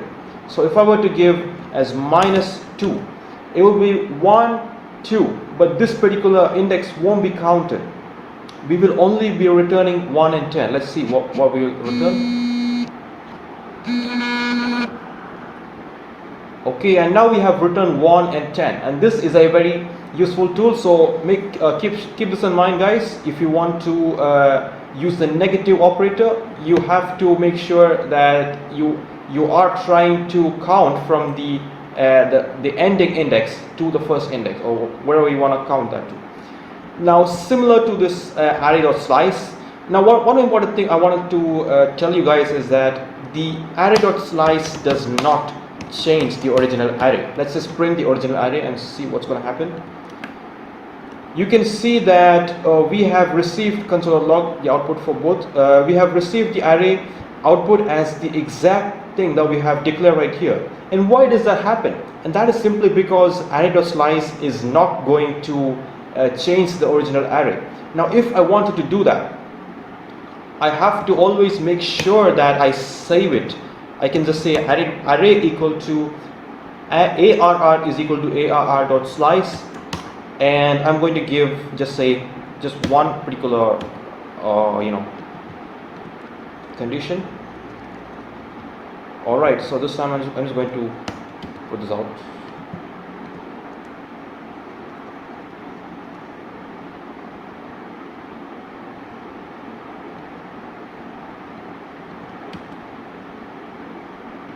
What's happening?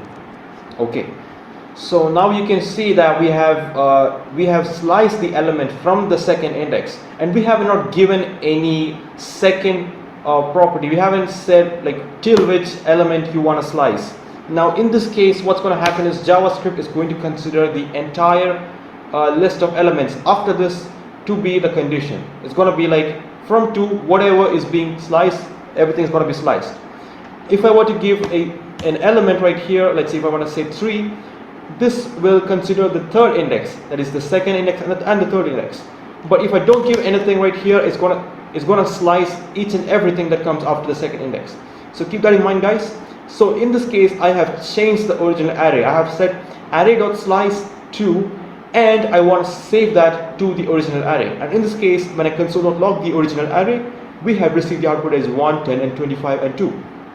And which is exactly what we have right here. We have sliced the element from 1, 10, 25, and 2. And whatever elements are there from the second index to the end is passed to the new array.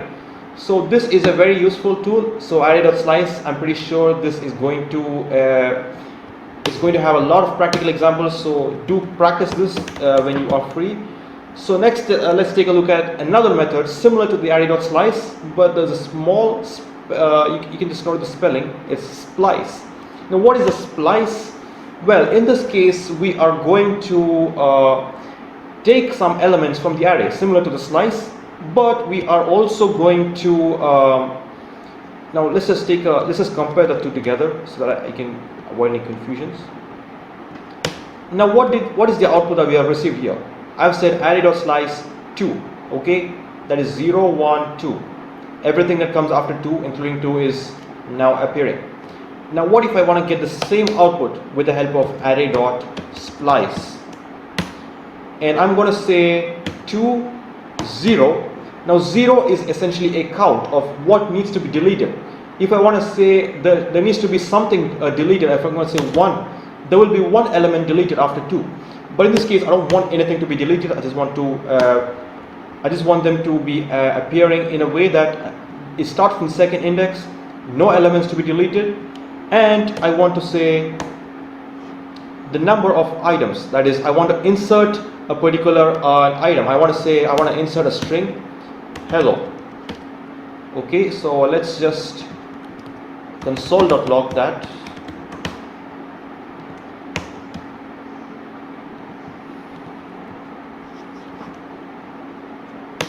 Alright guys, so now you can see that I've used the array.splice method and we have received the output as 3, 6, hello, 5, 1, 10, 25, 2. Now what have I done here is essentially similar to what we did at the array.slice. Let's say I'm just going to write that right here. In this case, I've just sliced the elements from the the second index, that is 0, 1, 2, and whatever is coming after that is going to be the output. Okay, so in this array.splice we are doing the same thing, but we are also giving two additional conditions. And what are they? In the second particular parameter that we have given to the splice method is that this will specify what needs to be deleted or how many elements need to be deleted. So I don't want to delete anything right here, so I gave the value as 0. Okay, and as you can see, no original there has been no elements from the original array deleted, but instead we have added two elements after the second index, and you can see 3, 6, the second index, that is the second index we have added hello and 5. Okay, so this is essentially going to push the second index, the original second index, after the newly added elements. So it's 1 got pushed after the newly added elements, and then we have the remaining elements as it is in the original array. So this is essentially what the splice method is going to do. Now what if I change this 0 to 2? Let's see what's going to happen. Yup, the array has changed right now. We have said you have to. Now in this case, what has happened is that we are now looking at the second index of the array, but we are going to remove two elements. So 3, 6, we are going to insert the elements first, hello, 5, and we have removed 1 and 10, and this is basically the satisfying the condition right here. Remove two elements. We remove these two elements, and we have 25 and 2, which is going to be printed as it is because there are no conditions affecting that. Alright, so now I'm going to introduce you to another method that is going to help you to combine different arrays together. Now have you considered this? Let's say if I have one array is going to be 2, 3, 4, and I have a second array which is going to be array 2, which is going to be 5, 6, and 7. And what if I wanted to print both these arrays together? I'm just going to insert a semicolon because my Visual Studio Code is telling me. Okay, so I'm just going to combine these arrays together. Now how am I going to do that? And that is simply by the help of the array1.concat array2. In this case, what's going to happen is we are going to concatenate this array2 to the array1. Okay, so let's just console.log that, or we can just alternately just store it in an x variable, and I'm going to console.log that x variable. It's up to you. You can console.log this thing inside the brackets directly, or you can assign it to a variable and then do it. It's up to you. And you can see that we have combined two arrays together. So this is a very important tool, so keep this in mind too as well. And yep, so now that we are almost done with the basic array operations, there are plenty of other array operations as well, but these are the ones that you have to keep in mind when you are doing the front-end development projects. Most of the times we will be using these particular properties. Now let's take a look at another case, and this one's going to be, I'm going to declare a string. Alright, and the string is going to be, let's say, banana, or I'm going to say papaya, I'm going to say apple, orange, and banana. Now if I were to just simply print it this way, you can see that nothing is happening. And wait, I'm just going to say console. Now if I were to let's say if I just try to sort it, we cannot sort this string as it is, because my aim here is to make sure that the elements that are inside this particular string, separated by the commas, okay, I want them to be sorted. I want them to be sorted in the alphabetical order. That is, we know that apple should come first, that is A, B, and then O and P. I want them to come in that order. So how do I do that? This is going to be it's like a combination of the string and the array operation. Now before we go too deep into string, we are going to just I'm just going to show you a property called the split. the split is a very useful tool, and basically we are going to say this will split the particular string at a particular condition. There will be a separator that I'm going to give here, and once this is done, this will automatically get converted to an array. So let's just see what's going to happen. I'm going to just store this somewhere. Let's say y is equal to string and console.log. Let me just show you what's happening right here. Alright, so now you can see that we have converted the string into an array with the help of the split. Okay, and we have also said that when we convert the elements to an array, we are going to split them with the condition that there is a comma. Like wherever there is a comma, these elements that are separated by the comma gets printed as a new element. So papaya, apple, orange and banana. So what if I didn't give the comma right here? Let's see what's going to happen. And this time it's going to take each and every alphabet right here. It's going to say P, then A, then it's going to even count the commas and the spaces. Now, in this case I haven't given a space, but if I were to give a space right here, see it's counting the empty white space as well. So make sure you always give a condition to separate the elements. In this case it's comma, so let's just stick to that. And I want to say, now you know that this is an array, right? You know that str.split, this particular output will be an array in which you are going to have these elements printed as an array, and they are going to be separated by the comma. I want them to be sorted. So we are essentially converting the string to an array, and then we're sorting the array. And let's just take a look at the console.log. Console.log. Alright. And yep, we have received the correct output: apple, banana, orange and papaya. So this is a very useful tool, guys. We're combining the string and array operations together, and this str.split is a very useful tool. You're going to use this a lot of times in front-end development. You're going to use it for form validations, and we're going to it's really useful tool. Now let's see if I want to give the parameter, instead of saying comma, I'm going to say split the string wherever there's a white space. Now in this case, all you need to do is just give a space between the two, and you can see that we have received the same thing. We have received like an array such that they are all separated by a white space. Okay, so keep this in mind, guys. So this is also a very useful tool if I want to combine the forEach and the split together. And how do I do that? I'm going to say split. Okay, I'm going to say this is going to convert my string into an array, and I'm going to say forEach. And this time I'm going to give a function. You know that every time you give a forEach, there has to be a function inside that. And I'm going to say if the string, okay, if the string element is going to have, or I'm going to give a value as I, if I dot length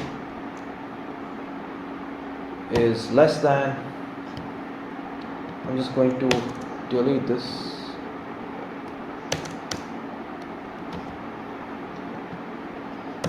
If I dot length is less than 5, then console.log I.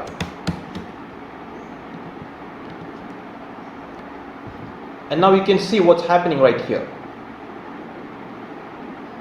We have given the property I.length should be greater than 5. Okay, so in this case we only have two elements that are satisfying this condition. First, we have converted the string to an array. Then we have done the forEach method, and we have a function with an argument of an I, and this particular I is going to be looking at each string, right? Each string is going to be considered as an I over here, and we are going to check if the I.length is greater than 5, then print that I. Okay, now if I were to give the opposite method, if I want to say I.length is less than 5, then you can see. So this is a very useful tool, and this is going to be the starting for your string operations in JavaScript. Let's look into some of the other methods as well. So what if I wanted to say, I want to, let's see if I have a string right here, and I'm going to say I love JavaScript. Okay, and I wanted to print a particular, I wanted to print only some of the elements right here. I wanted to say, I want this particular element to be printed in my console. How do I do that? So in this case, I'm going to say str.substring. Now substring is a method. It's similar to the slice, but however, we are not going to do this as we are going to have this as a string, right? So in this case, I'm going to say 0, and I'm going to give the value as 4. Let's see what's the output. Okay, I haven't given the output, sorry. Console.log. Okay, and you can see the output is I love. It's going to be 0, 1, 2, 3. Okay, and you know the fourth thing will not be printed, and I've told you the reason in the array operations. That is when you're doing the array.slice, also the same thing happens. So when you are giving an element over here, it's going to say, wait, 0, 1, 2, 0, 1, 2, 3. Yep, that is going to be the output right here, and this is a method in which we can essentially consider a substring of a string. Now let's say if I wanted to do an operation by combining the substring method with the split method that we have looked into before, and I'm going to say I love JavaScript. I'm going to say I want to convert the starting elements of each each string into an uppercase. How do I do that? And we are going to look into another method, and this is called the toUpperCase. But you can just give it as it is, because if I were to say str.uppercase and if I were to console.log, okay, the entire thing will be converted into uppercase, and that's not what we want, right? I don't want the entire thing to be converted into an uppercase. I want only the starting elements of each string to be converted into an uppercase. So I'm going to say str.split. We have space to be our parameter right here, because each word needs to be converted to okay, and I'm going to say forEach function, and yeah, you always need to give some random variables name right here. So I want this to be printed. Okay, I'm just going to print it as it is. If you don't want to print it as it is, you can just declare a string over here, and then do it like, you can just save that to a particular string. So anyway, I'm just going to declare a new string. I'm going to say result. Okay, I'm going to say result plus equal to x. Okay, x dot substring. Substring is going to be 0 and 1, because I only want the first element of each string, each substring to get the uppercase. Okay, and I'm going to say x dot substring to lowercase. Oops, I have to give the condition right here. Whatever comes up from the first index onwards, after the first index, everything is going to be lowercase. So I'm going to say lowercase, and let's see the output. I haven't given the console.log result. Okay, and we have received console.log as I love JavaScript, but you can see that our logic is working fine.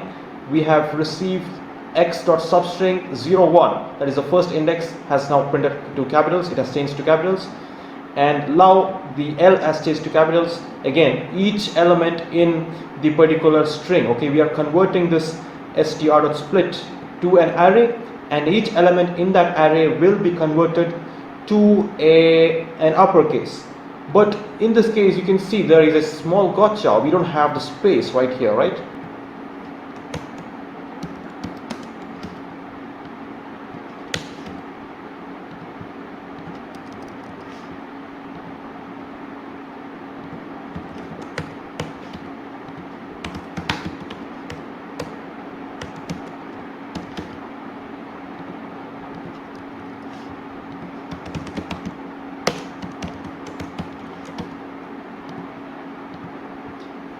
And so now you can see that we have fixed the problem right here, and I can just, so now in order to fix that problem, what I've done is that, so in order to fix that problem, I'm going to say plus, I'm going to just give a spacing at the end, so that each time the function gets executed, that is each time, this is essentially one iteration, right? This is like one iteration.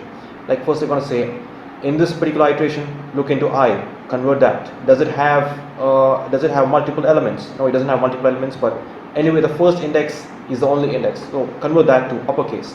Then look in the second index, convert the first element of the second index to uppercase. Then add space. Okay, I'm going to just add a space after each iteration. Okay, each iteration means each word. It's gonna consider each word to be its each iteration of this for each loop. And once that is done, I'm going to save that to the res, and I'm going to console.log res, and let's just see what's going to happen. And you can see, I love JavaScript. We have received the output just as what we wanted. Okay, and this is going to be let str. Okay, I'm going to say str is equal to you are awesome. Okay, I want to reverse the string, and how do I do that? I'm going to say str dot split. Okay, I'm going to split it this way, and I'm going to say reverse. Reverse is a method that is going to reverse the elements in an array. But you know the fact that str.split is going to convert any string into an array. Okay, we're going to convert the string and then we're going to split it. I mean, splitting operation is going to do both at the same time. Like we are converting to array and then we're splitting it based on whatever separator that we are going to use.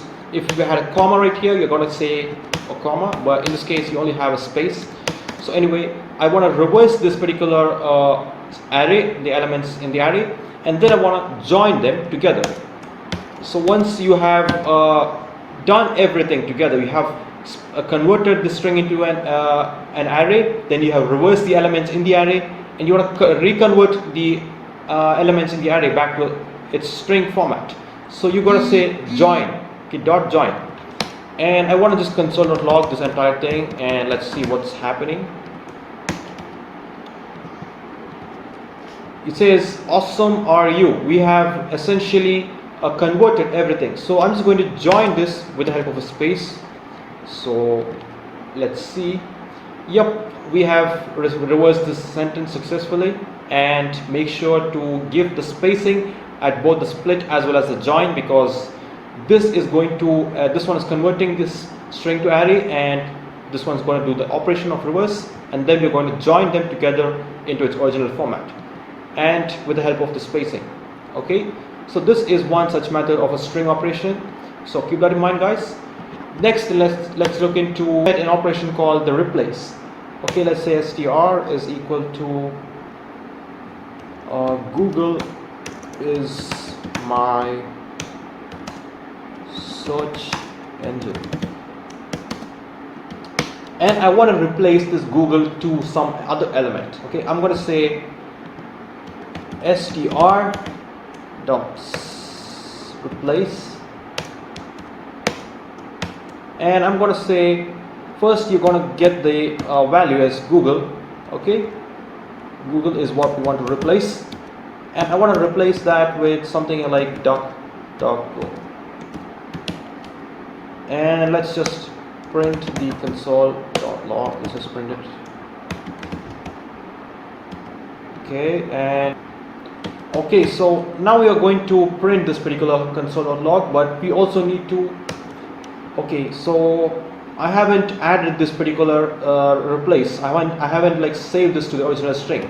So I'm going to say str is equal to str.replace because I want to save it. And yeah, you have seen this particular replace is doing essentially what DuckDuckGo is going to replace Google as the search engine. So always keep this in mind. Replace is a method which is used to replace a particular value in your string operations. And let's now take a look at another method, and that is the concat. You know the concat from the array operations, and I'm going to say hello. Okay, I'm going to say let str2 is equal to world, and console.log str1 plus str2. You can see that hello world is being printed together. But what if I wanted to add a space between the two? Like I wanted to say this should be printed as it is. It should be printed like this, like there should be a spacing between the two elements.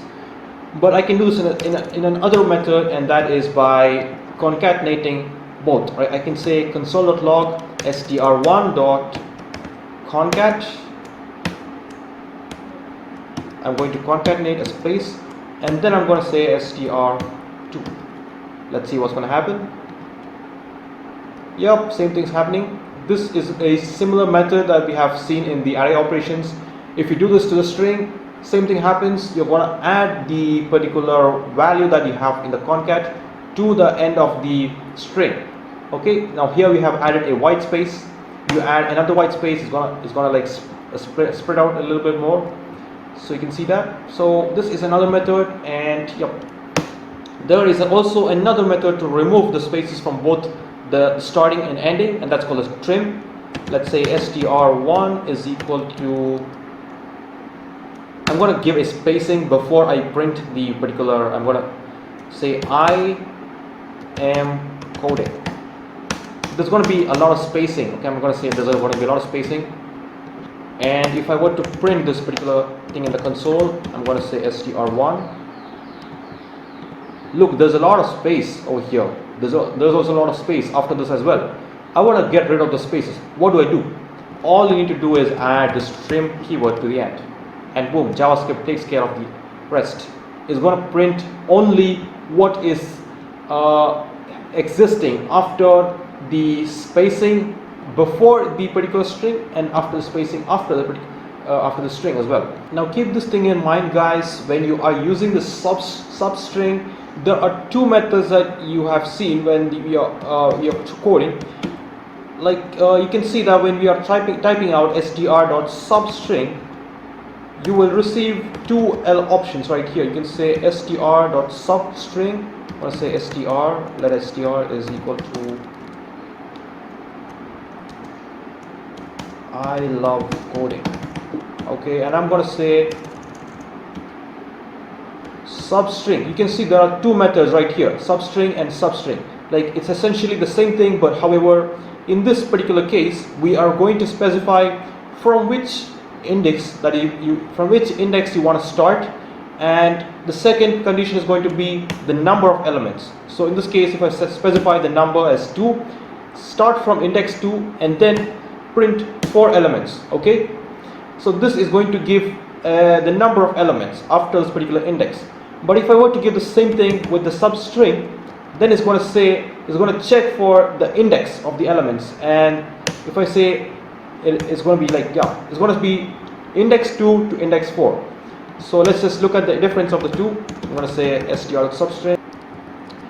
Okay, so in this method you can see what's happening right here.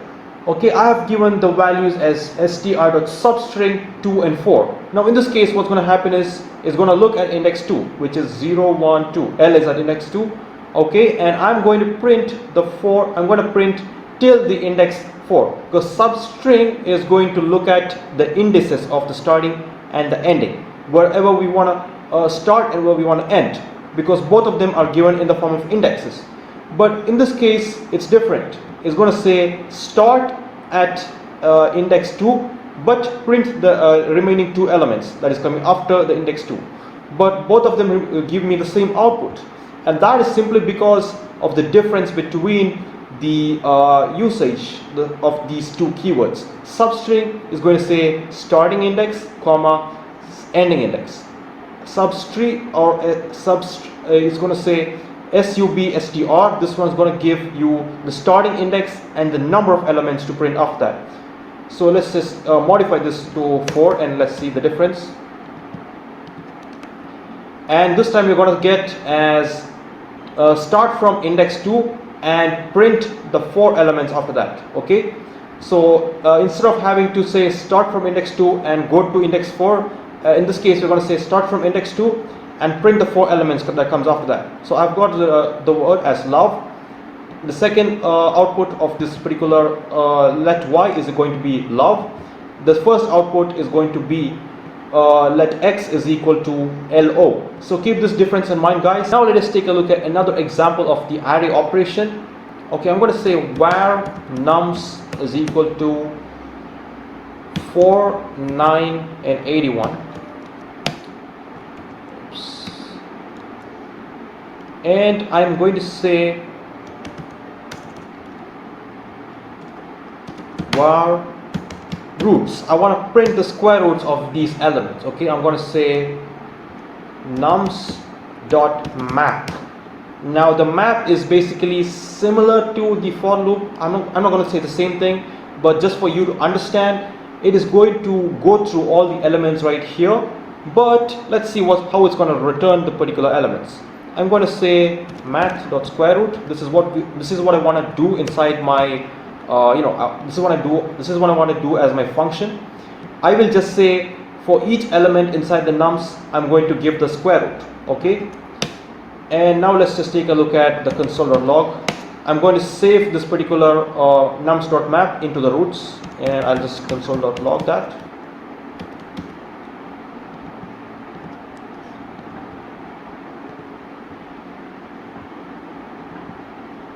And now you can see the output is 2, 3 and 9. And also, surprisingly enough, you have received the output as an array. Alright, so now I'll introduce you to another method called the filter.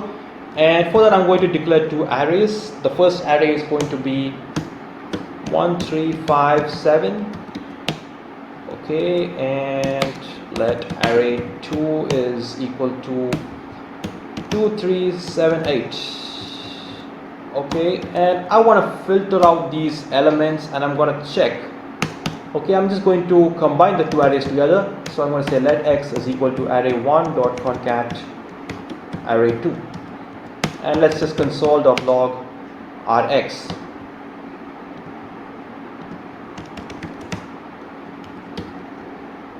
Alright, and you can see that we have received a combination of 2 arrays together as one single array.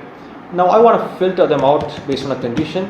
Okay, I'm going to say whichever items. Okay, this is going to be a function. Okay, and I'm going to say return items that are greater than 5. I'm going to say return item item should be greater than 5.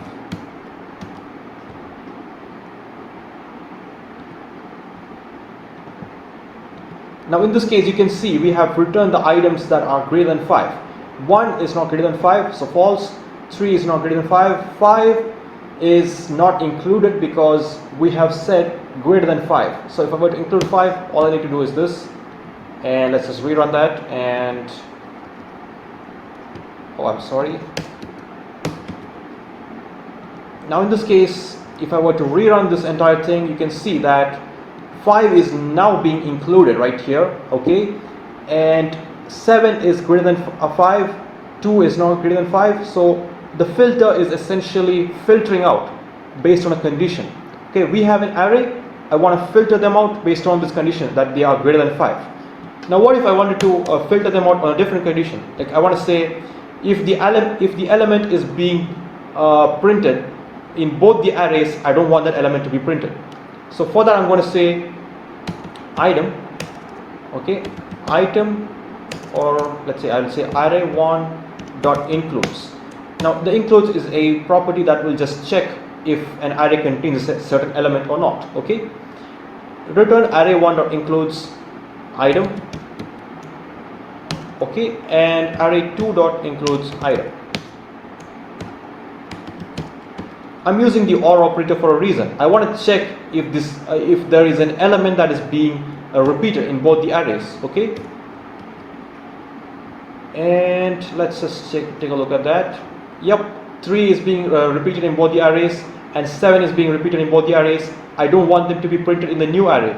So 1, 5, 2 and 8, none of these elements are being repeated in both the arrays, and I have done that with the help of this filter function right here.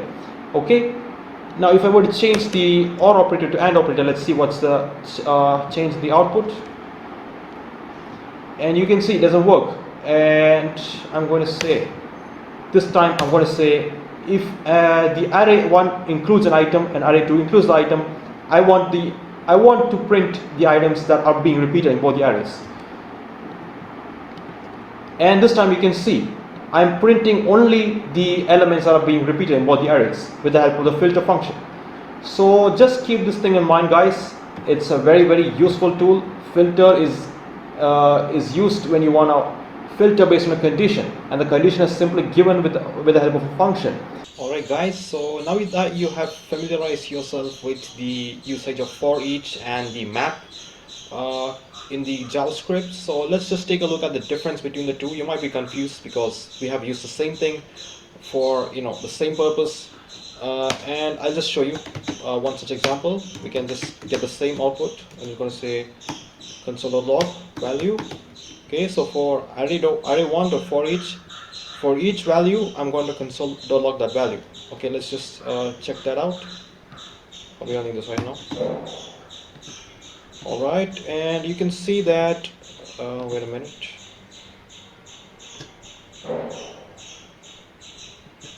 Why am I getting this?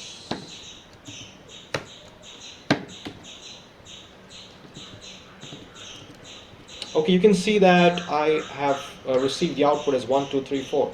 Okay, I have console.log each value of the array as it is, and I'm just going to replace this for each with the map and see the difference, if there's any difference at all. And you can see, just as how I've received before, I've got the all the values console.log in my output. So anyway, I just want to make sure that I get the same output when I return a value. Alright, so first let's check out the map. Okay, let's just check out the map and check return. I want to return the I want to multiply each number by 2 and return that value. So I'm gonna say return value or multiply by 2, and I'm gonna console.log the array1 after that, and let's just see what's gonna happen. But something has not happened right here, and that is because the array.map is actually going to return a value. It is going to return a new array. So basically this particular map has an internal function that is going to calculate the value multiplied by 2 for each value, and then after that we are going to return a value to the array1. But we haven't changed this array1, so we haven't modified the original array after receiving the new array1 value. So we're going to say array1 is equal to array1, and now let's just see the output. You can see the output has now changed 2, 4, 6 and 8, and that is because we are receiving an output because we have used the map function, and map will always return it in the form of the array. Here we have used the array, so the output will be returned in the form of an array. Now let's just see the same thing for the forEach. And no, you have received undefined. And why does that happen? Let me just remove this thing again. Again, same thing. We have received the original array, but we have not received the value multiplied by 2 as the original output that we have intended. And what is the exact reason behind that? And that's simply because forEach, even though the forEach has an internal function that returns a value multiplied by 2, we do not actually, forEach does not return a value altogether to array1. forEach does the only thing that forEach is doing is to modify the values in place. So right now we have to make sure that we do it in the standard format of the forEach, and I'm going to say array1. Okay, and I'm going to say array1 index equal to 2. And let's just see right now.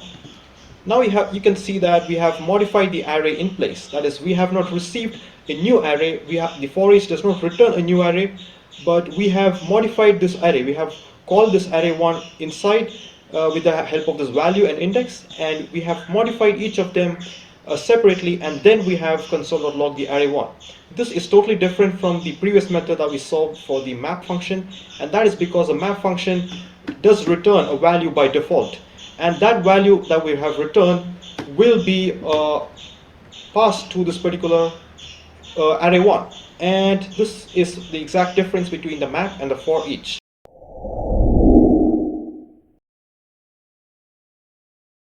Now, what is the DOM? You might have heard of this term in many places. Like essentially, when you are creating a website, you might have already come across the fact that the HTML tags are arranged together in the form of a parent-child arrangement, right?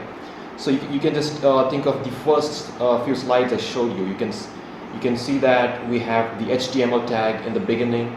Inside the HTML tag, which is the HTML tag is the main parent container, like the parent element, and inside that we have the head tag and the body tag, and inside the body tag again we have a bunch of h1 tag, p tag, div, and so on and so forth. So if you actually think about this in a graphical manner, you can see that all of these elements are stacked like next to each other, or one below each other, like in the form of a tree-like structure. So essentially this tree-like structure in HTML is referred to as the DOM. Now DOM is it stands for document object model. So in this case you can see that document, like when we load a page on the browser, we are going to modify its properties. Like we are going to access, edit, and remove various HTML and CSS properties and attributes with the help of this DOM. So you can see that we have started off with the root element, that is the HTML tag. The main root element is then it has two subcategories right here. The first one is the head tag and the body tag, as I mentioned before. The head tag has a title tag, which is the sub element of the head tag. And likewise, you can see the element body, the body tag has an attribute. Now attribute basically stands for whatever is, no I'm sorry, element body tag, you can see that it has an a tag, and the a tag has an attribute. Now you might already know this, the attribute is essentially a property of a particular tag, right? I want to say the a tag should lead to a particular link. So for that you have to set attributes to that same tag. So that's what you can see as the attribute, and this is essentially all that you need to know about the DOM. It's pretty simple. I hope it's very simple for you. Now anyway, let's just look into the code. Right, so we don't have any elements as of now. We only have a body tag, and inside the body tag we have a script tag. Okay, so I'm just going to create some elements, and this time I'm not going to create simply by writing the HTML. Instead I'm going to say I'm going to load the script.js, which I have already hyperlinked here. You can see that. So once you have done the script tag, you can write the script tag, like you can do the internals script as well, and you can just remove it. It's up to you. But anyway, I have chosen to give the external JavaScript. All right, so let me just say document get element. You can see there are many properties right here. Document.get element by ID. In this case, if I were to choose this one, all that you need to know is that you need to write the name of the ID which you want to access. Like let's say if I had a paragraph tag which has an ID of, let's say I'm going to give it my element. Okay, I'm just going to say my element. Now if I wanted to access this paragraph tag using the DOM manipulation technique, I can just simply write it in the form of my element. Okay, and I am going to store this in a variable. Let's say the variable name is x. Okay, and I am going to say I want to change this paragraph element. I want to add something to it, so I'm going to say x.innerHTML. Now you can see there are two properties right here in order to change the values inside the paragraph tag. So once again I'm going to repeat it. I have created an ID called myLM, okay, and I'm going to access the HTML tag which has the ID of myLM, and I'm going to store that in the X variable. And the X variable, I'm going to do a method called the inner HTML. Now first, let's take a look at the inner text. So our aim here is to change the value of the, I'm going to say hello world.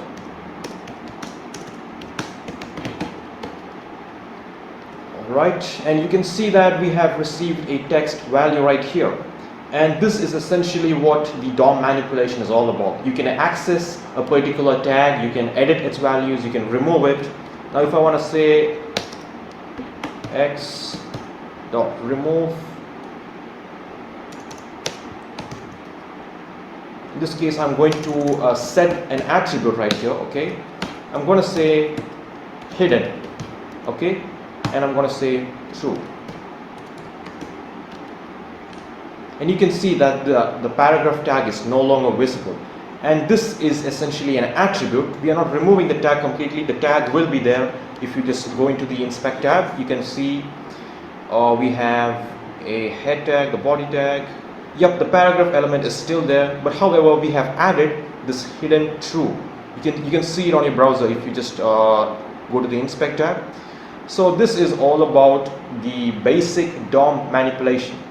Now let's just take a look at the second method. As I mentioned before, instead of inner text, if I were to write inner HTML, what is the difference?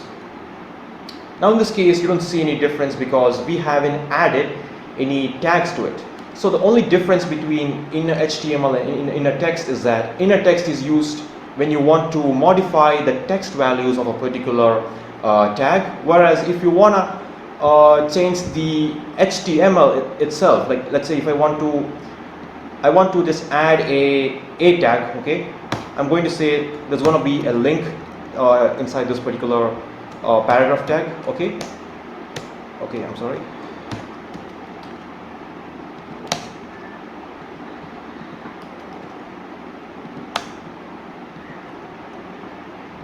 I want to say href.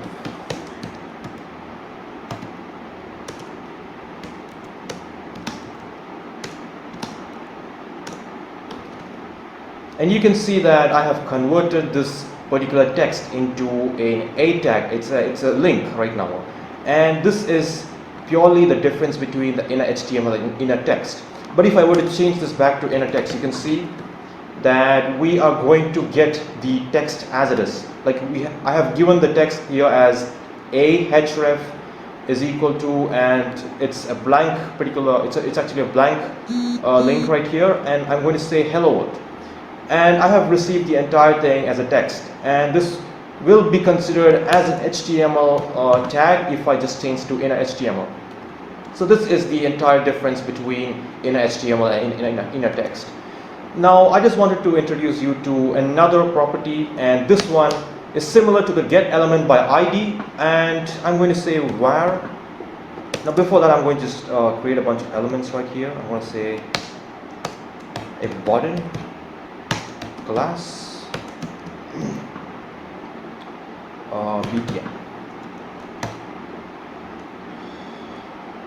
Click, and I'll just create another button with the same class, and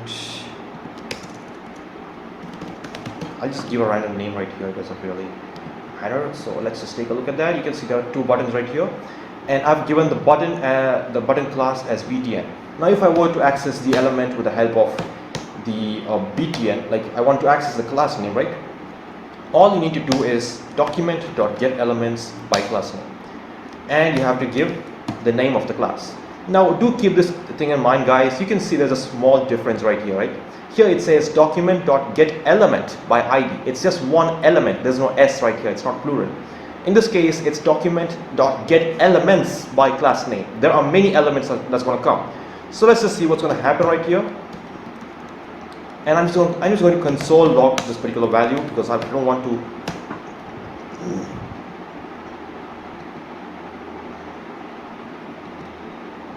You can see this has returned a collection of values, And inside this collection, if you just like extrapolate it, you can see that there are 2 buttons, right?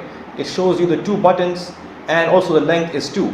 And as I mentioned before, the get elements by class name is going to return the values in the form of an array, whereas get element by ID is only going to select one element, one unique element. And this, you probably know, is because of the fact that the ID is always unique.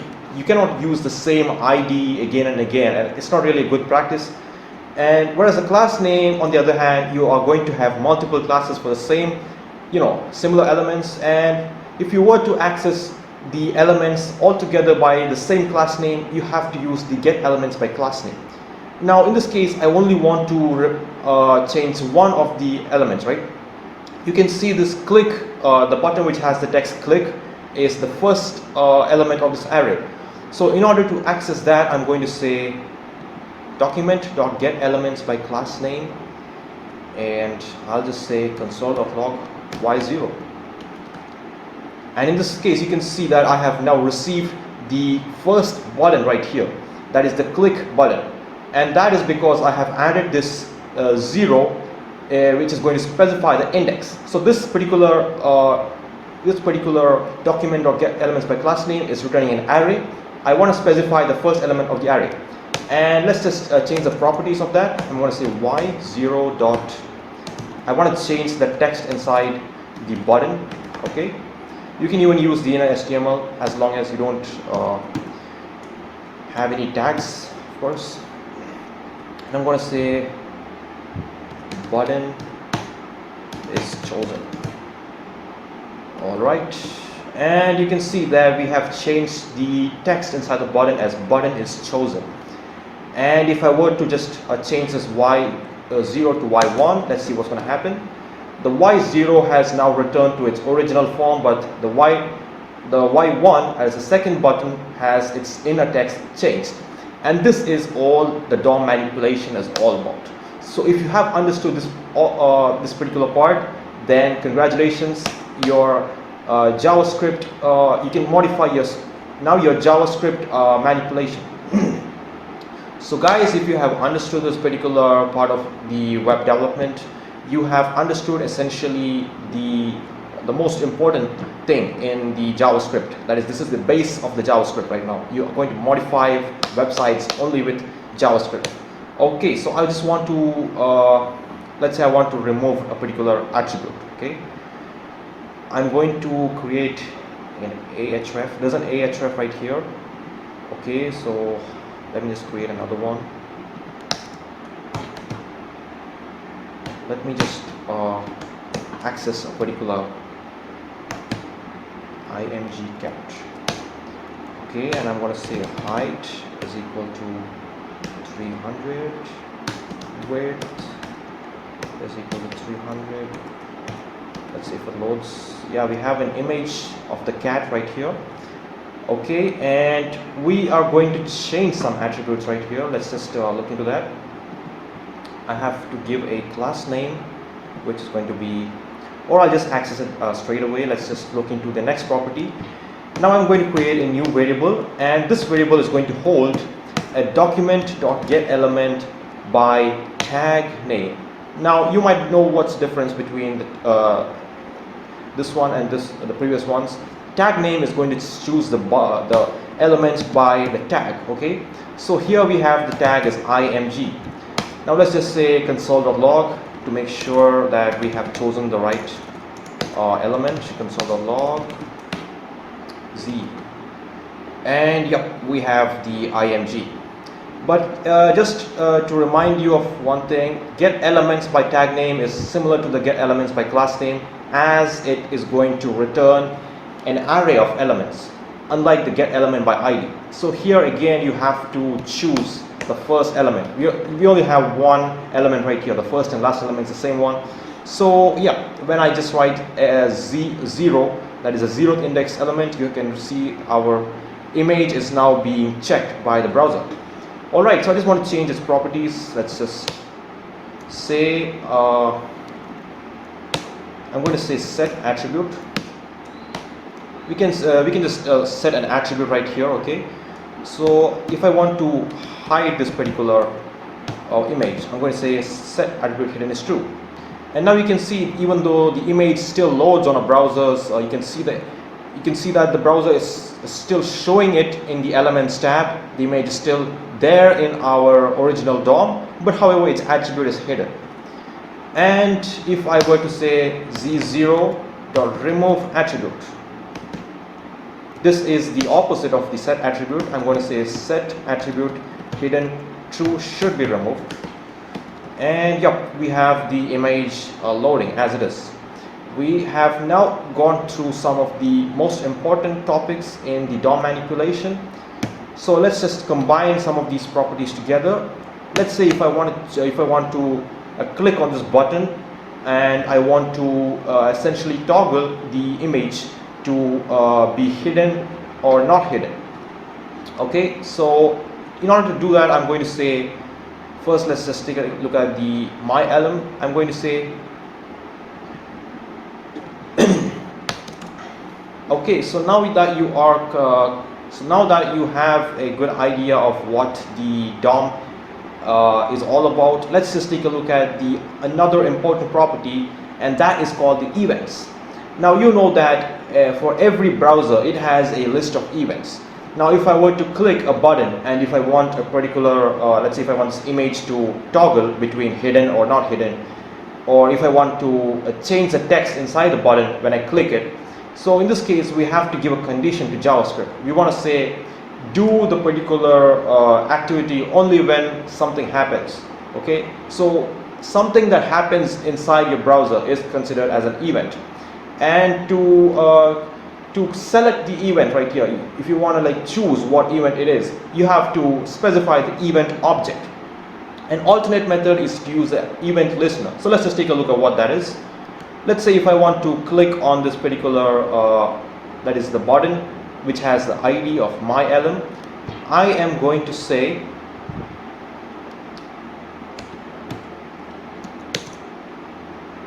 x dot. Okay, I'm going to give the event inside the button, which is going to be my element. I'm sorry, the button's name is, I'll just give a new ID which is going to be btn1, and right here I'm going to say var a is document get element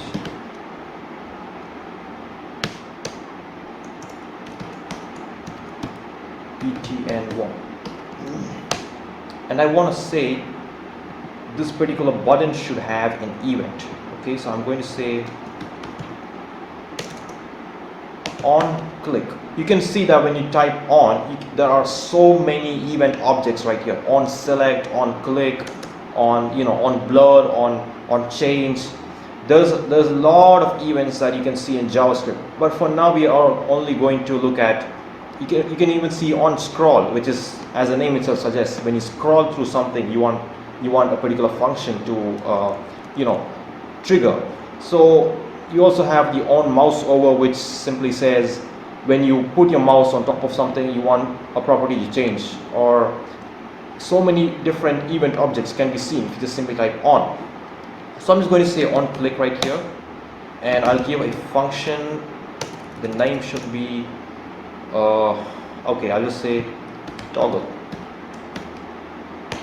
Okay, so this is how you insert an event object with a function inside your button who has the class btn and an id btn1. We are going to add the event object. We are going to give the properties of the event with the btn tag, the btn IDs, btn1 ID. And let's just we have already selected the element by id btn1, so I want to give a function right here, function toggle.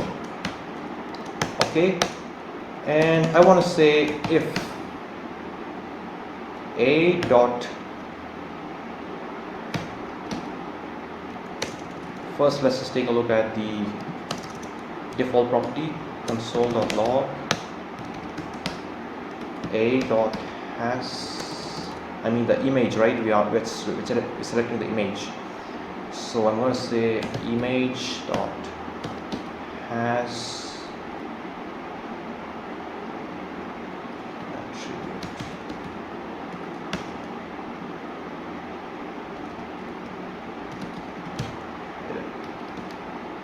Let's just console.log that.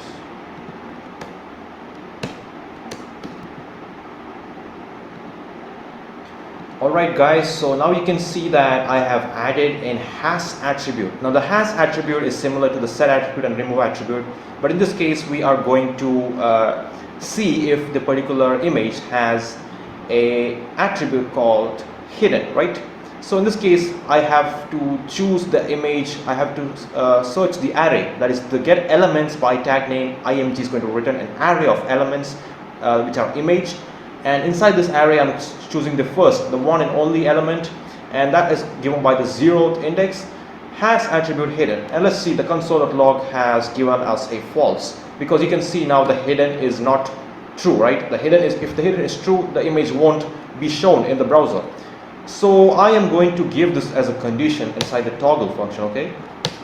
So I'm just going to select this, and I'm going to say if the particular condition, if z0 has attribute hidden, okay, and in this case this is going to return true if this particular condition is true, if z0 dot has attribute hidden, okay. I'm going to say if it is true, I want to remove that particular attribute. I want to say this should not be hidden, okay. Else I'm going to say set attribute hidden is true. Alright, so this is going to create a function that's going to toggle the image to be hidden or not hidden. Okay, so let's just take a look at what the browser is going to show us right now. And we have added this toggle function to our JavaScript element, that is the button which has the class btn and id btn1. Okay, and yeah.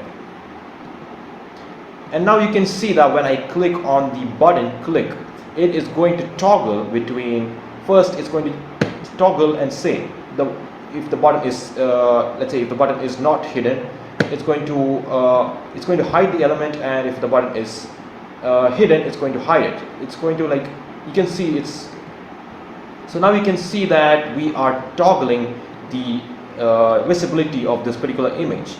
And this is done with the help of, as you can see, an on-click event object, and inside this we have a function toggle which I have declared right here as, you know, the function toggle is right here.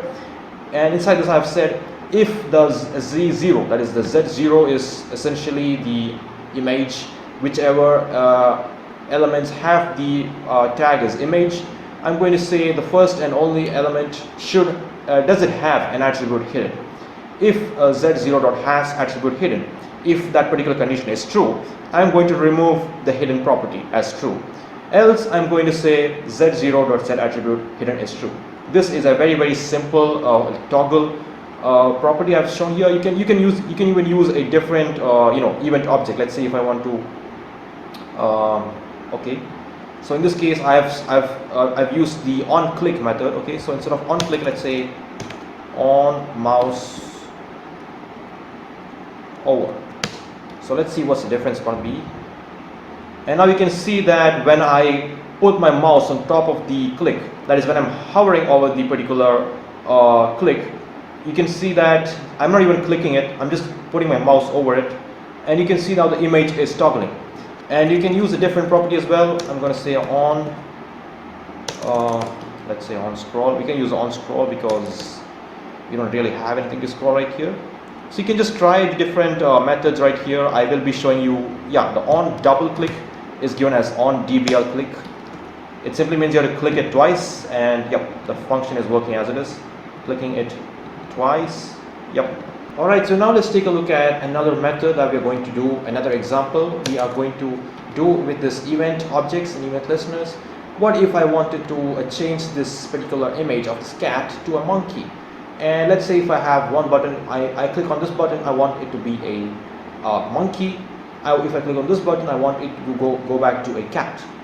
Okay, so I can do that by simply, first let me just change the inner text so that we can, I'm gonna say get monkey, monkey. Alright, so it has changed to get monkey, and we're gonna add a new btn. I'm gonna say btn is gonna be btn. Okay, so I want to select the second element, right? I'm gonna say var, I'm gonna name it as m document dot get element by id.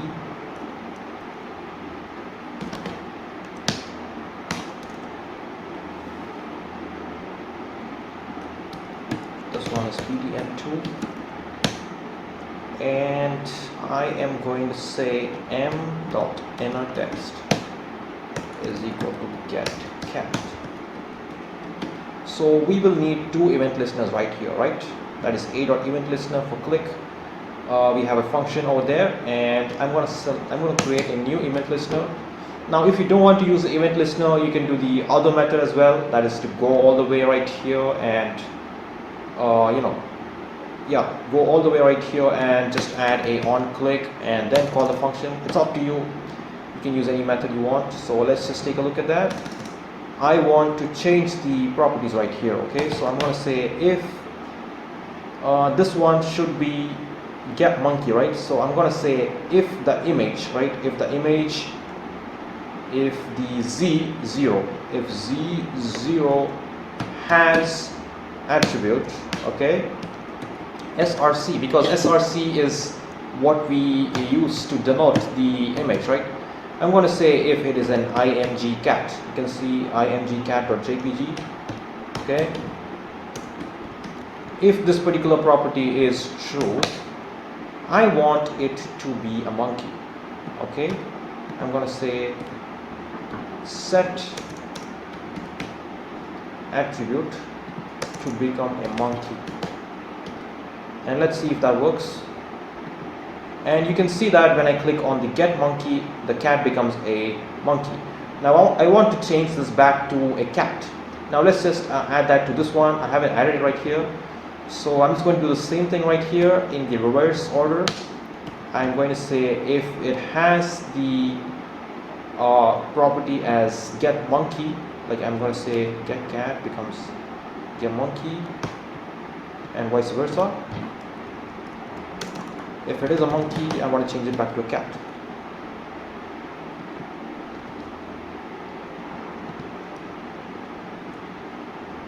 Alright.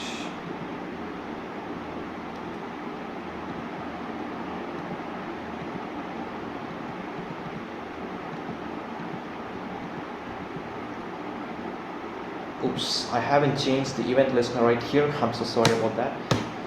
Okay, and now let's just take a look at that. Alright, so now you can see that we have changed the image.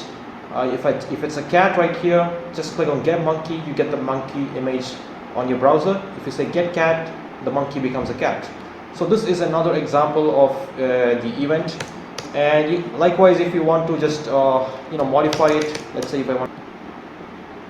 And now you can see that when you click on one of the elements, that is, if I click get monkey, it becomes the cat becomes a monkey.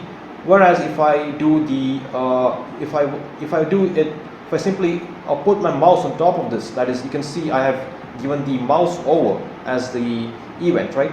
Instead of click, I have given mouse over for the second one. So in this case, I don't even have to click it. It becomes a cat as soon as I put my mouse on top of that. So these are some of the basic examples. We will be looking into more detailed examples sooner. Alright, so now that you guys are familiar with some of the basics in the HTML DOM manipulation, as well as the event listeners, event objects that I've just mentioned before. So now let's just take a look at the CSS DOM manipulation. That is, if you want to manipulate elements by the CSS. Let's just take a look at how that works. So I'm going to declare some new elements right here. I'm going to say var. Just give some name, CSS element. Okay. Let's say var CSS. So I'm going to say var CSS element is going to be document Now this time I'm going to say document dot query selector. Now the query selector is going to return whatever is the first element that we have which matches the properties right here. Okay, so if I were to access, let's say, an individual element, let's say btn1, you can simply write btn1, and the btn1 should have the identifier as well, because here we are not specifying get element by id or class name. We're only going to return the value in the form of a query selector. So just like how you write the properties in CSS, when you call an element in the CSS, you always have to write the identifier, right? If it's a class name, write the dot. If it's the ID, the hash. If it's simply a tag, let's say if you want to call a p tag, you have to simply write the word p. Okay, so just like that, I'm going to say btn1, and I want to change the CSS element style, and I do that by simply saying dot style dot. I am going to get so many different values right here. Okay, I'm going to say style dot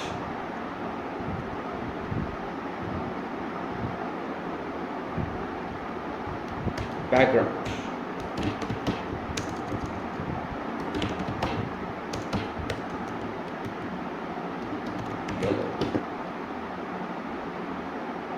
And now you can see that we have received the btn1 color as yellow. The background has changed to yellow. Now what if I were to change all the btn? I want to change all of the btns to be, let's say I want to select the btn, I want to select the button. I'm going to select document or query selector as button. So in this case, all the elements that have button will, it is supposed to be, it's supposed to come that way, but let's see what's going to happen right here. And alas, we only have one element right here. And why does that happen? And that is simply because the query selector does not choose all the elements. It only chooses the first element, and it applies the style only to that particular element. So for that, I'm going to say all. In this case, it will return the elements in the form of a list of items. And I am going to say the CSS element 0, or I'm going to say 0.style to be background, and I want to say CSS element the same thing. This time I'm going to say 1, and I will give the value as red.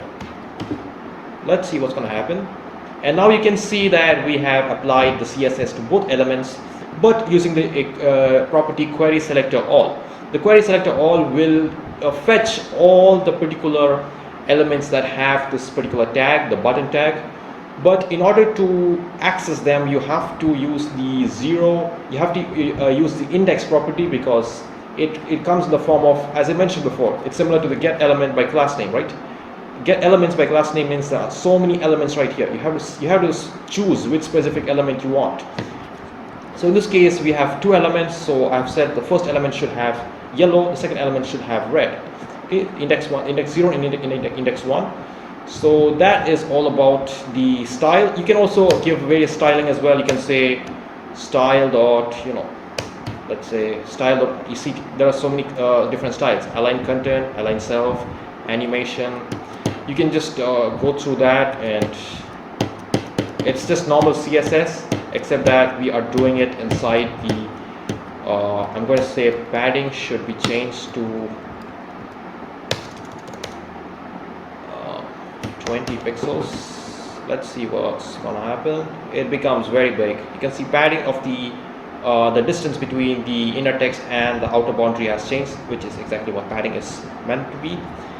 And this is a very, very useful tool, so keep this in mind. The query selector all will return as a list of elements. The query selector will return the first element, and it will apply the properties only to that particular first element. Okay, so that's it for now. I'm just removing the query selector all, and now let's take a look at that. All the properties are now being done on the first element only.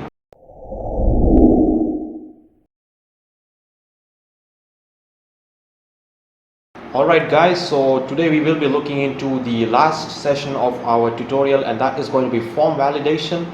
So I have taught you how to create a basic form in HTML using the various tags. We have the form tag, with a class of form layout. This is going to help us style the elements within the form, that is the h2, fp, label, input, etc.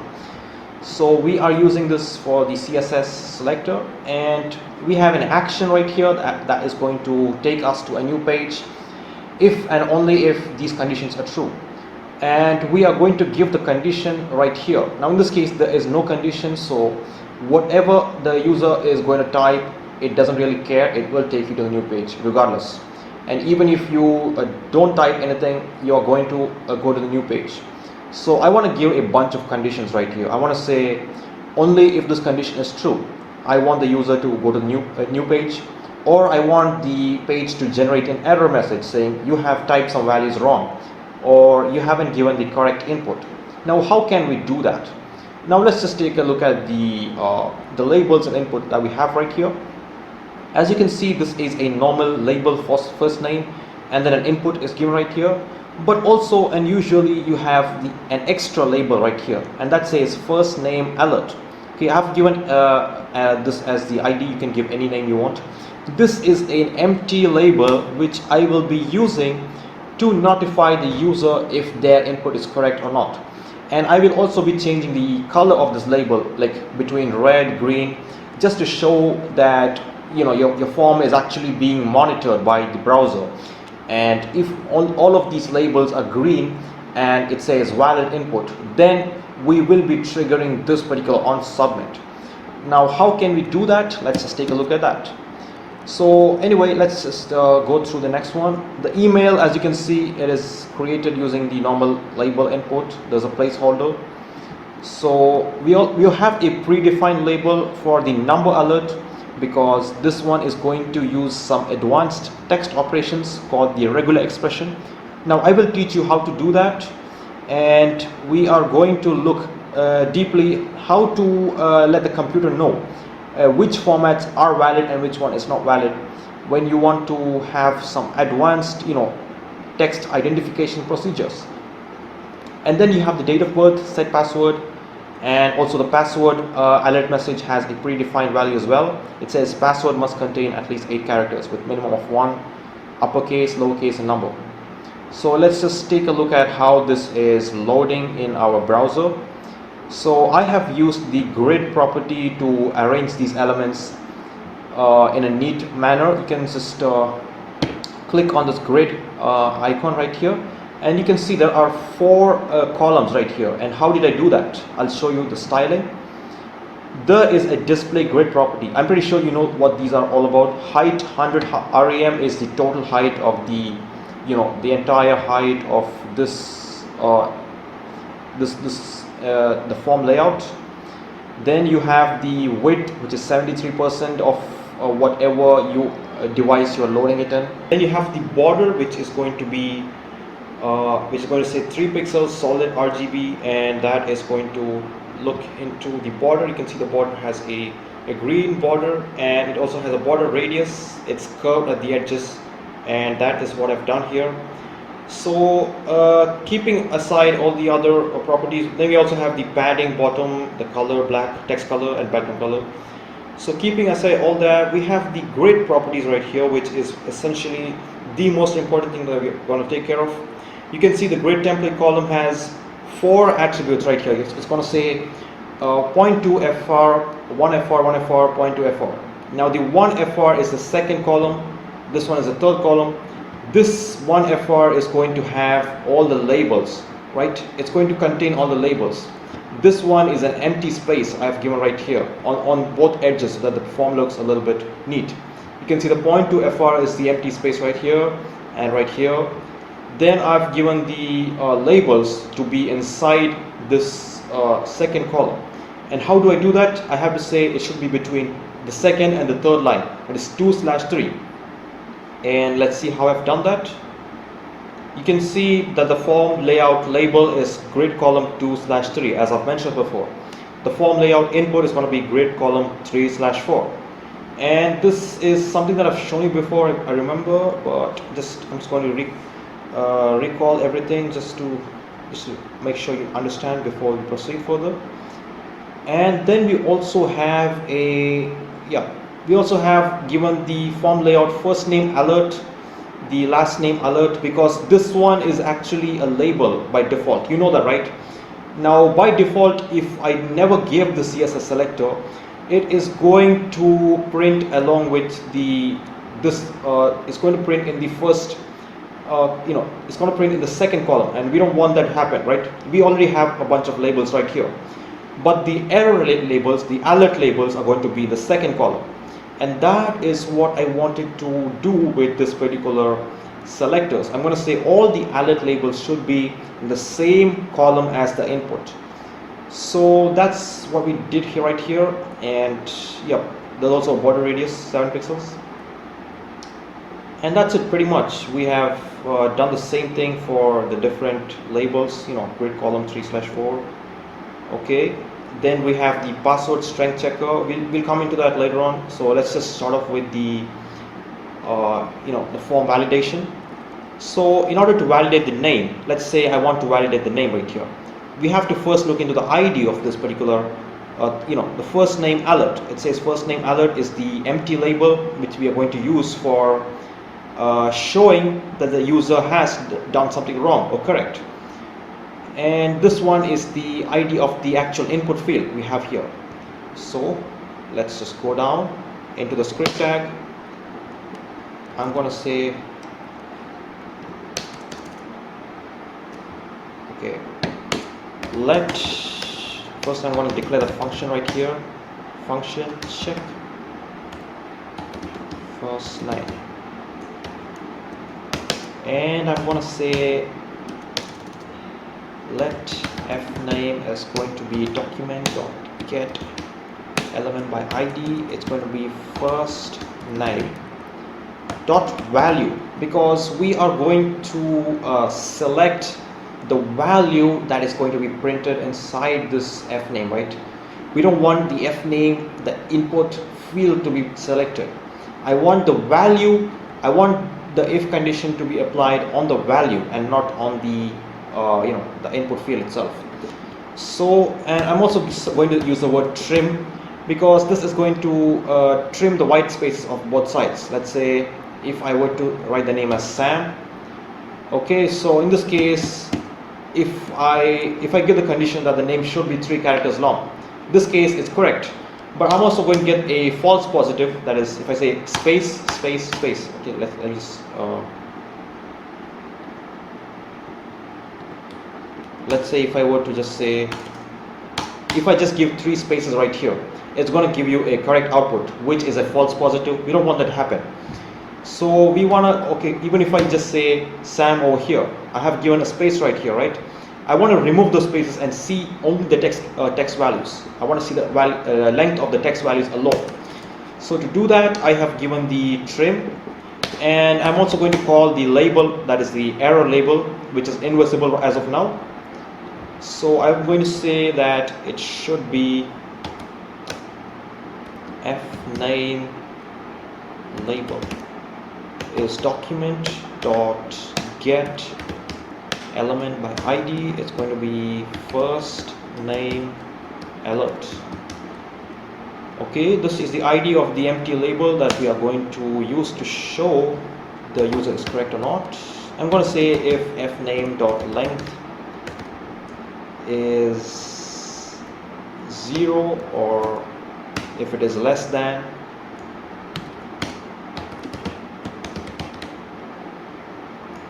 three, then I'm going to say, yeah, I'm going to call the fname label and put its inner text to be invalid name.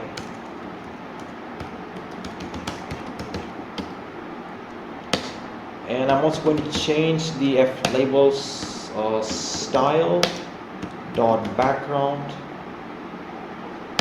okay, to red. And also I'm going to return false, because I'm going to use this function later on in a, it's like this is a child function. I'm going to use that inside the parent function. I'll show that to you later on. So return false. This is the false condition. Now if I want to specify what happens in the true condition, just say else. I'm going to do the same thing in a different way. I'm going to say valid name. This time I'm going to give it as green, and I'm going to give it as true. Now once this is done, you have to specify the event object right here. Okay, now where have I written the first name? You can just say on input is equal to check first name. This is one method of doing it, but you also have a second method. Like if you don't want to go all the way up to your HTML every time, you can just call the name here itself. You can say first name. Okay, let's say document dot get element by ID first name, and you can say on input, which is exactly what I gave above. You can just give a function. You can give the function right here. You can just say function. You can just say check first name. This is going to be essentially the same thing. Okay, so in this case I'm just going to use it in this way. I'm going to say on input is check first name, and let's just see if a function is working or not. Oops, I have given the fname.length as less than 3. Okay, this is a small error that I have given right here. Now let's just see. Okay, now we can see that our page is loading correctly, right? You can see that the label is now giving the invalid name, but if I give a name that is greater than 4 characters, or even if I give a space, it isn't going to give the valid name. If I give space and then J, O, and you have to give 3 letters. So yeah, this is exactly how the function is supposed to work. So now you can just go to check first name and say check last name as well. I'm going to do the same thing right here. And before I'm just going to change the name as LL.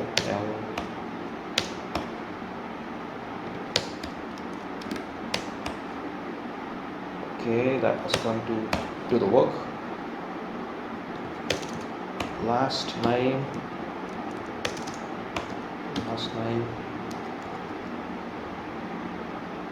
And now we can see that I have done it. Let's just go to the web page and write the last name. Now you can see that it works just as fine as the first one. Let's say Sam and say ABC. You can see now that we have done the basic form validation. Now what if I wanted to make sure that the last name should not be as soon as the user is going to type in the last name, I want the first name to be printed as well, right? I don't want the user to leave the first name blank and then come to the last name. So I can just simply use the check first name as a call. I'm going to call the first function inside this check last name. So let's say if the user is typing the last name without typing the first name, you can see that this is going to be called right now. So that's one method of doing it. So let's just move on to the next one, which is going to be function check email. Now this one is actually slightly different from the one that I've used before, and I'm going to use a property called regex, which is going to it's going to be in this format, right? I want to make sure that I want to make sure that the user types in something in this format. It should be having characters like the lowercase, uppercase, and numbers before this, then an @ symbol followed by similar characters right here. Then there should be a dot and an optional dot right here to specify the subdomain. So how can I do that? I am going to use the regular expression. Let's just take a look at that. So I have one the first particular fragment of my email is going to be denoted with this bracket. Okay, the second, after that we have the @ symbol. Then the next fragment, that is this particular example, is going to be printed with the help of the second brackets, the second pair of parentheses, and then we have a dot. Okay, and it's going to have again one bracket right here and another bracket right here. Now do keep this thing in mind, guys. When you are using the regular expressions, the dot is it is considered to have a different meaning. It has another meaning, like it's going to say match any character. Now in this case, we don't want the dot to be treated like a keyword, right? The same way we cannot use a keyword to name a variable in JavaScript. This dot is essentially going to be considered like a keyword if we don't give the escape character right here. So do keep that thing in mind. So anyway, the first bracket is going to contain, it should contain lowercase, uppercase and numbers.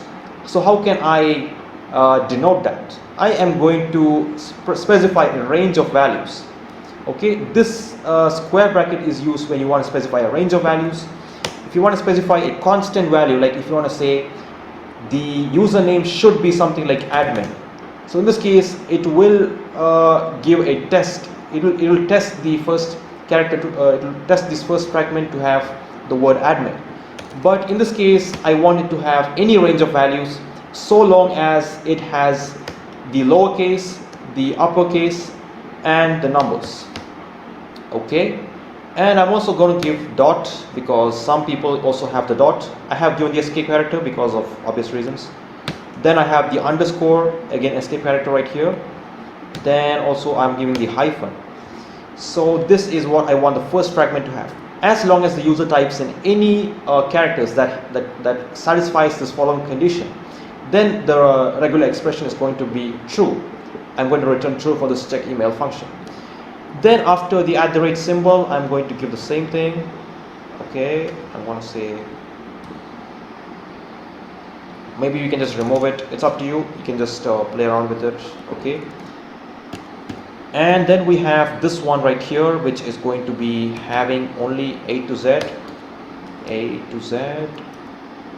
and yeah, I also want to make sure that this particular character does not exceed like 3 times. It's going to have a minimum of 2 characters and a maximum of 3 characters. So how do I do that? By simply giving a curly brace, a set of curly brace, and say minimum 2 characters, comma, maximum 3 characters. So if I say 2 comma, if I simply say 2 comma, it's going to say minimum of 2, maximum of infinite. If I simply say 2, it's going to say it needs to have a fixed character length of 2. And this case I want it to have 2 values, that is a minimum of 2 and maximum of 3.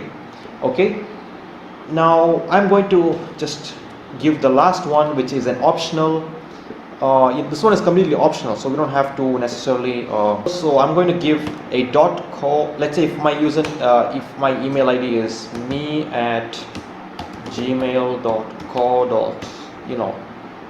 UK or something like that. If there was this optional thing right here, then I'm going to specify that with the fourth set of parentheses, and I'm going to say A to Z right here. And once this is done, we are now going to look into another condition. The first condition is that we want this particular character to be printed at the first, right? To do that, we have to give this caret symbol, and I want this particular symbol or whatever is coming at the end is going to have a I want this particular thing to be optional. So for that I'm going to say it is going to vary between 0 or 1 time. It is going to be completely optional. So optional stuff are going to be denoted by the question mark. Then this particular the last set of the .com or .co is going to be at the end. So whatever comes at the end should be given the $mark. So that's it. And we also have to give this thing right here 2,3.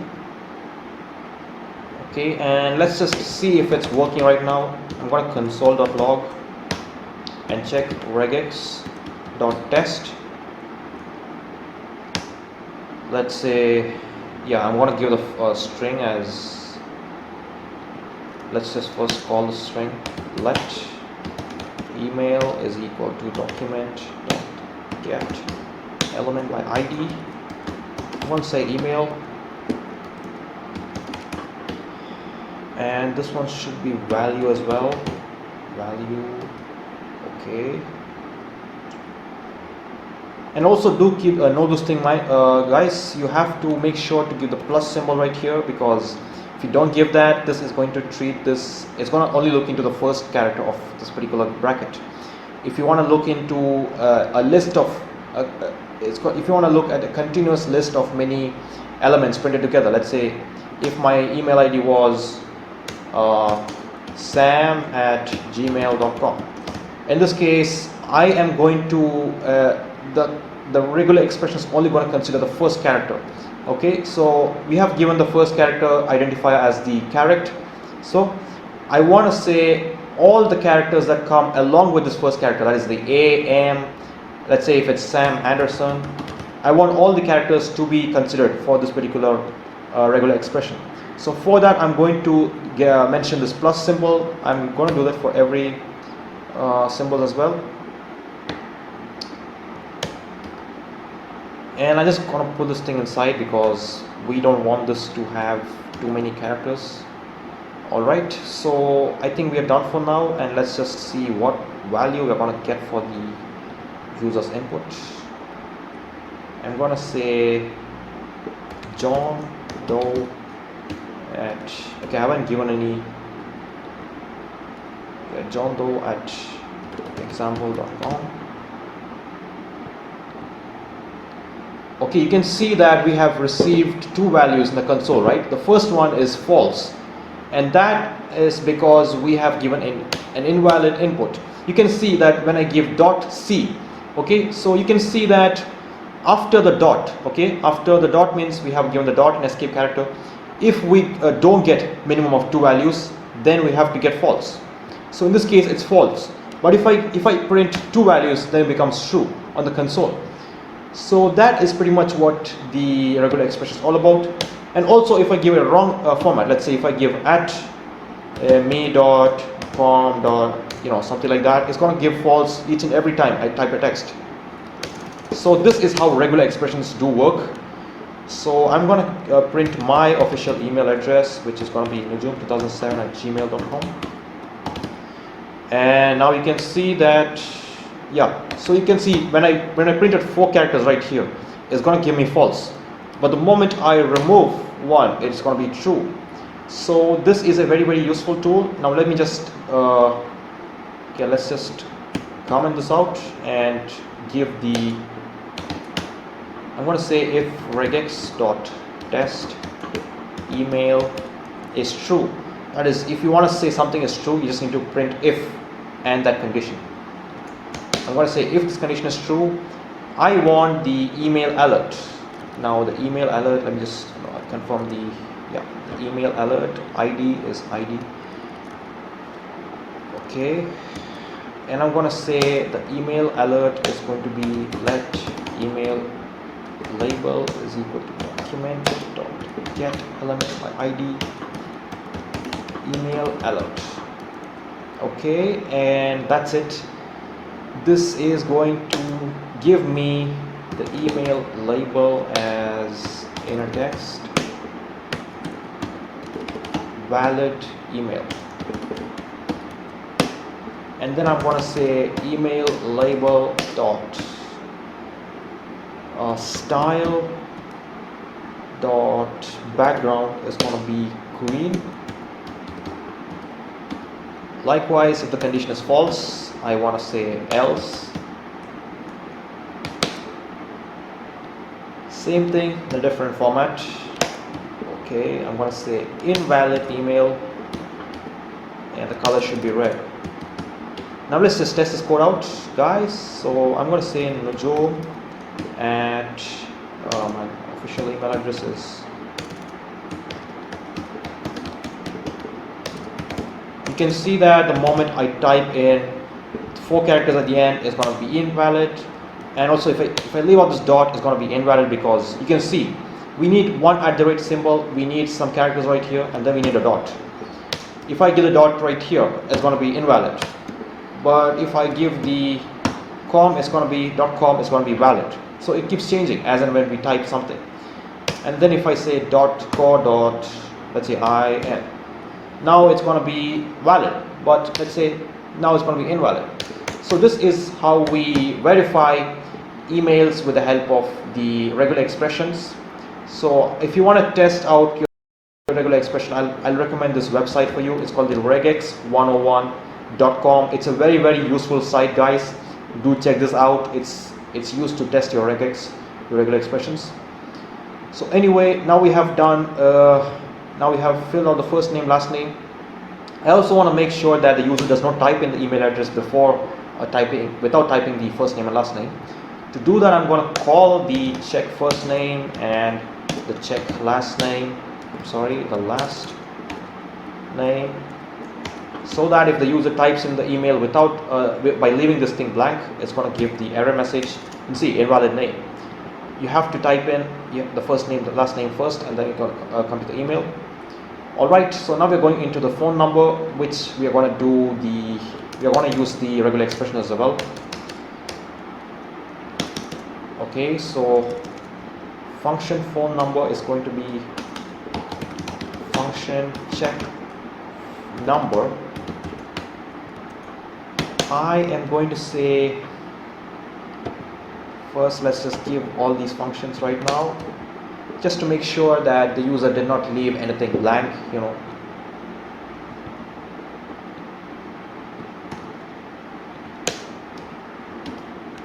And I'm gonna give, as usual, the regex. Over here is going to be regex phone, regex number, just to make sure your code is more readable. I am going to now give the properties inside the regular expression. You know that a regular expression should always be inside these two slashes, the forward slashes. Now you can see that the examples of valid formats for your number should be either 10 digits printed continuously, or you can say 10 digits in a way that the first three are separated by a hyphen, then the next three a hyphen again, or instead of the hyphen it should be a dot or a white space. Now how can I do this? You know that this particular dot, the hyphen and this white space, all four of them should be valid when we type in a number, and anything other than that should be invalid. So let's just take a look at how that works. I am going to denote the 0 to 9, right? I'm going to say 0 to 9.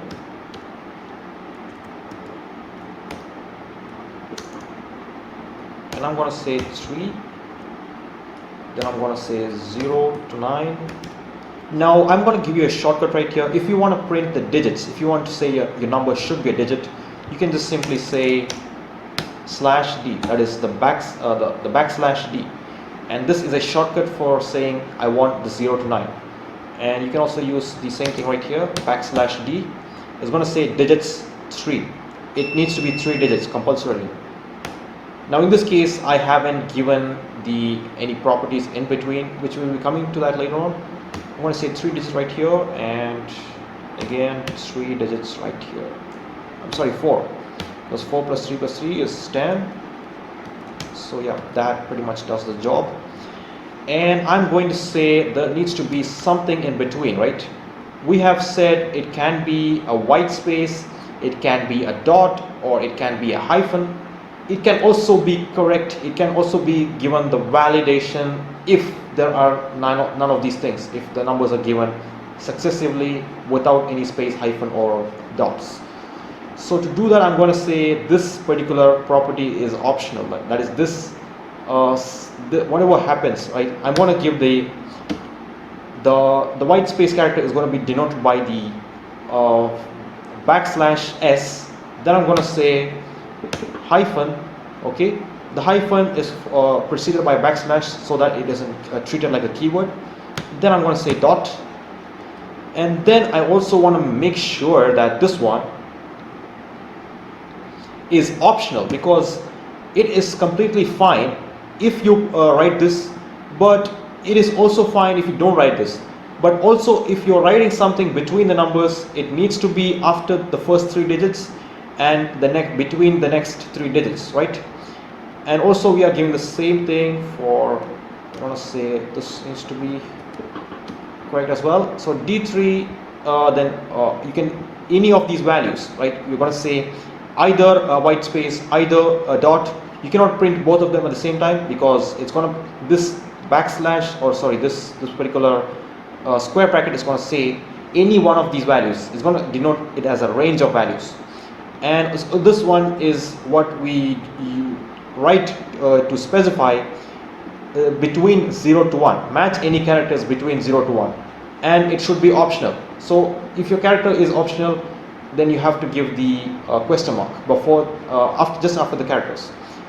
Alright, so now let's just take a look at a number right here. First, let's just console.log, which is a good practice. Let me just come down.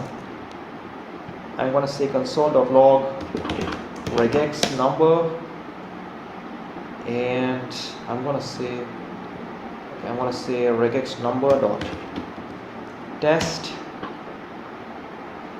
the value, right? We haven't called the value right here. Let number is equal to document of element by ID. Let me just check out what I have given right here for my phone. Alright, so now I'm going to just test this regular expression on my number, and I'm going to say each time I'm writing something is going to be false. Let's just write it all the way up to 10 digits, and now we can see that we have received true in our console.log.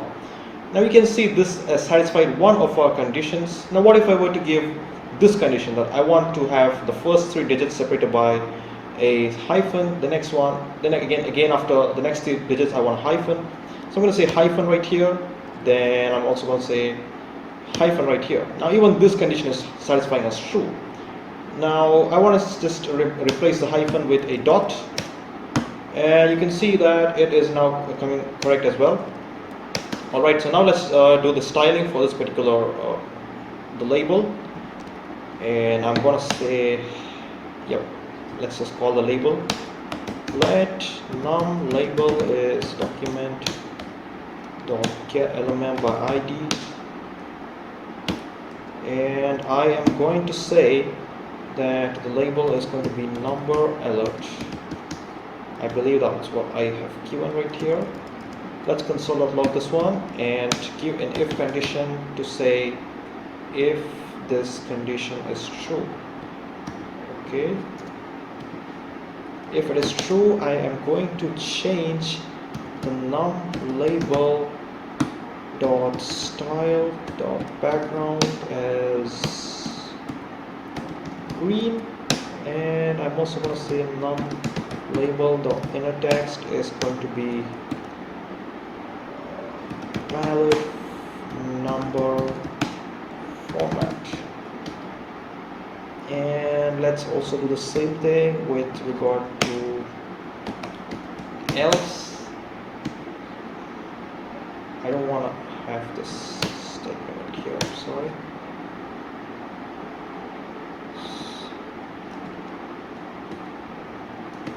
Okay, let's see if it's working. This one's supposed to be red, okay, and invalid.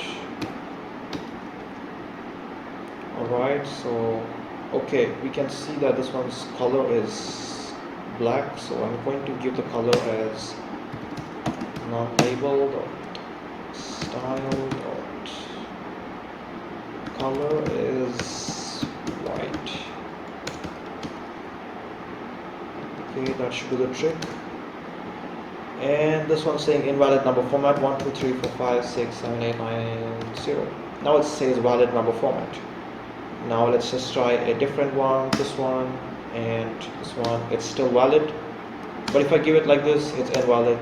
Okay, what if I give it as here, it's invalid. So yes, our code is working correctly. So that's it, our number has also been validated. So let's now move on to the password. Now here we are going to do two things altogether. We're going to first check if our password has 8 characters, and we are also going to check if the password contains at least 8 characters with minimum of 1 uppercase, lowercase and a number. That is, the first condition is it needs to have 8 characters, and it also needs to contain at least 1 of the uppercase, lowercase and number. Now when you're talking about at least one of a particular range of characters, we are now going to use a different property in the regular expression. Let's take a look at what that's going to happen. And the confirm password is just a simple function. Is going to just say if the condition, if the value or the input value of this one is equal to this one, then this one's going to be verified. That's it. And after that we're going to call the final validation. Let's move on to the next field then. Okay, so let's just declare the function as check pwd, and we are now going to check the pwd is document.element by id. Let's just see what we have stored as the id is password. Okay, id is password, then the okay, that's interesting.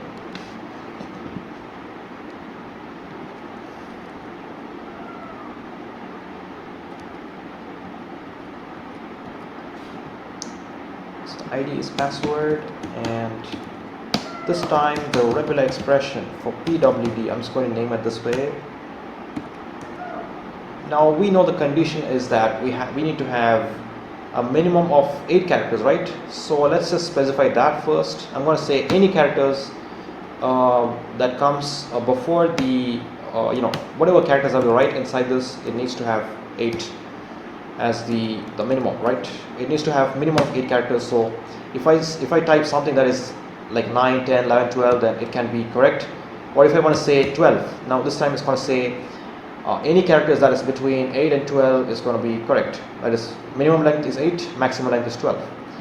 But however, we haven't given the condition right here. We haven't said what needs to come here, right? We have to say that.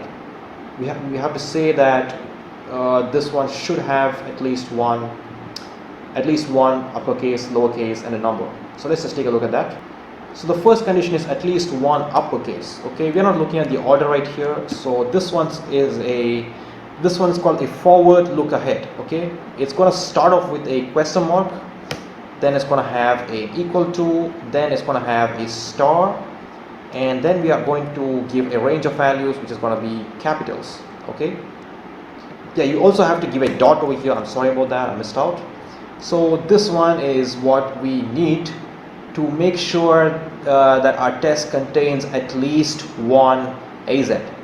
Now this is a different form of matching. Now if you're talking about, if you want to know more about the regular expression, like if you want to like compare this one, this particular this particular property with only this, if you were to only use this one, if you want to compare what happens, as I mentioned before, go to their website called the regex 101 and test your code right there. Or you can go to FreeCodeCamp, which is another site, and you can just there is a dedicated course that is going to teach you the basic fundamentals of the regular expressions. So anyway, if your aim is to make sure at least one uppercase is going to be in your program, then you have to use this one. Okay, then you have at least one lowercase. Okay, so this time it's going to be at least one. Sorry. I'm going to do the same thing for lowercase, at least one lowercase, and then at least one digits. Okay.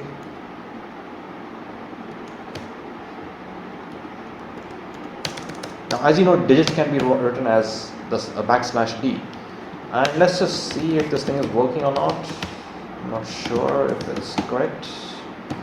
.test, and we have to fetch the document element by id by password .value.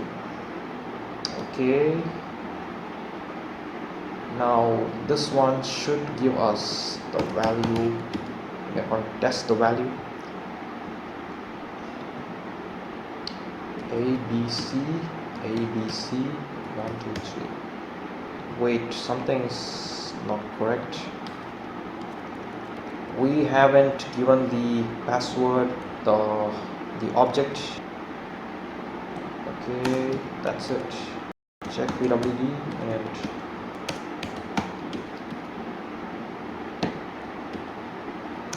And now when we are typing out the password, you can see that we have received a false right here. So we have the password must contain at least 8 characters, minimum of 1 uppercase, lowercase and number, right? 8 characters, so I'm going to say 1, 2, 3, 4, 5, 6, 7, 8, 9. And you can see it's pretty much false, right? But what if I give it as 1 uppercase? I'm going to just give it in the jumbled up order. I'm going to say ABC in the lowercase, ABC in the uppercase, 1, 2, 3. And now you can see that we have received a true. And our condition is correct right now. Now what if I were to say 1, 2, 3, then lowercase ABC, then uppercase ABC? Again, we have received true.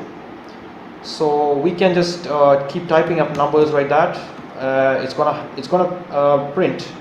In this case, you can see that our limit is 12. Okay, so I'm just going to remove this limit right here, and okay, and that's it. This is how you make sure that the password is satisfying this condition. So now let's just take a look at the remaining.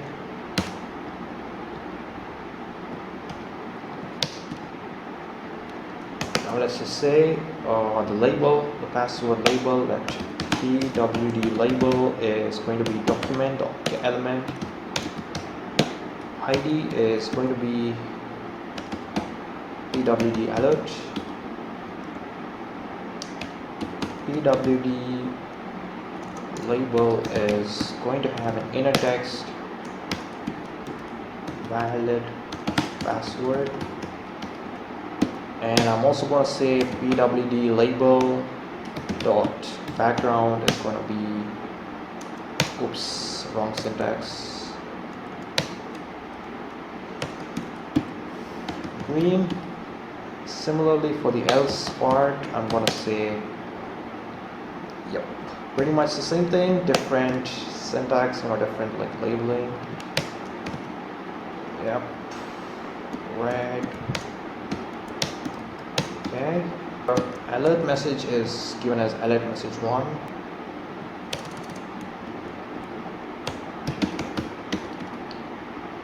Okay, so now you can see that we have changed the there's something else that needs to be changed.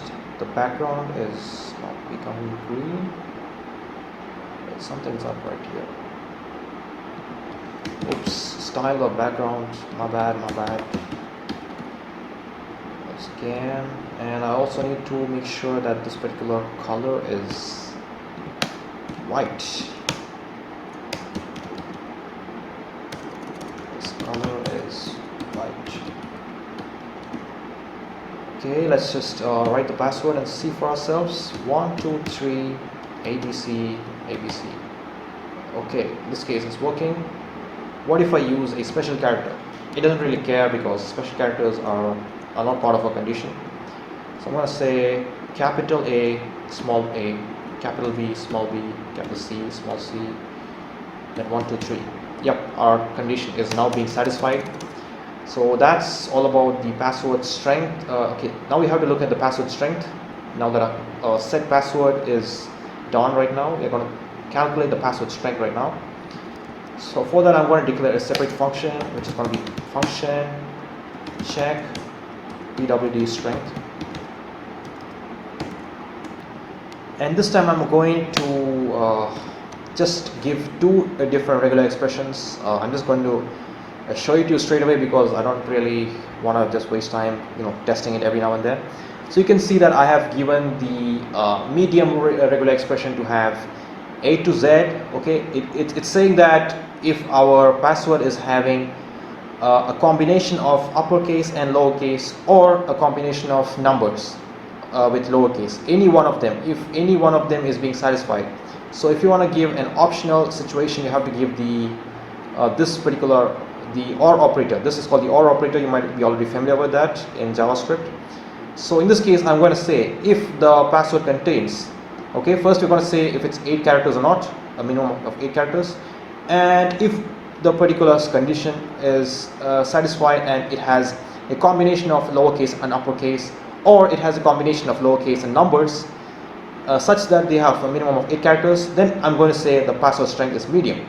But however, if I'm going to say that the password has digits, it has at least one digit, at least one uppercase, and also at least one of the special characters that I've mentioned right here, if this condition is being satisfied, then it's going to be strong. So let's just see how the logic is going to be working right now. So first I'm going to check, I'm going to say that if the medium, okay, this is the name of the regular expression, if medium.test, okay, the value, we have to first check the values right here. Let's just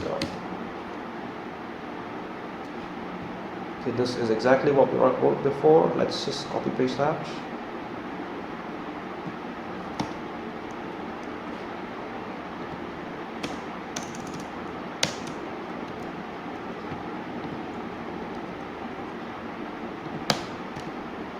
Okay, so we are going to check that the password value, if I'm going to say the PWD has a value such, if the PWD does not satisfy this particular condition, that is, I have given the exclamation mark which says if it is not true, that is, if medium.test PWD is not true, and also I want to make sure that it is not true for the other one as well. Okay, I'm going to say the same thing for strong.test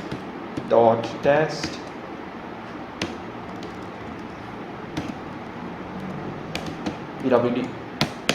In this case, I'm going to just change the values of the set password, right? We have yeah, where is it? Yeah, so we have this PWD strength as the ID. This is essentially a label. Inside that I have given a text saying password strength and then weak in bold. Then I've also given a div of ID bar. Now this div is an empty div, it's just going to show a color right here. So let's just look into the CSS of this one. So you can see the background color is red. The width is 10% by default, okay. And in the grid property, you know it already, I've mentioned before. Then you have the border radius 12 pixels, okay. That is going to just flatten out, you know, let me just show it to you. It's just going to curve the edges of this particular the div, okay. That's only what's going to happen. Then you have the font size, which is used to adjust the overall size of this particular div, okay. Because if I don't give the font size, it's going to be very large. Then the height is going to be 0.5 rem. That is going to make sure it's still very small. And then the margin top, which is totally optional, you can just change it if you want. So I'm going to call that particular PWD bar, okay, which is going to be document element. ID is going to be PWD label. Oh, I'm sorry, it was bar, right? The name was bar. And so I'm going to give the first condition as bar.style of background is red. Okay, so I am going to use this thing a little bit repetitively. So I'm going to say that if the first condition, you can see the first condition is such that it is not going to satisfy both these conditions. Like the regular expression of medium is not satisfying, the regular expression of strong is also not satisfying. So that means the password is a weak password because none of these conditions are being true. Now if you want to know the detailed, you know, go-to of these particular things, as I mentioned before, just go to regular expression 101.com and test your code right there. You can see the reason why it's not happening. So you can see in this particular case it will be weak. The default width was 10%, but we will just change it to 16% just to make sure that, you know, something is working right now. Okay, and the password strength remains weak right now. And I'm going to say if medium, okay, if medium dot test PWD is true, I'm going to use the same thing with different values. Yep, I'm going to say yellow and 56%. This time it's going to be medium. Else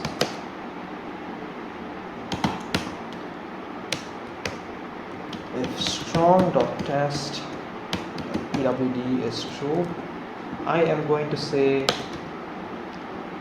this one's going to be green, okay, and this one's going to be 86%. It's going to be very strong.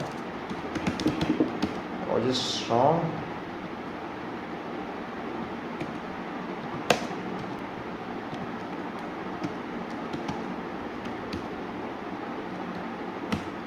Okay, so now you can see that when we are typing out a password, let's say first I'm going to type out a combination of small characters, that is A, B, C, D in small, and then uppercase. So in this case, this is satisfying the first condition, that is, yeah, the medium regular expression says a combination of lowercase and uppercase, or a combination of lowercase and numbers within the length of 8.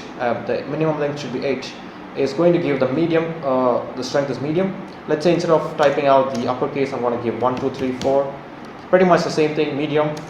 But what if I were to type, let's say ABC in lowercase, then ABC in uppercase, and then I'm going to say 1, 2, 3, then hash. Now I have used a combination of lowercase, uppercase, digits, and even special characters. So it's going to be very strong. It's going to be strong right now. So that's the only difference right now. If I remove the hash, it's going to be medium again. And yeah, that is pretty much how the password strength works right now.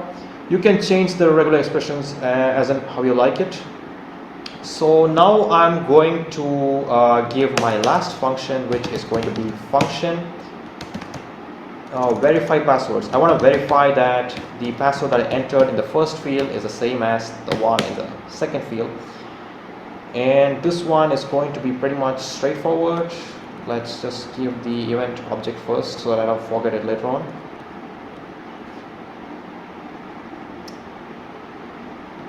Okay, on input is equal to, let's name it as verify password. In this case, I'm going to call the same value in my verify password as well, because we have fetched the values for the first password, that is the pwd, this one, right? We're going to see that whether this one's value is equal to this one's value, and that's what I've done here. I want to say the pwd, the main password, is going to be having the id password, the value. The second one is going to be having the id password confirm the value, and it's pretty simple right here. All you need to do is just write if pwd is equal to pwd, basically pwd confirm. If this condition is true, we are going to just insert a bunch of text. Let me just copy paste that. You can see that the pwd label 2 is what we have right here, the second alert message, that is the passwords 2 has an alert message, and that's going to be green if this is true, because they are both matching. It's the inner text I've given right here. And similarly, I am going to give the else condition right here, and this one's going to be the exact opposite of what I gave before. Passwords are not matching, error. And I also want to give the return true right here and the return false. That's it. Our function is pretty much done right now. Let's just test that on a browser. It's going to say ABC in lowercase and ABC 1, 2, 3 hash. It's called ABC 1, 2, 3 hash. Alright, so our code is now working correctly. So this is pretty much what we need right now. We have literally done almost all the functions right now. Now I'm going to have a final function called the validate. Okay, this one is going to take care of all the other functions. I'm going to say, you can see that we have a lot of functions declared right here, right? We have the check first name, check last name, then we have the check email, we also have the check number, okay, the check password, then the password string. We don't need to check this password string because this one doesn't return a value. It's only just a graphical, a function. It's going to just change the CSS of a particular div, so we can ignore this function. But we need to show this one, the verify password. So I'm just going to give a condition and say if check first name, okay, and check last name and check number and check pwd and check the verify password one, okay, If all of these conditions are true, I am going to return true for this particular validate. Else I will say, I'll just first alert a message to the user first and say invalid credentials, try again sweetheart, and I'm just going to say return false. That's it.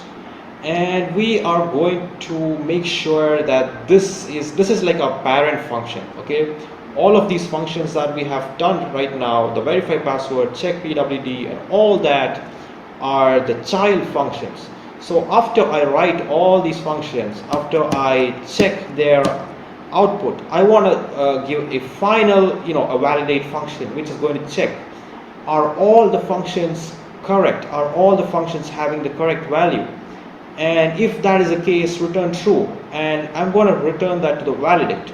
But how do I call this validate function? That's the main question right here, and that is going to be done in the form layout. There's form on submit. Okay, so I want to say the validate function should be implemented. But however, you also need to notice this thing that the validate function, it will be called if I do it, if I just say on submit is equal to validate. But I want to return this true value. That is, we know that if the condition is true, this one's going to have a value of true.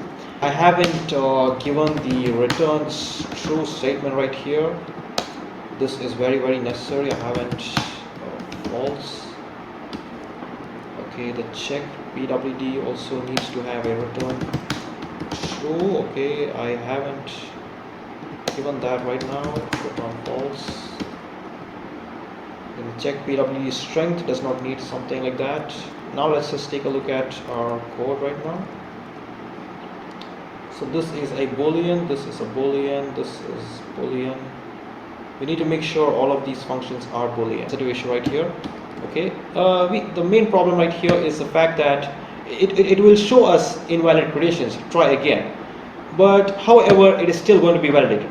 What's the reason? And the reason is because this particular function gets executed, right? We have the validate function declared right here. This particular function gets executed, and in this case the value is false, but that value is only being passed to the function. Okay, this value will be passed to the function, but this particular value will not be given to the form. That is, it will not be given to the on submit object. So in order to do that, I have to say return validate. So in this case, if I were to create new account, I will not be redirected to the new page, and that's it. That's all you need to think of. This return validate is very, very important. If you are returning a value inside the validate, you need to make sure that value returned should be returned to the form as well, because if you fail to do this, your code won't run correctly. So now if I were to type in some wrong values right here, let's say I want to type in a wrong phone number, I'm going to leave the email ID completely blank, or just type in something random. And now if I just try to validate my form, and now let's just take a look at this one, invalid credentials, try again. Okay, I'm going to type in something gibberish right here, and let's just see. Nope, it's invalid email. I have received the error message. So now let's just type my name, and let's just say the AKD. I'm just going to say the email address is going to be my email address, official email address, 12345678990. That's the correct valid form number format. Okay, ABC 123 hash. Boom, the passwords are matching. Hasta la vista, baby. We have done it, man. That's it. Thank you so much. Now our form is validated correctly. Now if I do it again, it's going to say invalid credentials, because this time, as you can see, the page has refreshed and we don't have the password typed in. So if you type in the password and if it matches, you're going to have it validated again. So thank you so much. I hope you guys enjoyed this. Subscribe to my channel if you found my content useful, and also if you have any comments, suggestions or feedback, do leave them in the comment section below. Until next time, goodbye.